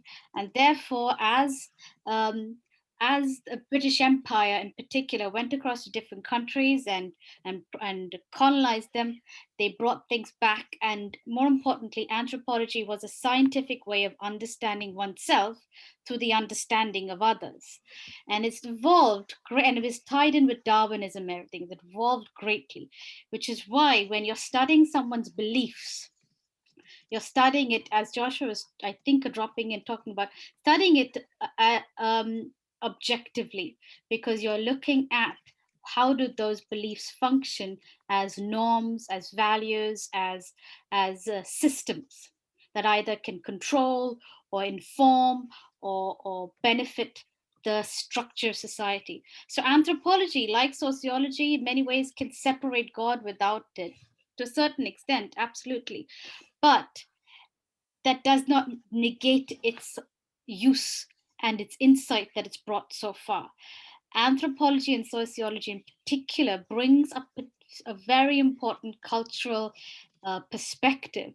That does not mean it cannot be used in theology.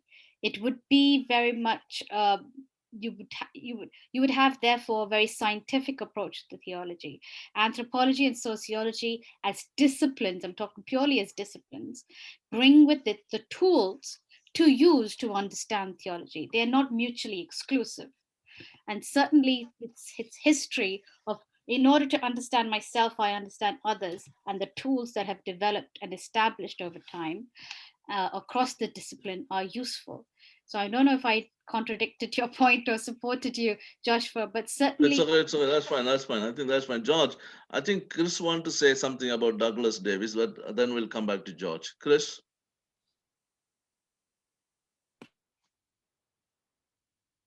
Yeah, Douglas Davis is a good friend of mine at Oxford. We were at the same college, and he's a very orthodox evangelical Christian. If anybody would like him to assist them in their studies, I'm sure I could be in touch and ask him. He'll probably be retired. He's a professor somewhere. Yeah, he'll probably be retired now because he's in his 70s. But if anybody wants to engage with him, I'm very happy to put them in touch. Yeah, we can also ask him to deliver a lecture on this particular methodology. Yeah. And George, coming back to you, have we tried to answer your question, George? Go on. Yes, I understand, but like the example you gave is very interesting about this guy who was studying the people dancing while praying. Yeah. If he stopped at the interpretation that this is like we feel the presence of God, then he didn't do the work. And I think if he doesn't relate it to their culture and whether other people who don't believe in God or God's presence are dancing too or not, I mean, like if you stop by this interpretation that God's presence is there, so we are dancing, this is not scientific enough. And if you say that I accept this interpretation because it's theology and this is like enough for me, this is not scholarly in my opinion.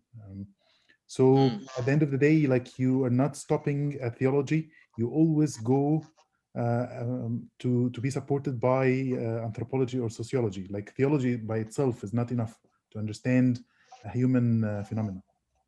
Yeah. Yes, thank you. George, you can also read Dr. Ruth's comments on the chat, actually. Can we just stop now with Joshua's lecture? And thank you so much, Dr. Joshua, for your very interesting view on anthropology. And then we will continue the same methodology. Dr. Ruth will teach us today about methodology and different methods. Dr. Ruth, as she already introduced herself to us earlier in day one, there is no need to introduce her. But I have to tell you, she's very good in relation to methodology, and anything in that regard, she's very good. Please do ask your questions, and she will keep coming back to teach us in a different aspect of methodology and different aspect of education. Dr. Ruth, is to you. Thank you very much, Sarah. Okay, thank you. I billed a lot earlier. Thank you, Joshua and Chris, for making this possible for me to be able to come a bit earlier, because I was worried I was on the graveyard shift. You've had a long week, and you're probably very late night for most of you. So thank you again for staying. So I'm going to share my screen, and I think I've got an hour or so. So I'll try my best to get through this as quickly as possible, but also give you a chance, more importantly, for you to ask any questions. Now, although I'm looking at sociology and anthropology, I don't think I'll be able to cover it in today's session, so we might cover that part of it, that aspect of it, on next Friday. So my session today really is to take you through the two strands. You've covered anthropology and sociology, and you've done it very well with Dr. Joshua already. So what I'll be taking you through today, as much and as clearly as I can, hopefully. The way I do it is, please talk or ask questions in between. You don't have to wait right until the end. And I have also got a Google Sheet for you to do. So my work is quite interactive. Andre, I think you have the link, Andre. I wondered if you wouldn't mind, so that I forgot to copy and paste the link. Would you mind copying the link to the Google Sheet for everyone in the chat, if possible? If you wouldn't mind doing that for me. I think Andre has a link to that. So if you, thank you. So that is the link. This is basically a worksheet that I'd like you to fill out at key points through to this next hour. So don't start yet. You'll see when you open the Google Doc, it'll open up in, so just click on it. You should have the access to ability to edit. You'll find that there's a table, and the table has different columns in it. And I will be guiding you through each column as we go through this next hour. You'll find hopefully your name there. And if your name's not there, please do write your name in to one of the rows if you can. So at certain points during this next hour, I will say, right, we've got to stop. I'm going to ask you to type in your section. Or if you'd like to go ahead and type in each column, you can.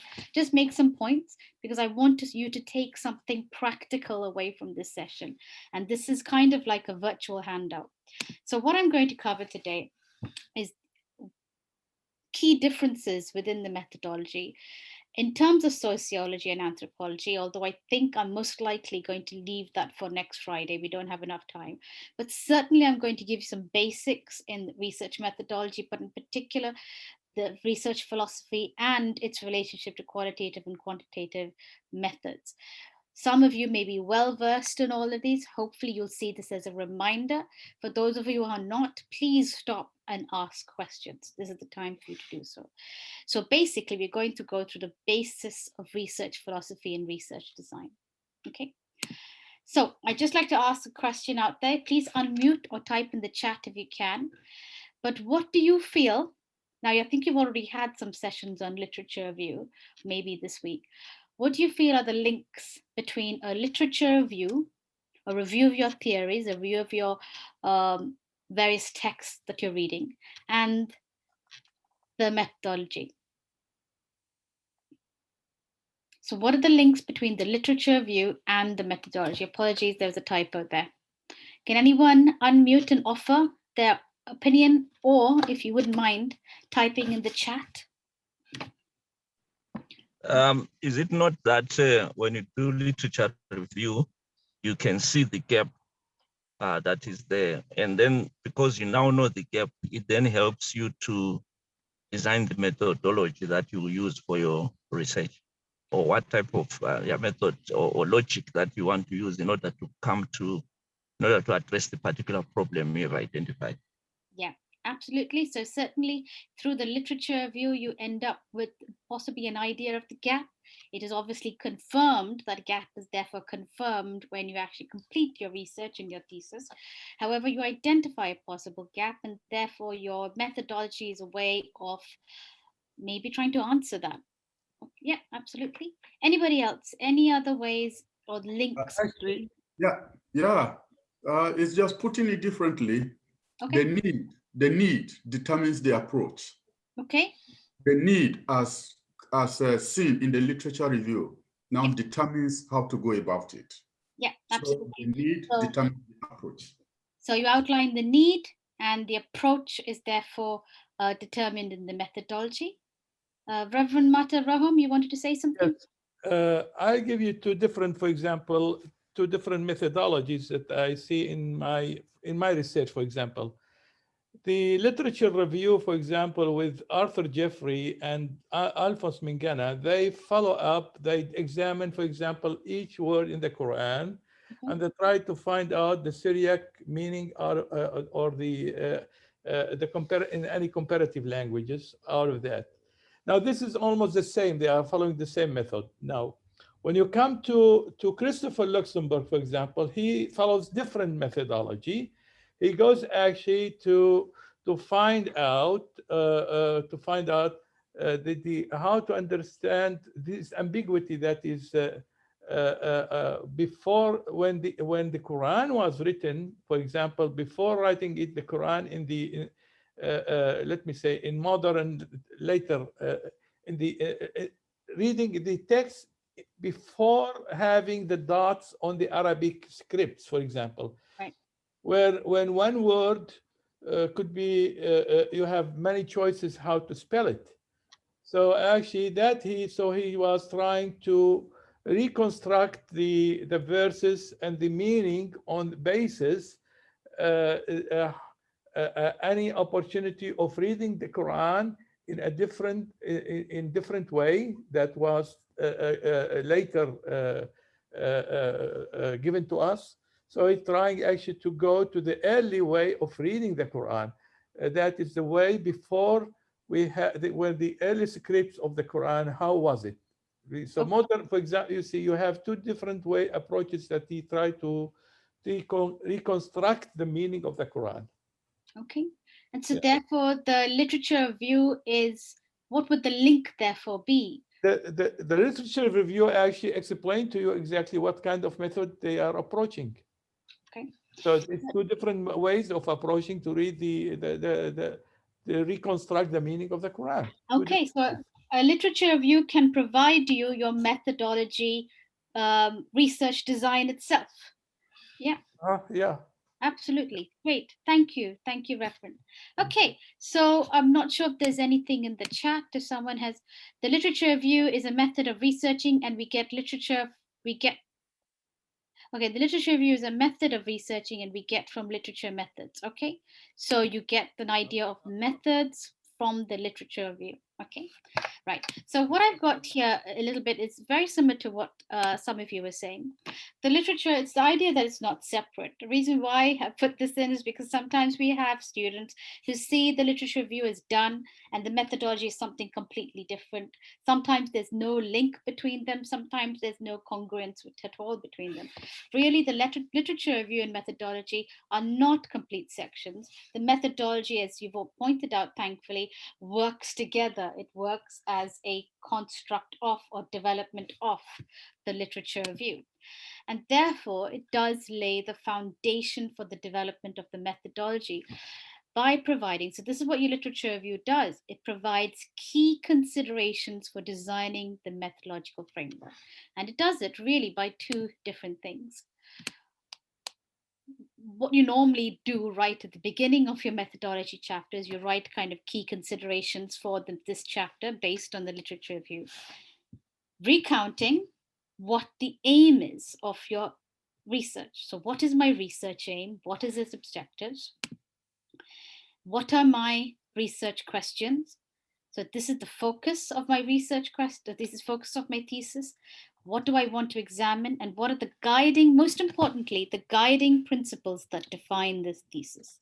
It's important, even though you've talked about in your literature review, to redefine it at the top, at the beginning of your methodology. Can anyone hazard a guess as to why this is crucial?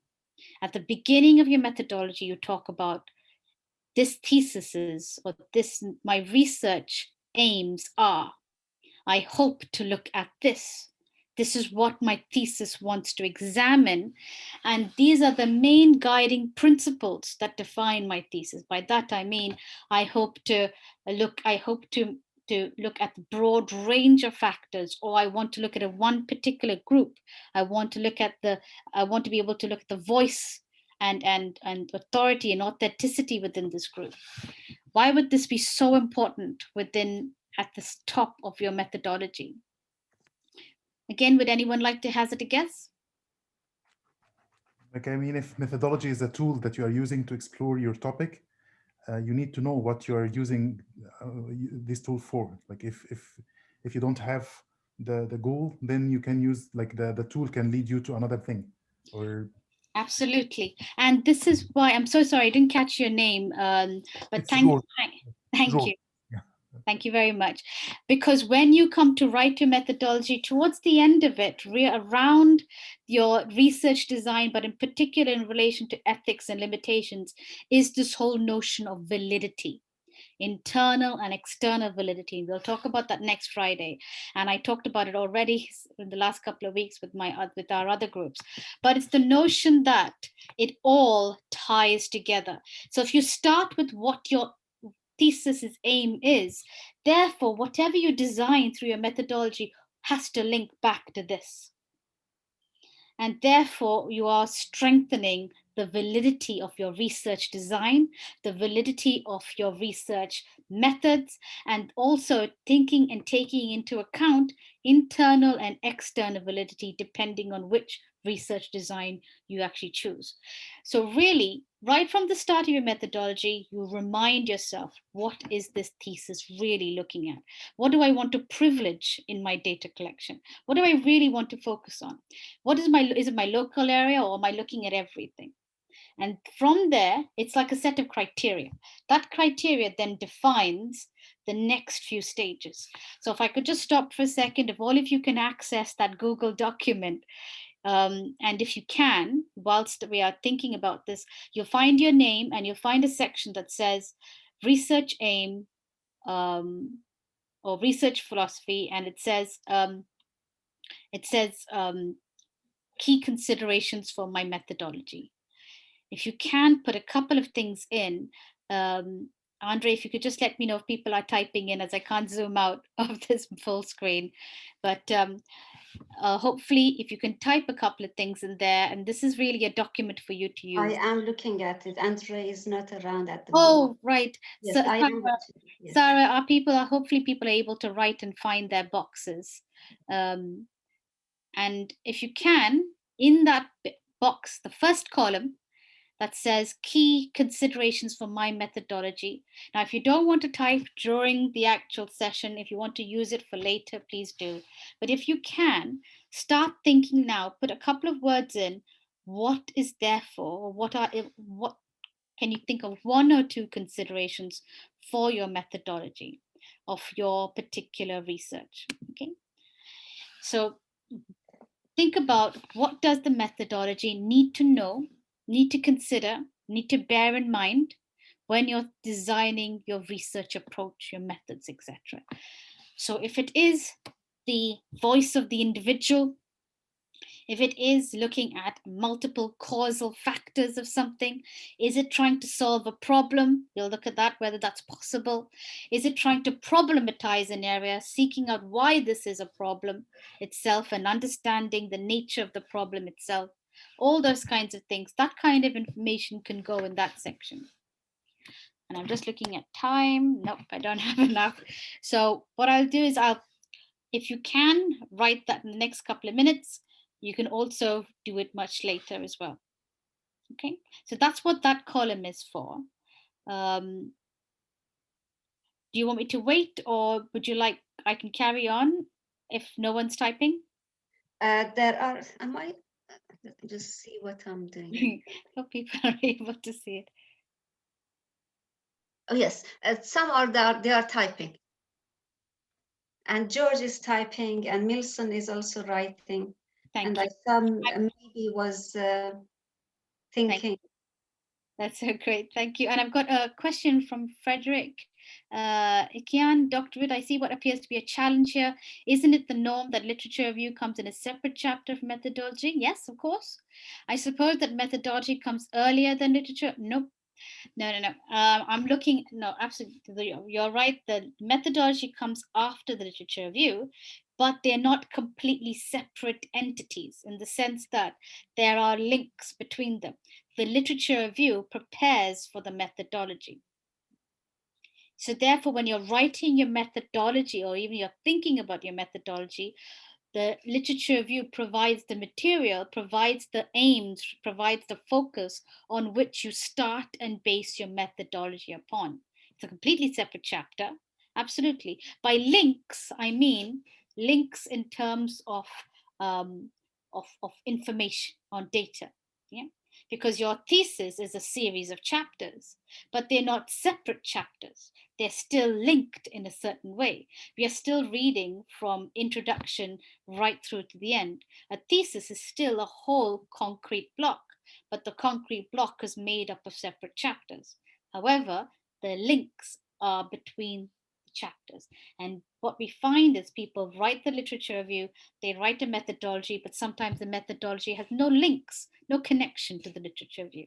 So therefore, it's important that you start your methodology with the clear introduction that outlines the impact of the literature review on the methodology. That does answer your question, Frederick? Hopefully that has. Otherwise, I'll move on.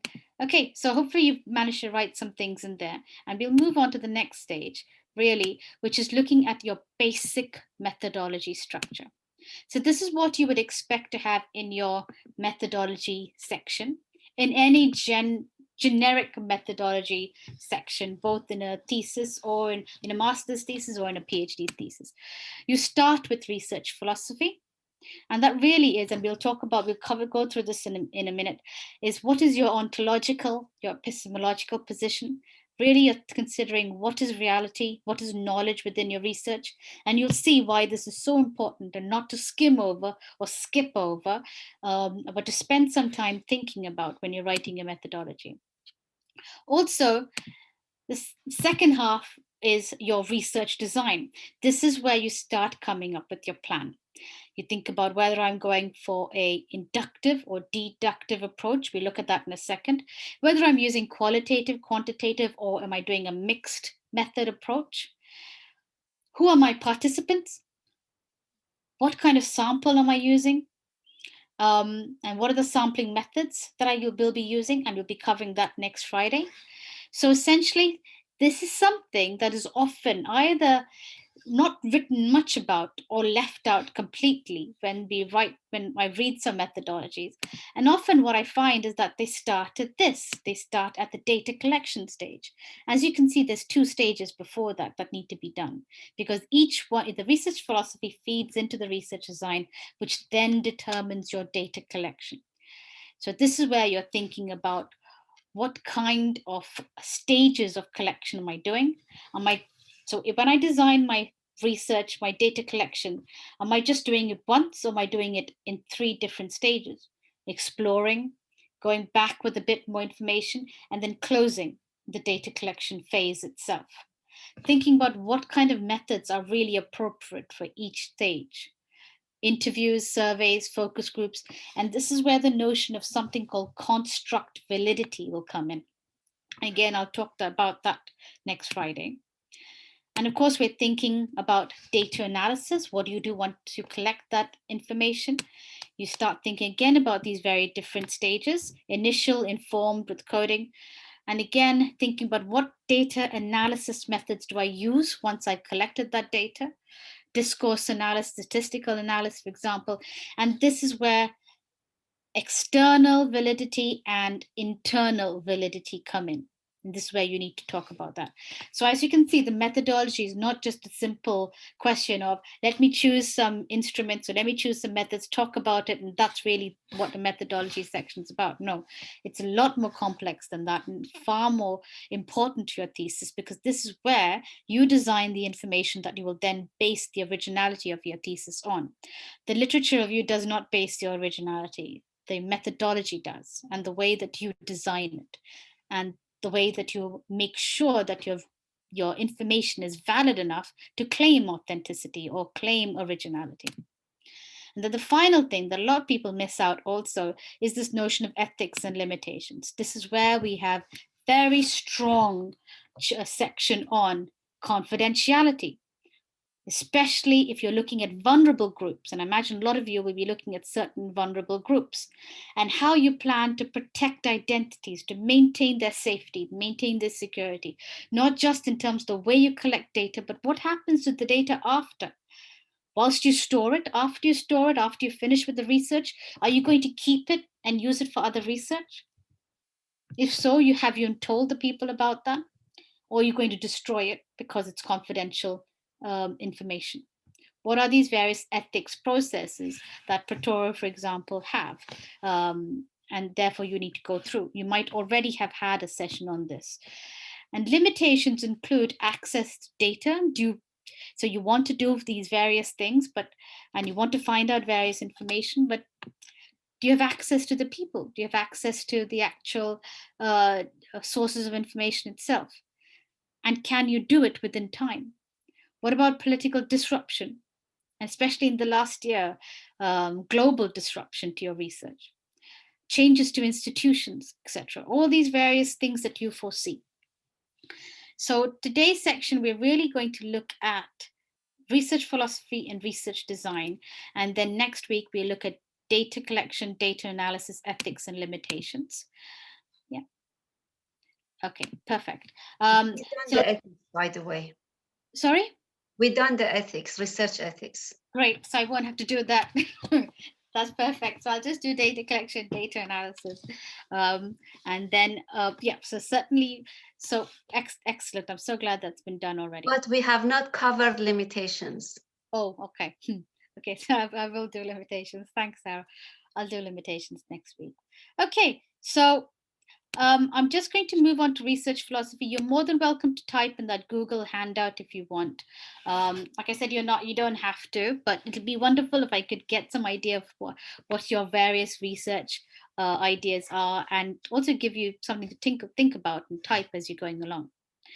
So when we're looking at research philosophy, please do ask questions and unmute yourself if you can. I'm used to talking in this room to myself, but it'd be nice to hear other people talk at me as well, if you'd like to ask questions. So research philosophy within a methodology section is actually quite important, as I've talked about before. It's the foundation in which you base your methodology on. So if philosophy is the fundamental nature of knowledge, research philosophy is the fundamental nature of knowledge within your research. Why is this important? Really, because it's based on these two things, ontology and epistemology. So you'll be asked, so what is your ontological perspective on this? What is your epistemological perspective on your research? And you'll need to describe that. So within your research, and we'll look at this in a second, what is reality? Okay, it's not really an abstract question. It actually has a particular practical approach within your methodology. And within epistemology, what is seen as knowledge? What is knowledge for you? So we'll cover that in a second. And then I'm looking at the two extremes today, positivism and interpretivism. Really, there are also different ones in between, but I'm looking at two ends of the scale. Positivism, where you have it's very much statistical analysis, experiments. It's very much lab-based, but also the idea that you have a clear hypothesis for your research. Or interpretivism, which you've just come out of and just talked about with Joshua, which is the whole idea of phenomenology, of grounded theory, of cultural research, perhaps the idea of perspectives, subjective opinion. So positivism is more scientific research. And interpretivism is more sociology and anthropological research, where it's more to do with interpretations, and in particular research interpretations as well. So we'll look at this hopefully and get a clear idea of how all these fit. And then more importantly, how do they apply to your own research? That's what I'd really like you to be thinking about as I talk to you today. Hopefully I'm not talking at you, but to you. Okay, so with ontology and epistemology, what we really have is, if ontology is what is reality, it is really looking at nature as perceived by the researcher. So ask yourself, is my research, or do I believe in my research that I can observe something, that it is to be measured, it is material. So I can see something there and I can measure it using various tools. Or is it subjective? Is it all interpretation? And therefore I want to understand perspectives. I want to understand opinions. Is it something that I can measure? So that could be hard data, it could be facts, it could be mainly statistical data that you want to measure, observe. Perhaps you want to introduce something and see its effect or impact on something. Or do you want to look at subjective perspectives, opinions, etc., and you want to understand that the knowledge or reality is to be understood and interpreted, or is reality in your research to be measured? It is material, it is observable, I can see it. I can see how it evolves and changes across. So you need to decide in your research, which of the two is it? And if you want to, please use that Google Doc to type in your row which possible ontological position you have. And then with epistemology, really this looks at what therefore is knowledge. What kind of knowledge am I looking for in my research? What constitutes knowledge within my thesis? Could it be, in particular, that I want to collect data that is completely separate from me?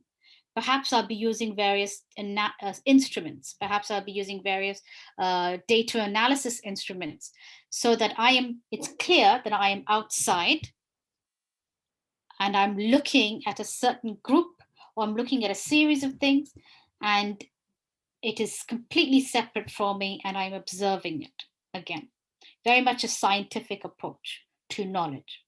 Okay. And we'll look at how that relates to positivism and external validity, etc. Or is knowledge for me something where it is also where I am involved, I am there, I am interpreting. My involvement and my proximity is actually also quite beneficial to get a closer understanding of the kind of things that people are saying.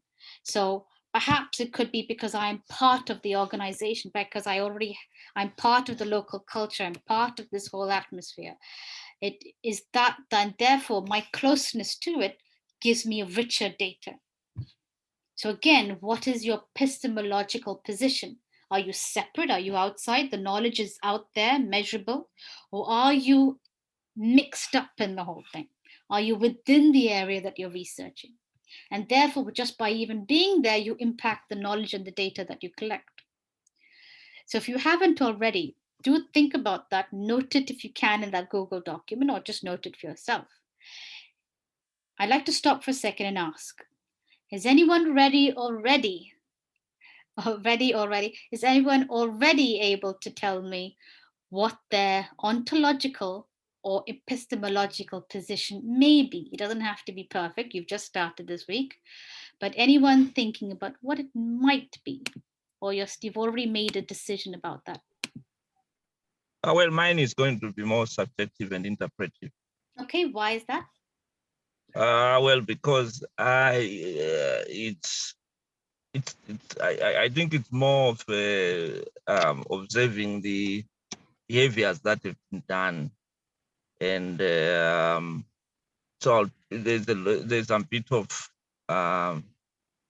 interpretive way of approach that I'll need to do. So for I think that's, I'm still putting it together, but that's what I think. Okay, so do remember that when you're observing behaviors, you can still observe behavior and be outside and still be very much objective and external with it, unless the behaviors that you're observing are also those in which you are involved. If you are involved in the circle of the behaviors that you're observing, and that you are also perhaps may even exhibit those same behaviors, but you have an insider understanding of it, but you're providing an external interpretation, that is something that you may want to consider as well. So are you within the circle or are you outside that group observing? Well, that's what I'm saying, because I'm going to be studying what the church has done in Zimbabwe towards governance. Part of the study involves the work that I was doing, or the work with the church leaders that I was doing. That's why I'm saying I'm both an insider and an outsider. So it's both what the group that I'm working with has done and those that are outside the group. So I don't know. I need help, because in a sense I'm an insider as well. Okay, so the one of the key things you might want to look up is participant observation. So you're a participant, but you're also an observer. So that is a key term that you can look up, and that's a key methodological term as well. So participant observation, or being a participant observer, which is where you are involved in the very situation or the organization or the culture in which you are observing, and providing some form of objective, even though it's not that possible kind of analysis. But it's where you very much are completely aware of your own subjectivity and the extent of your objectivity, whereas you go ahead and observe, conduct this. And this will be very useful at the top, at the beginning, where you're talking about methodological considerations. I am part of the organization. I'm going to be analyzing the work that I'm already doing. Therefore, my methodology needs to prepare for and consider A, B, C, D, all these various things. That'll be very useful for you to do right at the top. So hopefully that's helped a little bit. Thank you so much. Anybody else? Yes. Anybody else would like to hazard a epistemological position? As in, do you want to collect data outside of you, or do you want to collect data where it is actually very beneficial? It's probably the same thing that was just talked about, very beneficial that you have a close understanding of it from the participants. I think there may be something. Okay, are there terminologies to be used in expressing the ontological and epistemological positions? Not really, and apart from what I've seen on the text, but certainly I'm sure you're trying to get Bryman as a text for every. So Alan Bryman, I'm going to try and see if maybe Dr. Chris will have a link to it. Alan Bryman's Social Research Methods is a very good book for you to look at, and will help you with a lot of the glossary and terms that you can find, especially for research methodology. He's got about, I don't know, he must be on his 25th edition by now, Alan Bryman, but I think there's some free editions available. You can get them on Amazon or so. Okay, great. Yes. Okay. Mine, I think it's both, because both ontology, the ontology and the epistemology, because I'm dealing with carrying out a research on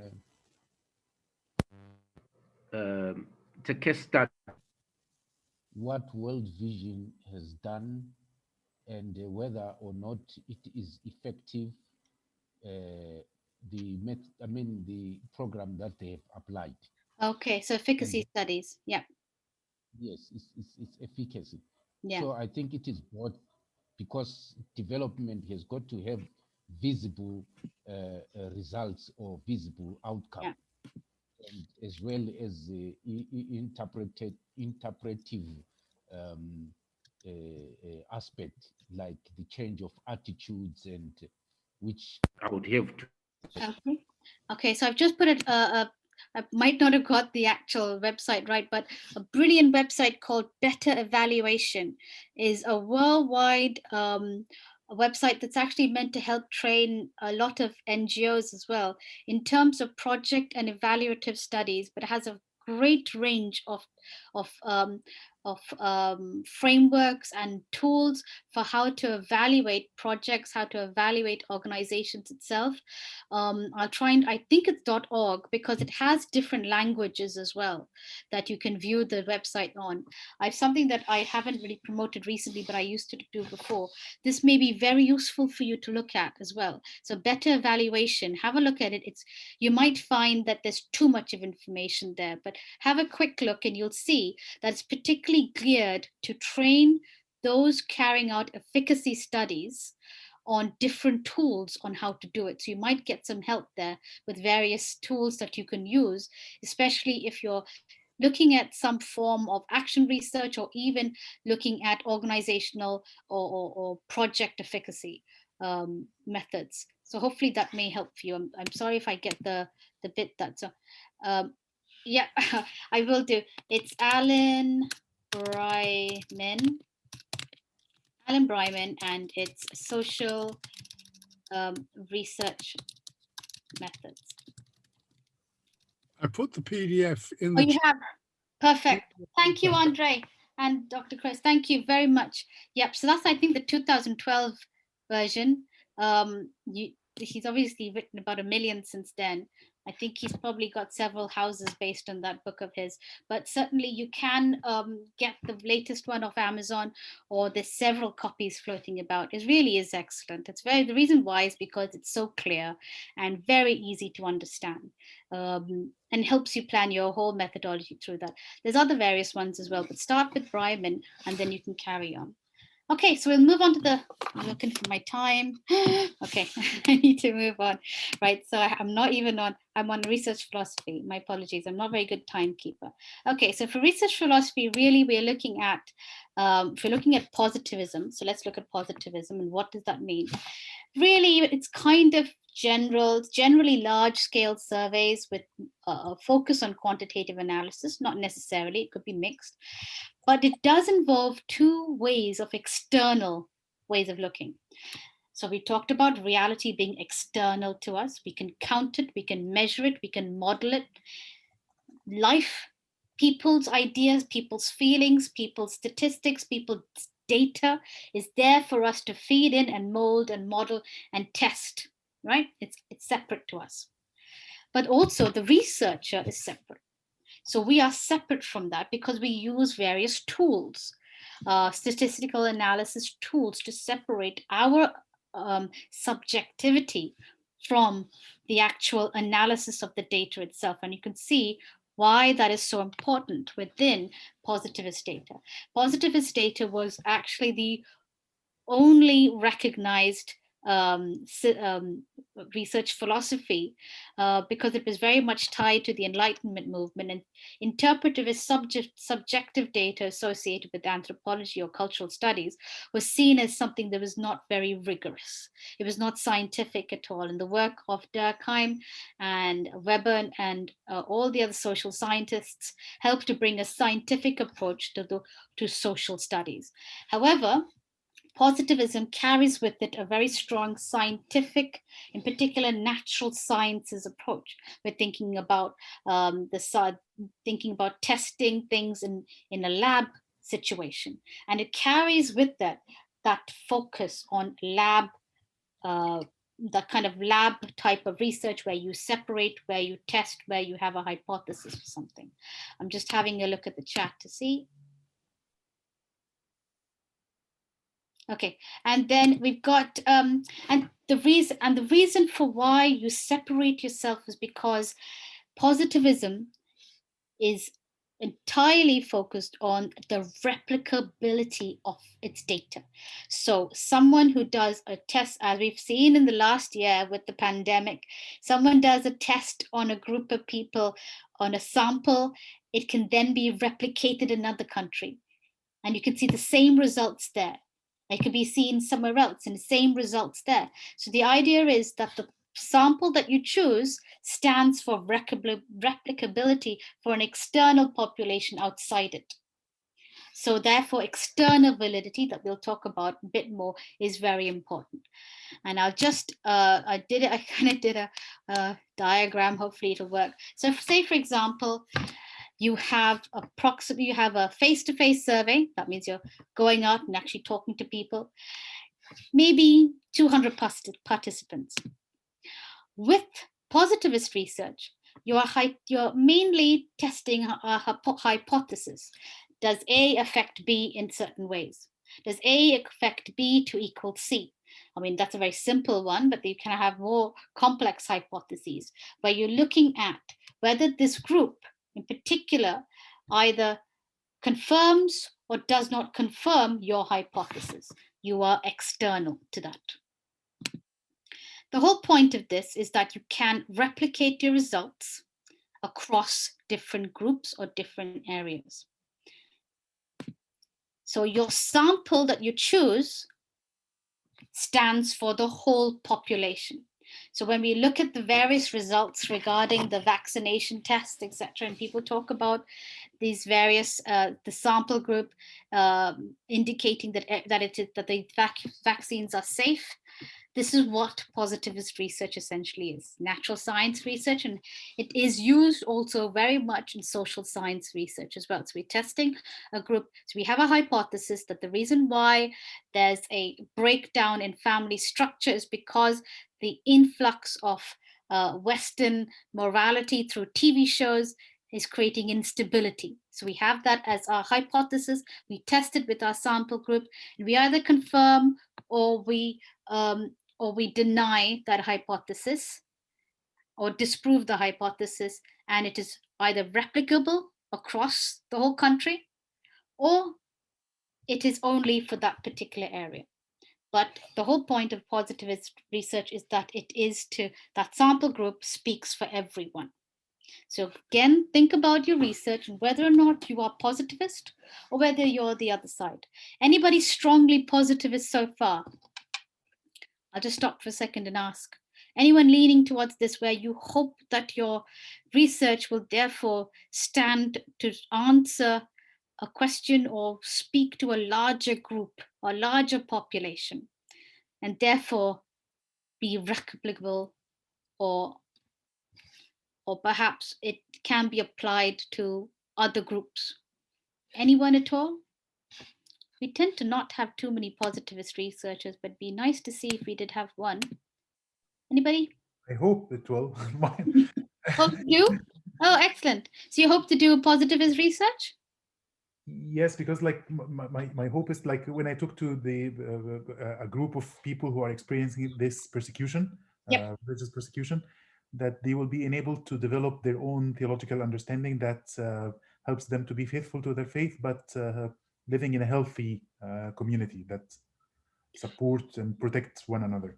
Okay, so how would that, I would see that more as action research where you're working to make an impact through your actual study. How would that be positivist though? In the sense that you are testing a hypothesis of something, you are external, but that group of people and the way that and the results that you get stand to explain other groups of people as well, perhaps in the same population. Because like usually like if you are coming from a religious minority or ethnic minority, you can accept persecution or victimization as a destiny. But if it's not, and if it's a choice, or if it's if there's a way of being faithful to your faith but without sacrificing your human dignity, then you can change the attitude of the group of a given group. Okay, so what you might need to look for yours is you might have a mixed method approach where you have a certain I suppose you have a certain purpose, right, for your research. You hope that it will help and act towards a certain and have some kind of impact. However, the actual design of your research in terms of that group, if you're still going the positivist way, there has to be a hypothesis that you then devise. And we can talk about that next week in particular, but that hypothesis forms the results and forms the data for which then provides or helps that aspect of impact that you're talking about. So I think the challenge for me would be how do you therefore, if you're going to use the positivist frame, that is have a hypothesis, and where in particular whether this group of people that you're looking at, whether there's something that you want to test and measure, and therefore various factors that you want to see within that group. Yep. That's you already have that. It's still very early, but like for example, like yeah, Okay. you have the speech or the imagination that yes, we are happy to be persecuted or to be killed for Christ's sake, for example, but at the same time they are going in demonstrations when somebody's killed. I understand. So those will therefore be variables. Yes. So yes, I want to. Yes, I you know, the congruence with the persecution notion, and then you'd have to have various other variables that you therefore test. That would be wonderful to do so. Thank you. That's a really excellent example. Okay, so I'm looking at my time. Oh gosh. Okay, right.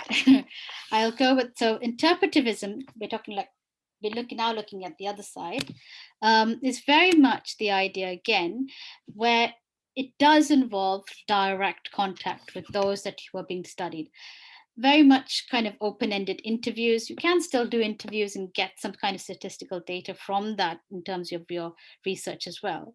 But very much focus groups, and like I just talked about, participant observation. But interpretivism is very much the notion of capturing people's experiences, hearing their voice, giving them a platform to speak. It's on the individual, it's on the demographic group, it's on that particular narrative and life history. The subject speaks for themselves rather than being integrated into a larger statistical model. The text of their speech, the words, are therefore analyzed by the researcher. So very simplistic, but not that accurate breakdown of positivism and interpretivism is that positivism is data, numbers, interpretivism is words. That's not necessarily so.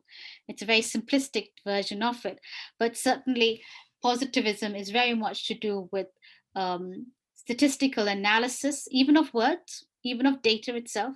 And interpretivism is very much the notion that you are interpreting their interpretations of their lives, their perspectives, their opinions, their understanding of events, their understanding of themselves is their interpretation of reality.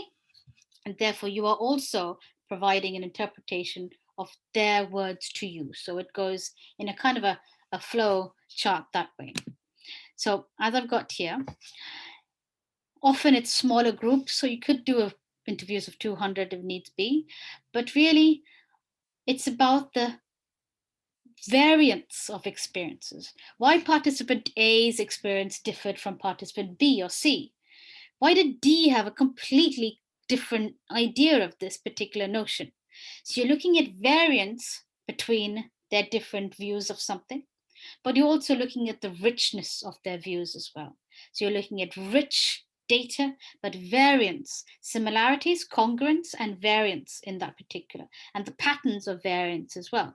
Why do most of them disagree on this idea? But they contradict themselves because they agree on this idea. So you'll be asking, you're engaged in that kind of questions. And your role really is to encourage them to speak for themselves. Therefore, you don't go with yes or no questions necessarily. You go with open-ended questions and you say, can you tell me more about what you meant by this? And so therefore, stages in interpretivism data is really important. You have the first initial meeting, and then you go back and say, now you said this in your earlier interview. Can you tell me what you meant by that? That you go in with an informed set of data methods. And then you can go in with either observations or focus groups.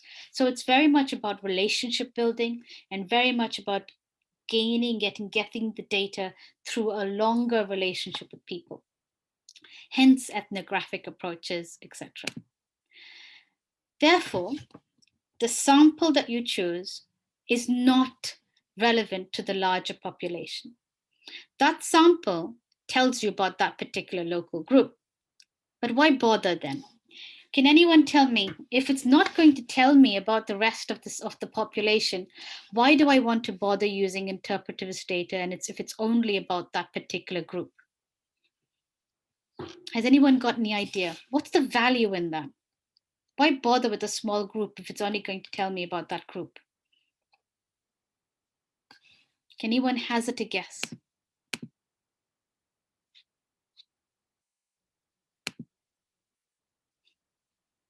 Was it very late for everyone? Humans are like, we have lots of common things. I think if you can understand a certain group, you can draw some understanding of what can impact the rest of the bigger group. Yeah, so thinking about the shared commonality, shared norms, and shared values that we have. Yeah, but it's also, in many ways, the idea of a smaller group that's not necessarily speaking for the larger population is very much the notion that individual stories are heard, narratives are heard. The idea of data that is particularly local. So for those of you who are doing research on a group or a particular local identity, and you want to say, now this is particularly local, this is particularly culturally significant. And we're again drawing upon your session you've had with Joshua. It is particularly situated data. It is situated in a local, cultural, social, sociological context. And therefore, it has validity for a local applied understanding of a general universal concept, or it doesn't even matter about the universal concept. It's just interesting to see a local understanding of something, or a local way or perspective, or even a local phenomenological understanding of something. That itself can have validity without it being constantly applied to the universal, constantly applied to a larger group. So again, the validity of having individual narratives can be just that, the value of the individual narrative itself, the value of the local, the value of the specifically situated cultural meaning or research that you get.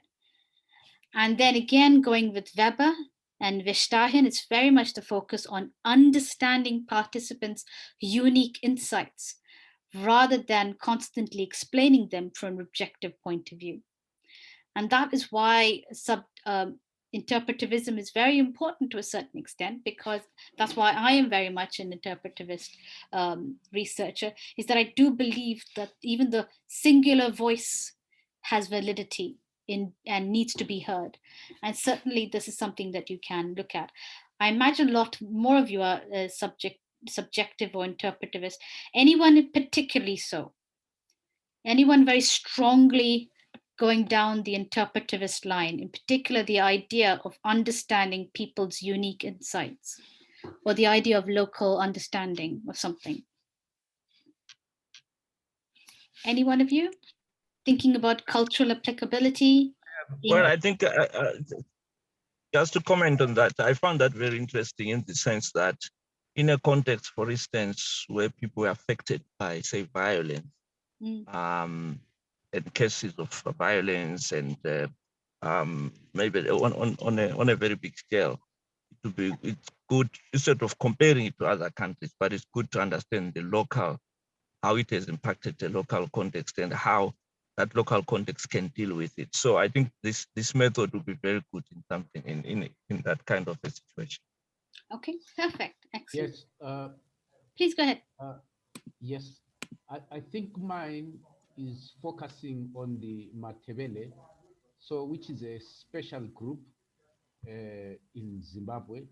Well, everyone is special, but it's a should I say it's an ethnic group in Zimbabwe that has got a particular historical experiences, which I want to, this is an assumption yet to be found. I want to believe that their experiences impact their worldview as concerning wealth creation or participating in economic activities in the country. Okay, so etc. is that a hypothesis that you have? You already Yes. have an hypothesis? Okay. So you might want to consider, so if you have a hypothesis of that this is what you believe, but you still want to do interpretivist data, that's fine, you can do that. But you might need to be very careful about your own position and your objectivity when you're doing that.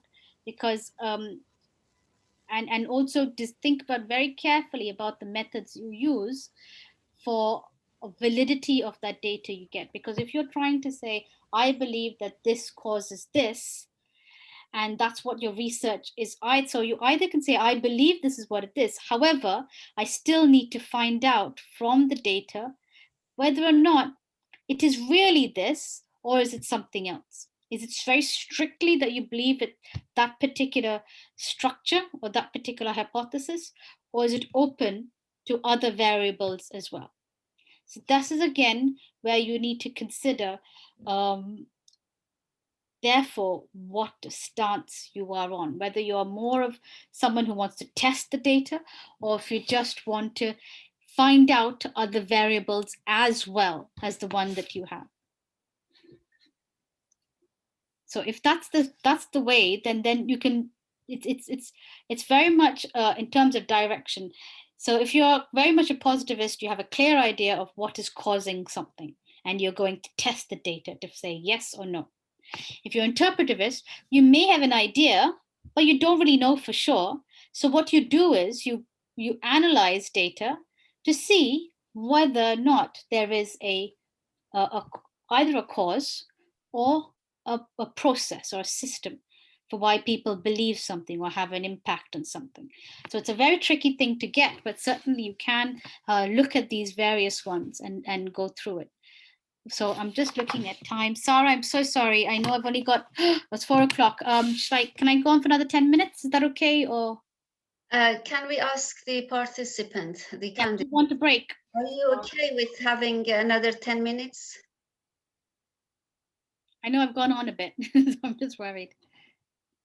I think your lecture is very useful. I really like you to go ahead with the 10 minutes. I'll go another 10 minutes. Yeah, that should be fine.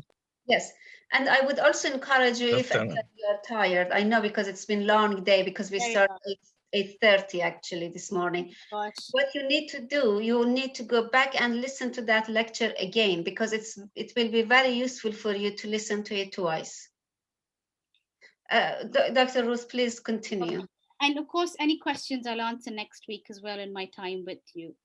Happy to go through it, because it's a very tricky thing to do and you want to get it right. But remember, you're only at the beginning of your journey. You'll still have a long way to go. You'll probably change a lot of things. But if you understand the rules and the regulations, as it were, of methodologies, you can understand how it fits and how you can work out your design. So I'll go through phenomenological studies very quickly. The whole idea of phenomenology is very much the study of the way in which people react to something. So a phenomenon has occurred, an event or a situation, and the best way to understand it, for example, the pandemic, is to understand how people interpreted it. What was their experience? What was their understanding of it? And why that interpretation is so important. Now you can divide up your participants into different categories. So you can have only a certain gender, age, class, community, location, occupation, and so on, and have different variances of interpretations. Same pandemic, how different groups of people cope with it in different situations. What you're looking at is the variance between the interpretations or the perspectives of the singular event, in order to understand not just the facts of the event. We know what the pandemic is medically necessarily. We also know how it impacts generally, but do we know what it was like to live people's lives in another country or another situation to ours? Again, getting a broader range of experience, and then thinking about, well, what's the point of having such a range of experience for my research? What does it do? What benefit does it bring? What value does it bring? And thinking about that in terms of whether it answers, more importantly, your research question. So again, Interpretivism is very much our experience of the above phenomena based on different factors. This is where the participant profile comes in your sample, but hopefully thinking about whether it has any similarities to your research.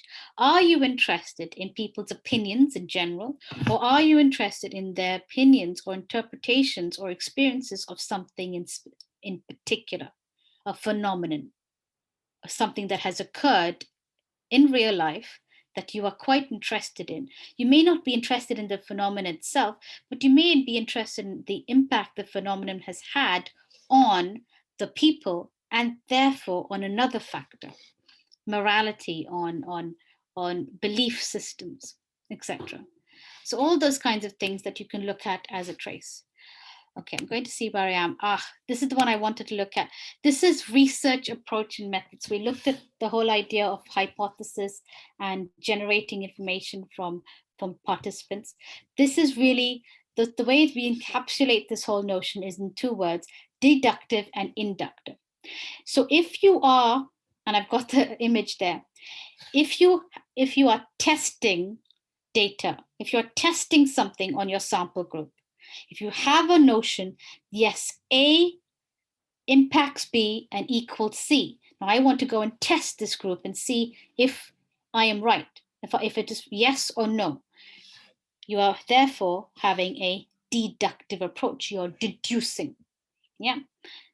So again, you are deducing whether or not a hypothesis is right or wrong, whether we accept it or whether we reject it. And we'll talk about the whole idea of null hypothesis next week as well.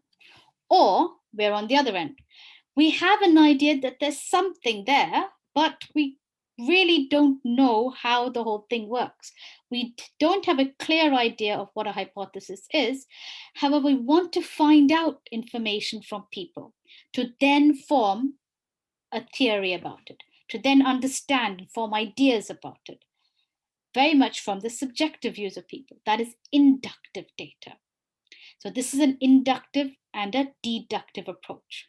So you need to decide, are you following an inductive approach, or are you following a deductive approach? Do you have a clear hypothesis that you want to disprove or prove? Yes or no? Or you will only find out your variables, you will only find out the information, the ideas, the concepts, the theories from the views of people themselves. If so, it is inductive.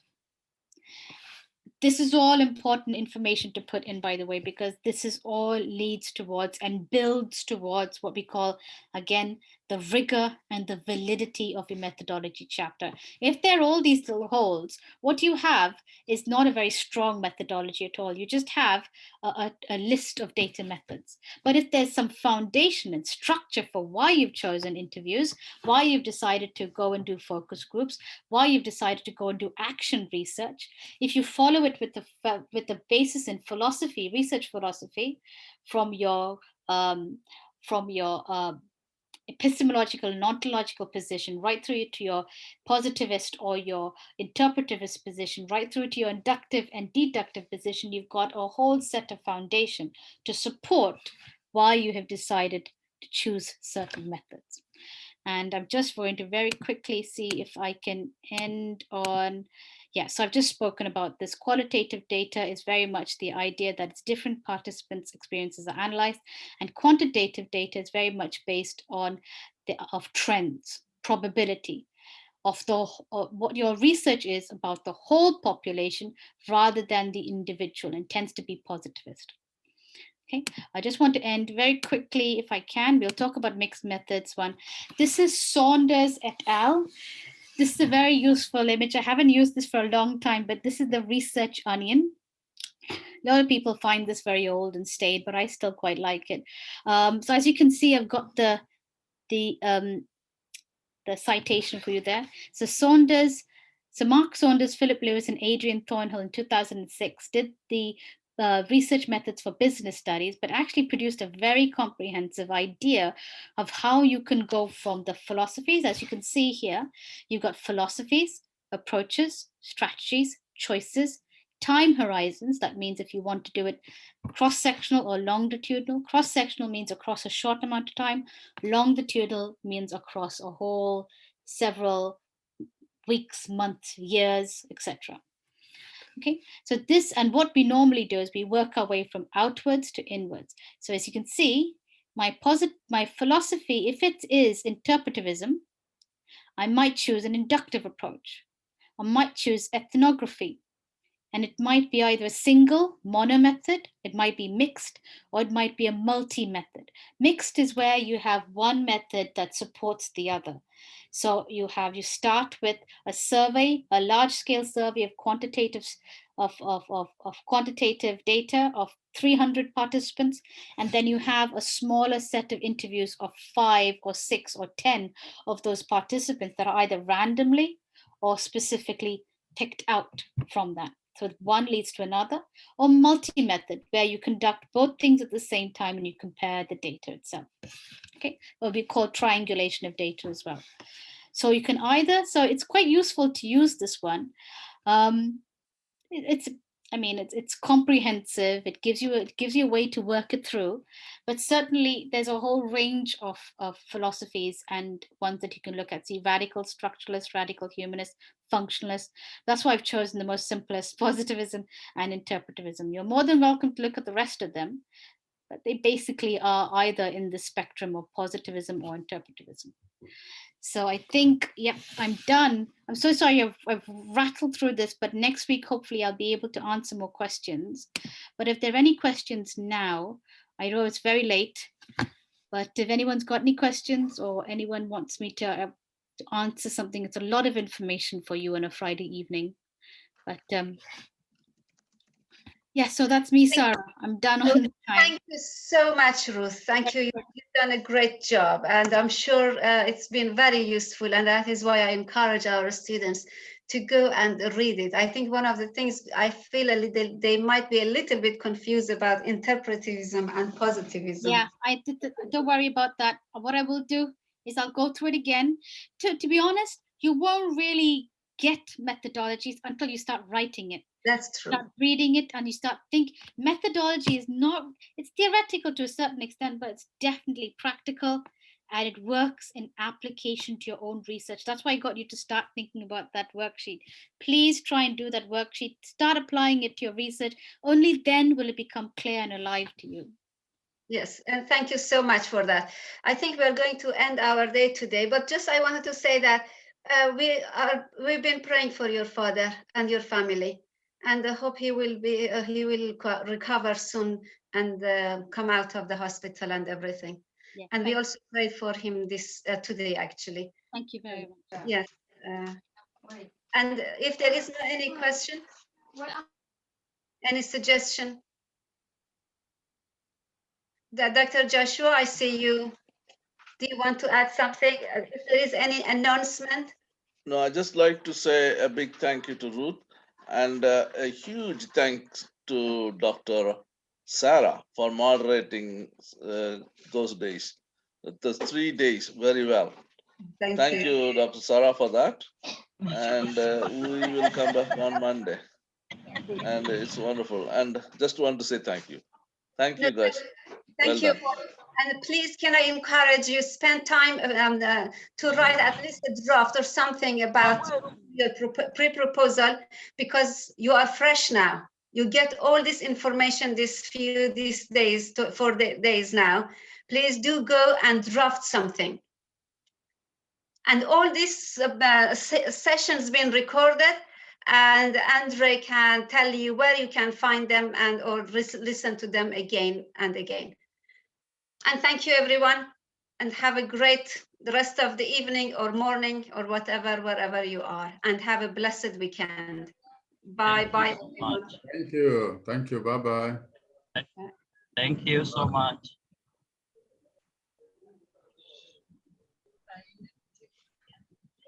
Thank you. Thank you, Sarah. God bless you. And bless you too.